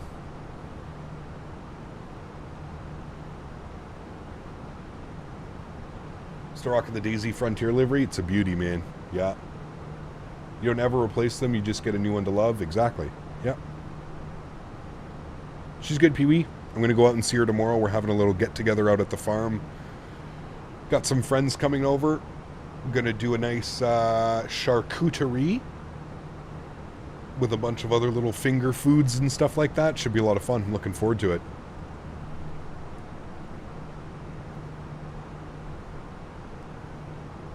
Hey Gab, you do more flying around Europe. A couple days ago you flew to Funchal and I really enjoyed flying along. Yeah, I try and fly in Europe. I do agree that I feel like our schedule kind of got mixed up, man. We used to fly a week in Europe, a week in the US, a week in Europe, a week in the US. The thing is I'm like pretty big into analytics. I like to look at my analytics and I like to see where my viewership is coming from. Over the last 6 months of 2024, my viewership has like shifted a lot to a more North American user base, whereas before it was like quite a big toss-up. I had quite a bit of European viewers as well as North American viewers, and I don't know what happened in the last 6 months or so, but it's done like an even bigger shift to now where, you know, it's roughly 60% of my audience is from the US, where we've got, you know, a 10% from Canada, 23% I think it was from like Europe and average areas like that. So I still do fly in Europe. I still do go back. I like to at least get once or twice a week. I like to go fly into Europe. We still do a bunch of Ryanair ops. We've done some TUI ops. We just did Air Portugal TAP.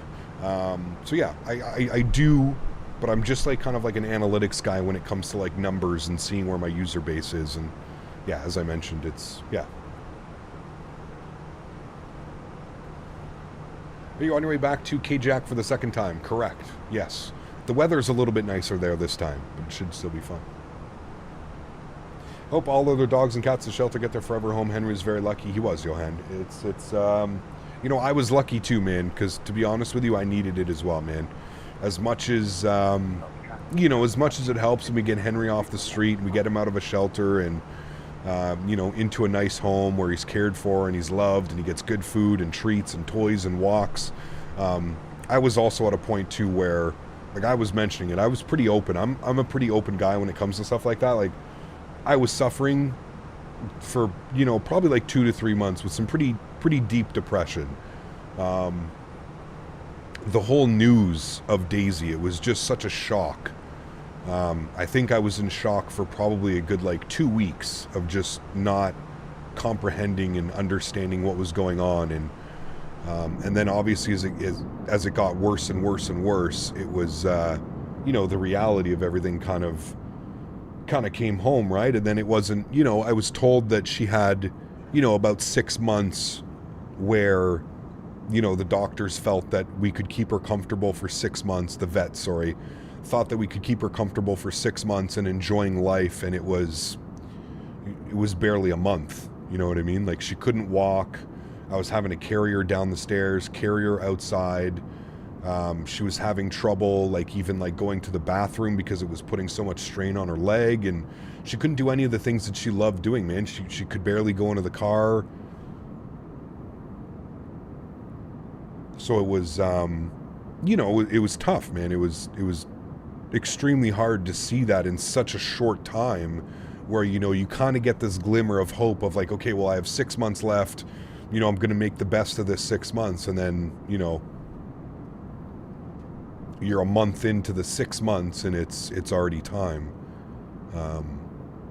And then obviously afterwards, right? Like it was, you know, it was difficult to, you know, I have a condo by myself, right? Like I own a condo and I own the farm, and it's difficult to be here all by myself, you know, where I only go out to the farms to the fiance 3 days a week. It's difficult to be here for 4 days when you're used to having somebody and you have a routine, and, you know, it was, it made it difficult. Like I was struggling to get up. I just wanted to stay in bed. I just wasn't, you know, wasn't myself at all, you know? So, like I said, as much as, you know, as much as we help Henry and we got him out of a shitty situation, which I know that he's thankful for, it was also, you know, really to get me out of a shitty situation too, to be honest with you, you know?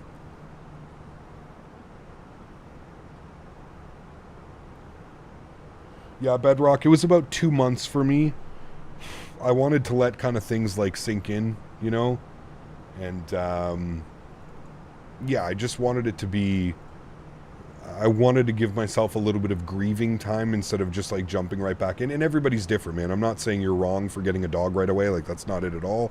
For me personally, I just wanted to give myself some time to kind of like grieve and kind of just acknowledge the process that I went through. I got to be honest with you too, man. I mean, it cost me thousands of dollars in probably a 2-month time span. You know, like you're talking like $7,000-8,000. That's a lot of money, man, to lose in 2 months on something that you don't have any, you know, there was that aspect on it as well, right? There was the aspect of, you know, I'm spending all this money on my dog for MRIs and medication and x-rays and blood tests and all kinds of things, right? And then, you know, you have to spend a little bit of time recouping as well. Like there's a lot. It was an entire process. You know, you go from being upset to angry to upset again, and, you know, to, it's, yeah. Nah, this is the last leg, Noah. Last one, man. If you don't mind me asking, why are you separate from the wife? No, it's a good question, man. So we bought a farm about 2.5 years ago. We bought property, so it was, this guy owns property. He had a house, and then he had a barn. He built a barn, and it's a modern barn, if you will. So like the bottom floor is all for horses, and then there's an apartment and a storage loft upstairs. So currently right now the apartment that's up there is just too small. We either need to make modifications to it and make it bigger. We want to put a house on the property. That's our long-term goal. So there's just not enough room. That's one reason. 2, it's out kind of in the middle of nowhere. There's barely any internet up there. So streaming from the farm would not be an option as well. I couldn't do it. So that is the major one, is obviously the streaming, the no fiber internet, no internet at all. So those are the 2 major factors. So sometime in the next couple of years, we'd like to get a house out there. They're starting to run fiber. They started this year. They started kind of burying and bringing all the fiber out there. So I'm hoping within the next year or 2, we should have fiber directly to the house or the farm that's there. And then hopefully in due time, I can end up there as well once we get something on the property and we've got proper internet, right? And then you move in. I mean, we'll see. Hey Cap, I got the flybar in 2024. Now, how can I get inside the plane? Shift C. Shift C.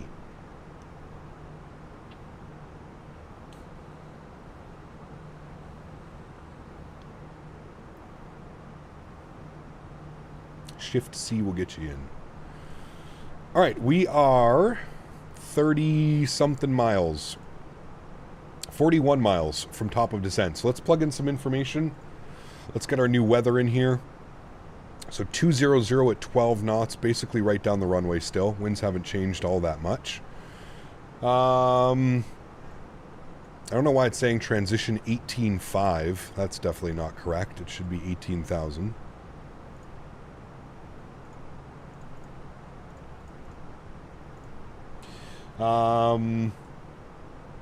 Altimeter was 3005 and -3. -3, 3005. Good. And our barrel minimums back into Jack's 6651. 6651 for our barrel minimums. Good. Cool. Everything's in there. I'm happy with that. And we're showing about 32 miles till descent. Does fly-by-wire work in 2024, even the 380? I think it kind of works. I think it's more of like what Fenix did, where it's kind of like a compatibility patch, if anything. But, yeah. Starlink is enough. Starlink is enough, but it is insanely expensive, Margu. I mean, you're talking $200+ a month Canadian. I don't know what it's like in the US. You're talking $200 a month for Canadian. So that's just for your services. Plus you have to outright buy the dish, buy all the stuff that go with it. It ends up being pretty expensive compared to like a fiber connection, which is going to cost you like $80 to $100 a month. You know what I mean? Seems like you're making it work. Good for you, Cap. Try to be a constant viewer, and thanks for giving us an update in your life. Do you have another job, or is this... I just do streaming, man. Yep, streaming is my full-time gig, dude. I'm very fortunate. Stream full-time, 5 streams a week. Oh. Do you know my chair is leaning back too much? No. Do you cruise in Unicom still active, or they completely phase it out? No, they just don't call it Unicom, Joey. 122.8 is still what you want to be on. But it's called advisory frequency, so they removed the Unicom. So it's yeah, it's just called advisory frequency. And yes, when you're cruising, you're on 122.8, and then when you're coming into an airport, let's say when you're at, you know, passing transition level is a good level. What you do is you put .CTAF and then whatever airport you're flying into. We're flying into KJAC, so I'm going to put .CTAF space KJAC, hit enter, and then it's going to give you the advisory frequency. So coming through 18,000 feet, we should all be on 118.075, and then that becomes essentially Unicom frequency or advisory frequency for the airport. Now, tower's online, so we don't have to worry about that. We're going to be dealing with tower. Yeah, that's how you would do that if there was no... and keep in mind, this is only in North and South America, not even all of South America. Canada, the US, and Mexico. These you would use the CTAF frequency. Everywhere else, if you're flying in Europe, you're flying in South America, you're flying in Africa, wherever, you're still going to use 122.8, always. CTAF is only for Canada, US, and Mexico. When you switch off to tower, off Unicom, I mean, tower is, you know, 15-mile final, about there, about 15 miles, I think, is a great time to kind of call it in. I feel like that's probably a decent time. Okay, with tower online, we're going to 8,000 feet once again at Yesgu. 8,000 feet, so we are 11 miles from top of drop. That's good. I've been looking up the CTAF on Navigraph. I don't know if it's the same. Maybe, because it's just tower frequency, right, Fonzie? That's essentially what it is. It's tower frequency of all the airports that you're flying to. And yes, make sure that you're in the messages, correct. Not notes, messages tab. Correct.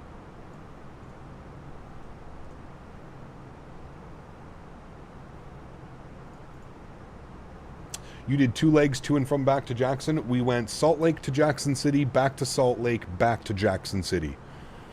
Jackson Hole, sorry. So yes, it's been a busy one, man. It's a fun day, though. Short flights, right? Like, we're talking... I mean, we've been airborne for 21 minutes, and we're about to start our descent. We're 5 miles from our descent now. So, yeah.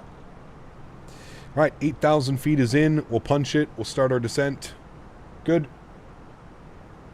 How come? Yeah, just short flights, man. Just one going to go... It's our last stream of 2024 as well, so I kind of want it to be a fun one. And this is a great little routing if you're looking for these short little hops back and forth. Hey, Gap, you're going to head out for the day and have a happy New Year and catch you on Thursday. Take care, Dante. Be safe, man. Party smart if you're partying. And I'll see you on Thursday, man. VATSIM Global CTAF is 122.8. Correct.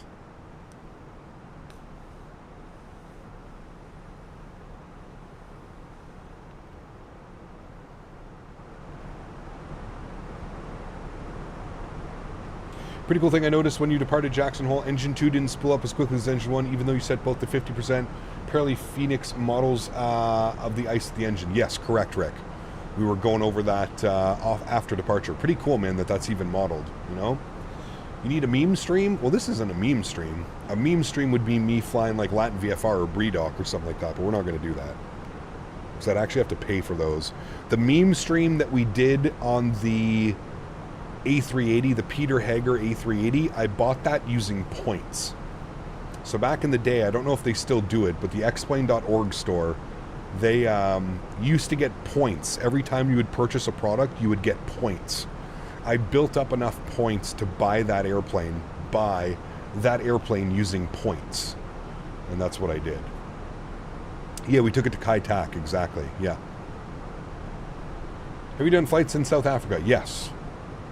We actually did one not that long ago. How's it going, Cap? How's Henry doing? He's doing good, Daruf. Good to hear, man. He's sleeping right here beside me. The org still does the points? Wow. I can't even believe that thing is still alive, dude. Xplane.org store. My goodness. And it was a horrible plane? Oh, yeah, it was atrocious. It was all like 2D panels. It was awful, dude. I mean, the video's still up on the channel. You can search it. I'm sure if you put in YouTube Captain Canada Kai Tak A380, it'll come up. It was pretty sure it's quite up there in views as well.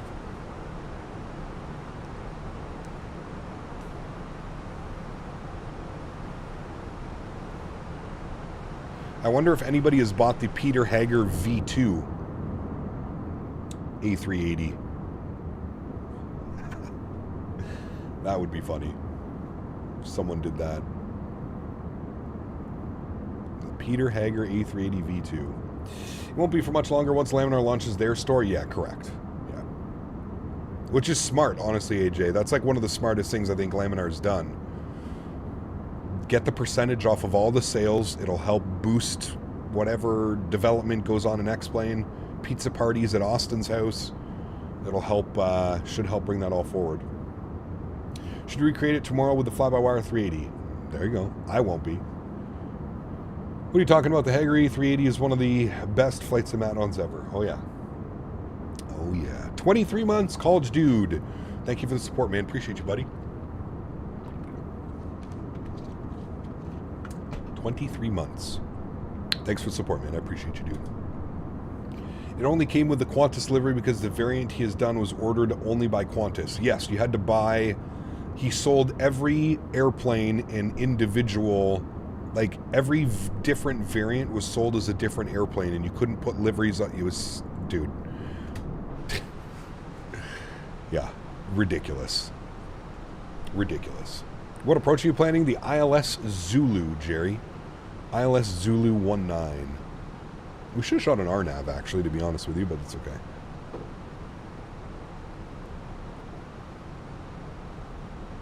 More like hot dog parties.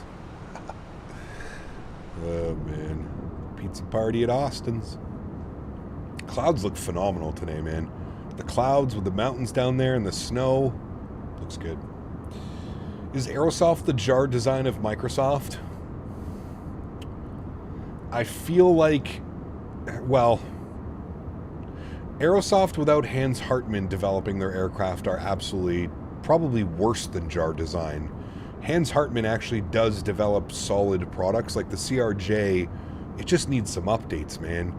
It needs some updates, it needs some fixes. It has the potential to be a great aircraft, especially with the sound pack, the Boris Audio Works sound pack. Like, it has potential, whereas the jar design, nah, not really, you know? I just joined. Why are we going back? Because it was a fun flight and I wanted to do more flying. RS, what's up, man? Good to see you, dude. Welcome back. Hope you're doing well.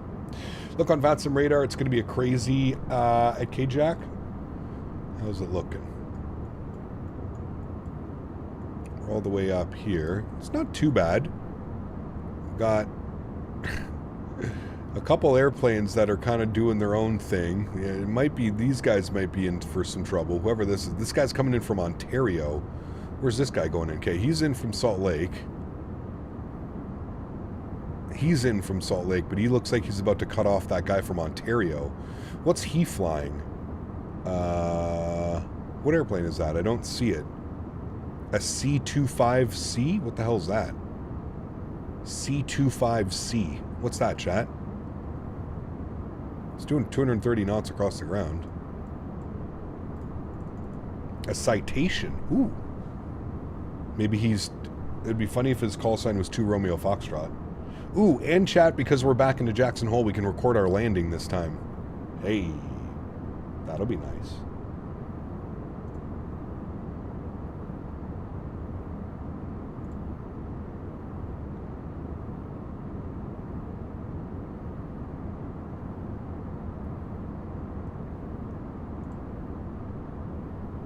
Get a haircut in 2.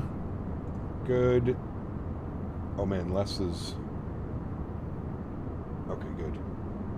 Imagine flying a 7.5. Dude, we're going to do it immediately. As soon as the Bluebird 7.5 comes out, you bet your bottom dollar we're going to fly that bad boy into Jackson Hole.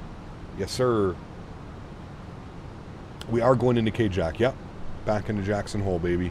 Now, what I'm going to do is... Now, chat, if I turn off the glide slope mode, does that mean we get no call-outs? How does that work?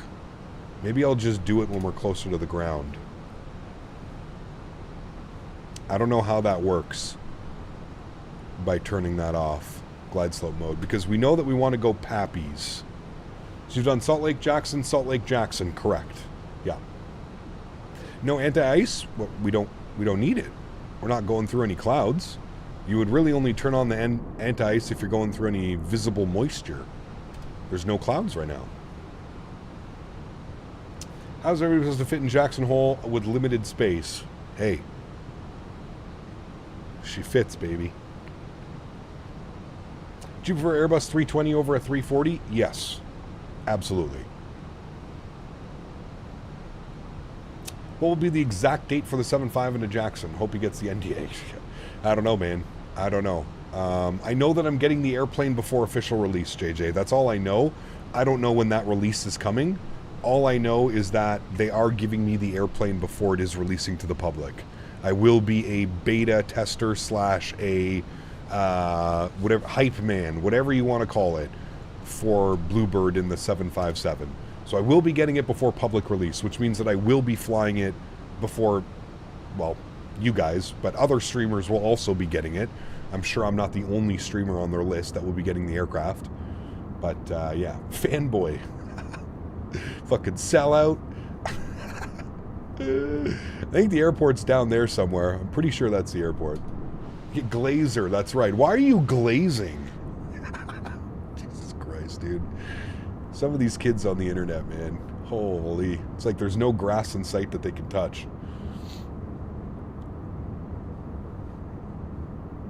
The head of propaganda. Yeah, there you go. The head of propaganda. That's a new one. I like that. Oh, man. That is unfair. Yeah, hey, man. Start your YouTube channel and then ask Bluebird if you can get it too. Alright, what was our altimeter? 3005. They got a mess on final? Yeah, no doubt. That one guy was coming in. Yeah. I love how that guy ended up passing him, though, in the citation. Oh, boy. Yeah, that's a mess. Get out of there, please. See, we've got great separation between these guys. We're looking good. Everybody's hauling ass. He's doing 123 knots. He's good. He's doing 190. This guy's going around. There's no way he's making that. He's doing 190 knots. Oh, he's slowing down. Okay.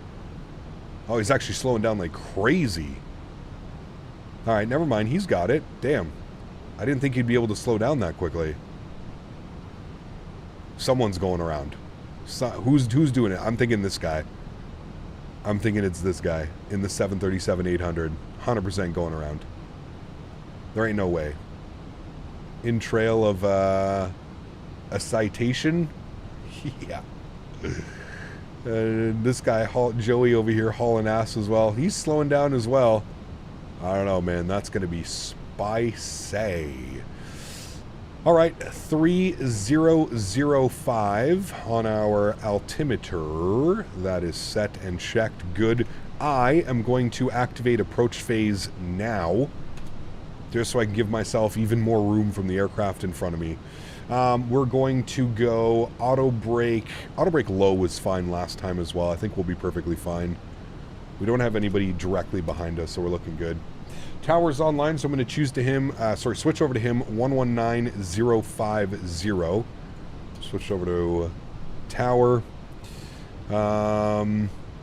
Aircraft is looking good. I'm going to put out some ground spoilers. We need to be at 230 knots above 12,000 at Dunwall. So I'm going to start slowing up now if I can. Take any time that you can on this approach to start slowing her. We are in the 319. Remember, she is a little bit of a piggy.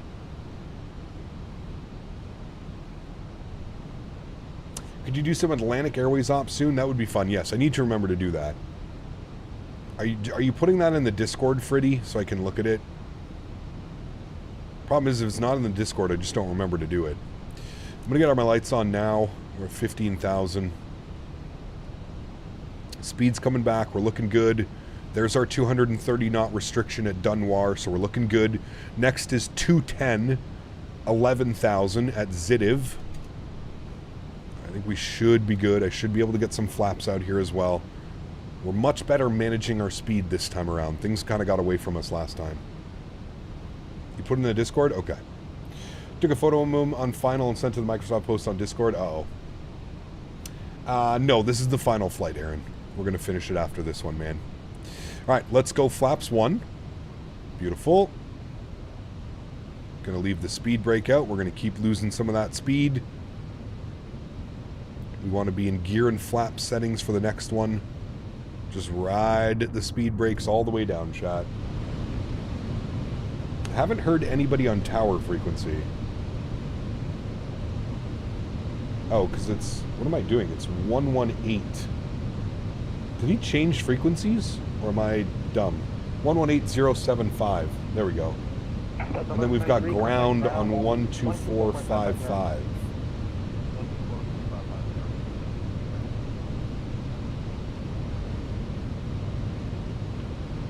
Alright, speed is good. Altitude is good. Look at this approach, chat. This is what we were hoping for before. As cool as it is to land, you can actually see, like, the weather's actually over there. I'm pretty sure. Pretty sure that's the weather that was here earlier.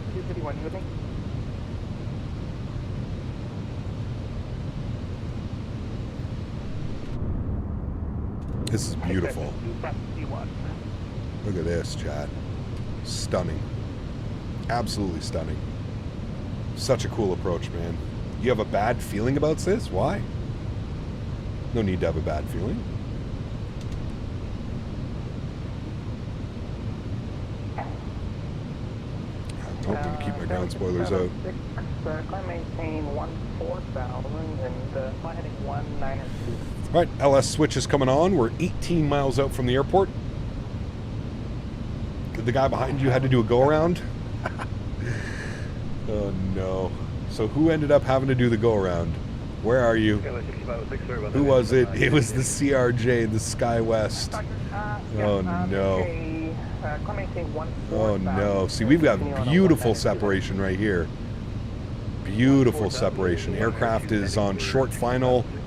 We got a guy behind us, probably about another 10, 15 miles behind us. We're looking great. Looking great. Alright, we're going to go vertical speed, keep that descent going. About 800 feet per minute. We're going to bleed off some of that speed as well. And we'll call them when we're on about a 15-mile final. We're about 16 and a half out right now. When did Navigraph start showing traffic? I think within the last couple of months they've had it. You got to turn it on. It's this little tab right here. You can do traffic or ATC. It's pretty cool. If like you zoom out, it even does like your ATC, so you'll see like who's online. It's pretty cool. Yeah, that works for us as well. Just makes it so you don't have to have another website or another app open or running, you know what I mean? I like it, it's pretty cool. Much better on our managed speed this time around, chat. Look at those views, man. Wow, incredible. Tower low.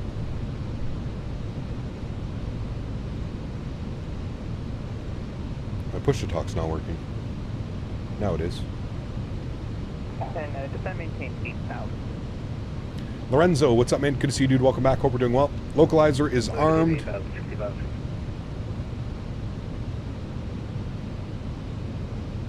Descent path is looking good. I can go ground spoilers in and armed. Auto brake 1 is set. I'm actually going to go auto brake 2 this time. Jax Tower, good afternoon again. Delta 2269, about a 10-mile final. AlexSiu 19. Delta 2269, Jacksonville Tower, hello. Continue the approach. I might slide somebody in ahead of you. It depends on how long we come in. Alright, continue the approach for Delta 2269. I hope he does not put someone in front of us. That wouldn't be very friendly. He's got the... no, he's definitely... Oof. It's going to be rough. Let's see. Alright, going to descend here a little bit quicker. We're just waiting to capture our localizer. Glide path is looking good. Another Cessna. No, it's a RJ 700, but I don't think he's going to... There's no way he's going to fit him in. We're right there. We're 9 miles now. 9-mile final. And Skyway 656, caution the terrain ahead of you. It's Blackfield Houston is at 7,680 feet. Shouldn't be an issue for you though.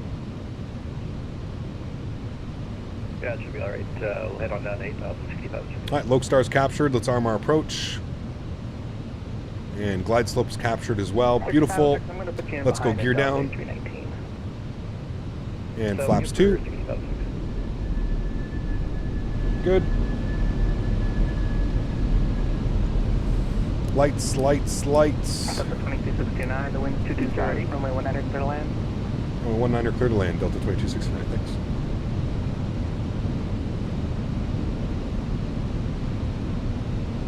Alrighty, and we are cleared to land. Speed check. Flaps 3. Give you a beautiful view of those mountains right there. Look at that. Wow. Stunning, chat. Absolutely stunning. Grand Teton. Traffic 6506, got traffic off your 11 o'clock. Alrighty, and speed check. Flaps full. We've been cleared to land. Joystick cam comes on. Let's go ahead and start the recording. You can watch the replay. Beautiful 1,500 feet. My airplane. Wonderful. Enjoy the arrival, friends. I'm turning this off. There we go. Enjoy the approach, friends. Yep, I turned off the glide slope alarm. We're flying pappies. 3 white, 1 red. 1,000. Checked. There we go. 2 white, 2 red. Maintain that. It's basically like a dot lower, essentially.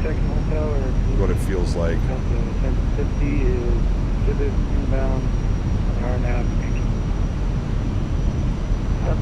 Yeah, we're recording, guys. Stand by. 6506 turn base. Clear visual approach, runway 19er.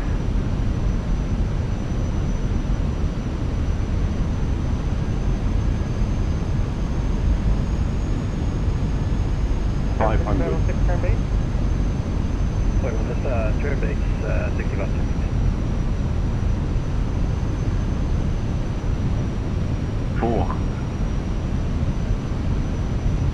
Airbus 860 Papa Sierra Moss inbound RNAV Yankee 19. 300. 860 Papa Sierra continue inbound on the island of Zulu and 100 above. Roger. Delta 1050, slow down to 180 or less, please, until 5 miles. Minimum 180. Continue.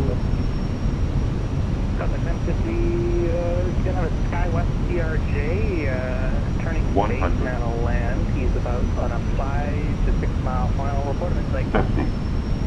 40. 30. 20. Retard. Sorry. 506, swing 220 feet, runway Goes down 19 gently, right. reversers are out. That wind is swirling everywhere. Decelerating.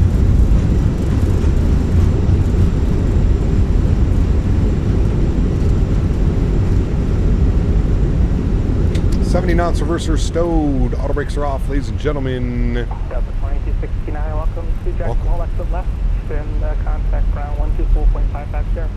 Exit left, 12455. Thanks again for the ATC, man. Appreciate you. Alright, thank you. Alrighty. That was a good approach.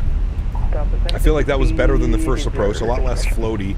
Again, the wind's doing some weird ass shit on short final, but hey, what are you gonna do? Control it as best as you can.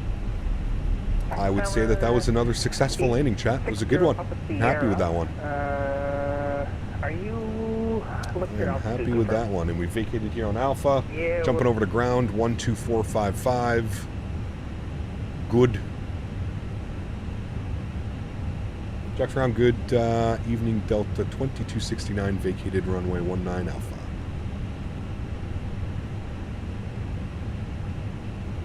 Delta 2269, taxi to the terminal via Alpha. Taxi to the terminal by Alpha, Delta 2269. This is Delta 127, that's the operator. Alrighty, flaps and spoilers going clean.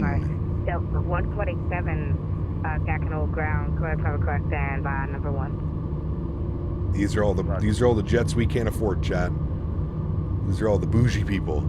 I think Max parks over here, doesn't he? When he flies into, I'm pretty sure he does.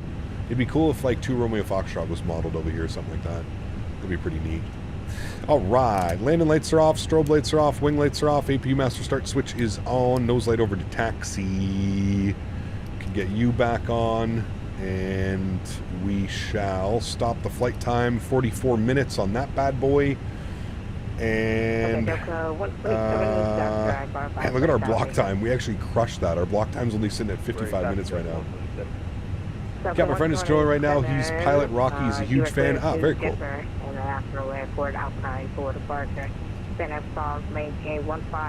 Alright, and I think we wanted to go into Papa 4?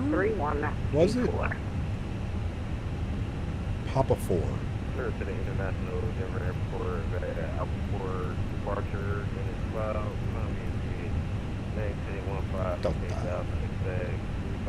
Good. We'll stop our recording. We'll be able to watch our replay. Should look real nice. There's the little RJ. He made it. Nice. SkyWest RJ is down. Whee! Love it. Remember Max was controlling Guardian Ground and was on your stream once? Yes. Yeah. Frontier Flight 263, we're ready for taxi.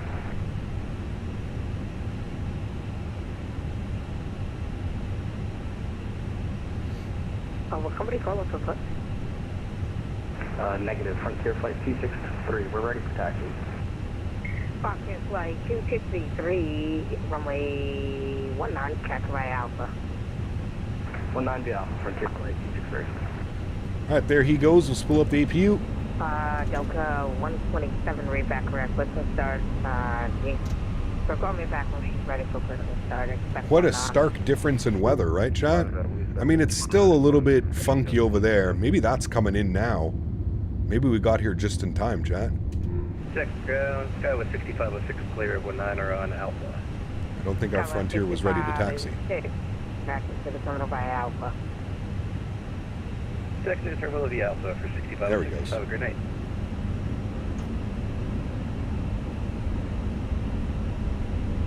I think Papa 4 is occupied. I think we need to go to Papa 5.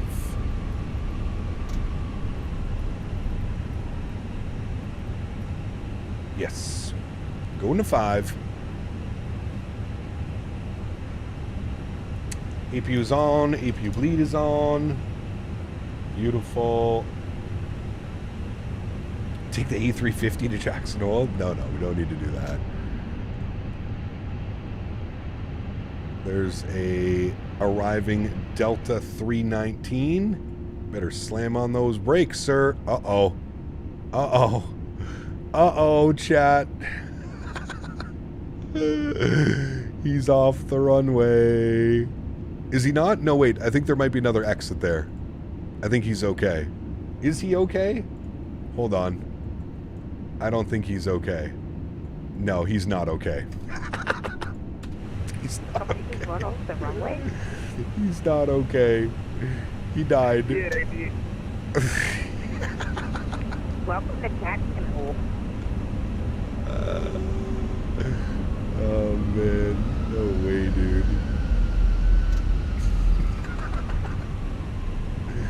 See ya. Dude, Scar wanted to know what the braking action was like. I think it was pretty fair. Oh, man. I was like, he ain't stopping. There's no way.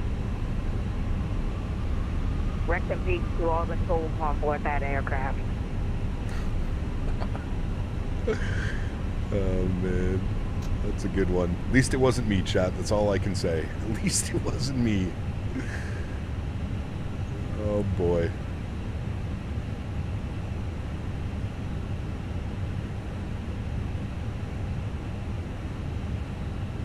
Alrighty, beautiful. Park brakes on, upstairs, APU's on, APU bleed is on, engine number 1 is off, engine number 2 is off, beacon lights are off, strobe lights are off, sorry, beacon light is off, seatbelt signs are off, fuel pumps are off, ground control is in, and we'll go to oh, we're dancing, chat. Oh, shit. That's look, chat, our last flight of 2024, and we get a special little dance. Maybe that's Jackson's Hole and right where they're looking at right there. We just got it. Request deboarding. Oh, yeah. Now we get the little spicy dance. Last flight of 2024, baby. The last flight of 2024.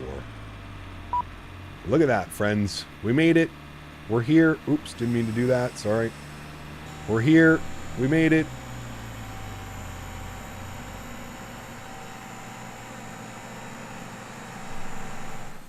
Why are you so loud? My goodness. There we go, friends. What a beautiful flight. Look at that scene right there with the mountain in the background. God, this place is awesome, dude. If you guys have never been here, pick up this scenery, man. Or like I said, go check out ODOG. If you go to flightsim.to, type in ODOG's Jackson Hole. It is, it's great freeware scenery. ODOG's Jackson Hole. Seriously, check it out if you haven't done so. What a great day of flying, man. And more importantly, what a great way to wrap up a crazy year, man. A crazy year for myself, a crazy year for the channel. Just a crazy year in general, man. 2024. It was a good one, I have to say. You know, there was a lot of stuff, like, personally on my side of things that just, you know, being invited to the Microsoft event and World Flight and going to the expo in Vegas for the first time and everything, man. It was a lot of fun. It was a really cool year. And then obviously, you know, towards the end of the year, dealing with some, you know, some roller coasters and with Daisy and all that stuff, you know what I mean? So, but overall, I would say it was a good year, man. And you know, I want to thank you guys for being here. I want to thank you guys for everything that you allow me to do. You know, the fact that we've built this channel solely off flight simulation, and with myself being a non-pilot, you're already, you know, with how many real-world pilots stream now, and how much more success they seem to have when it comes to streaming and content creation. Rightfully so. People want to learn, and people want to learn from actual pilots. So I get it. I understand it. But the fact that we're pushing 80,000 subscribers for somebody like myself with no official pilot training, just kind of enjoying this hobby and sharing my love and my passion, it's been incredible. So thank you all so much for 2024. It's been incredible. I really hope 2025 is going to be just as good. I honestly think it's going to be better when we have you know, some major releases coming the Bluebird 7.5. We've got the Anybuilds 350, the Synaptic A220. There's a bunch of aircraft that we're going to get a ton of updates and hopefully some release dates soon.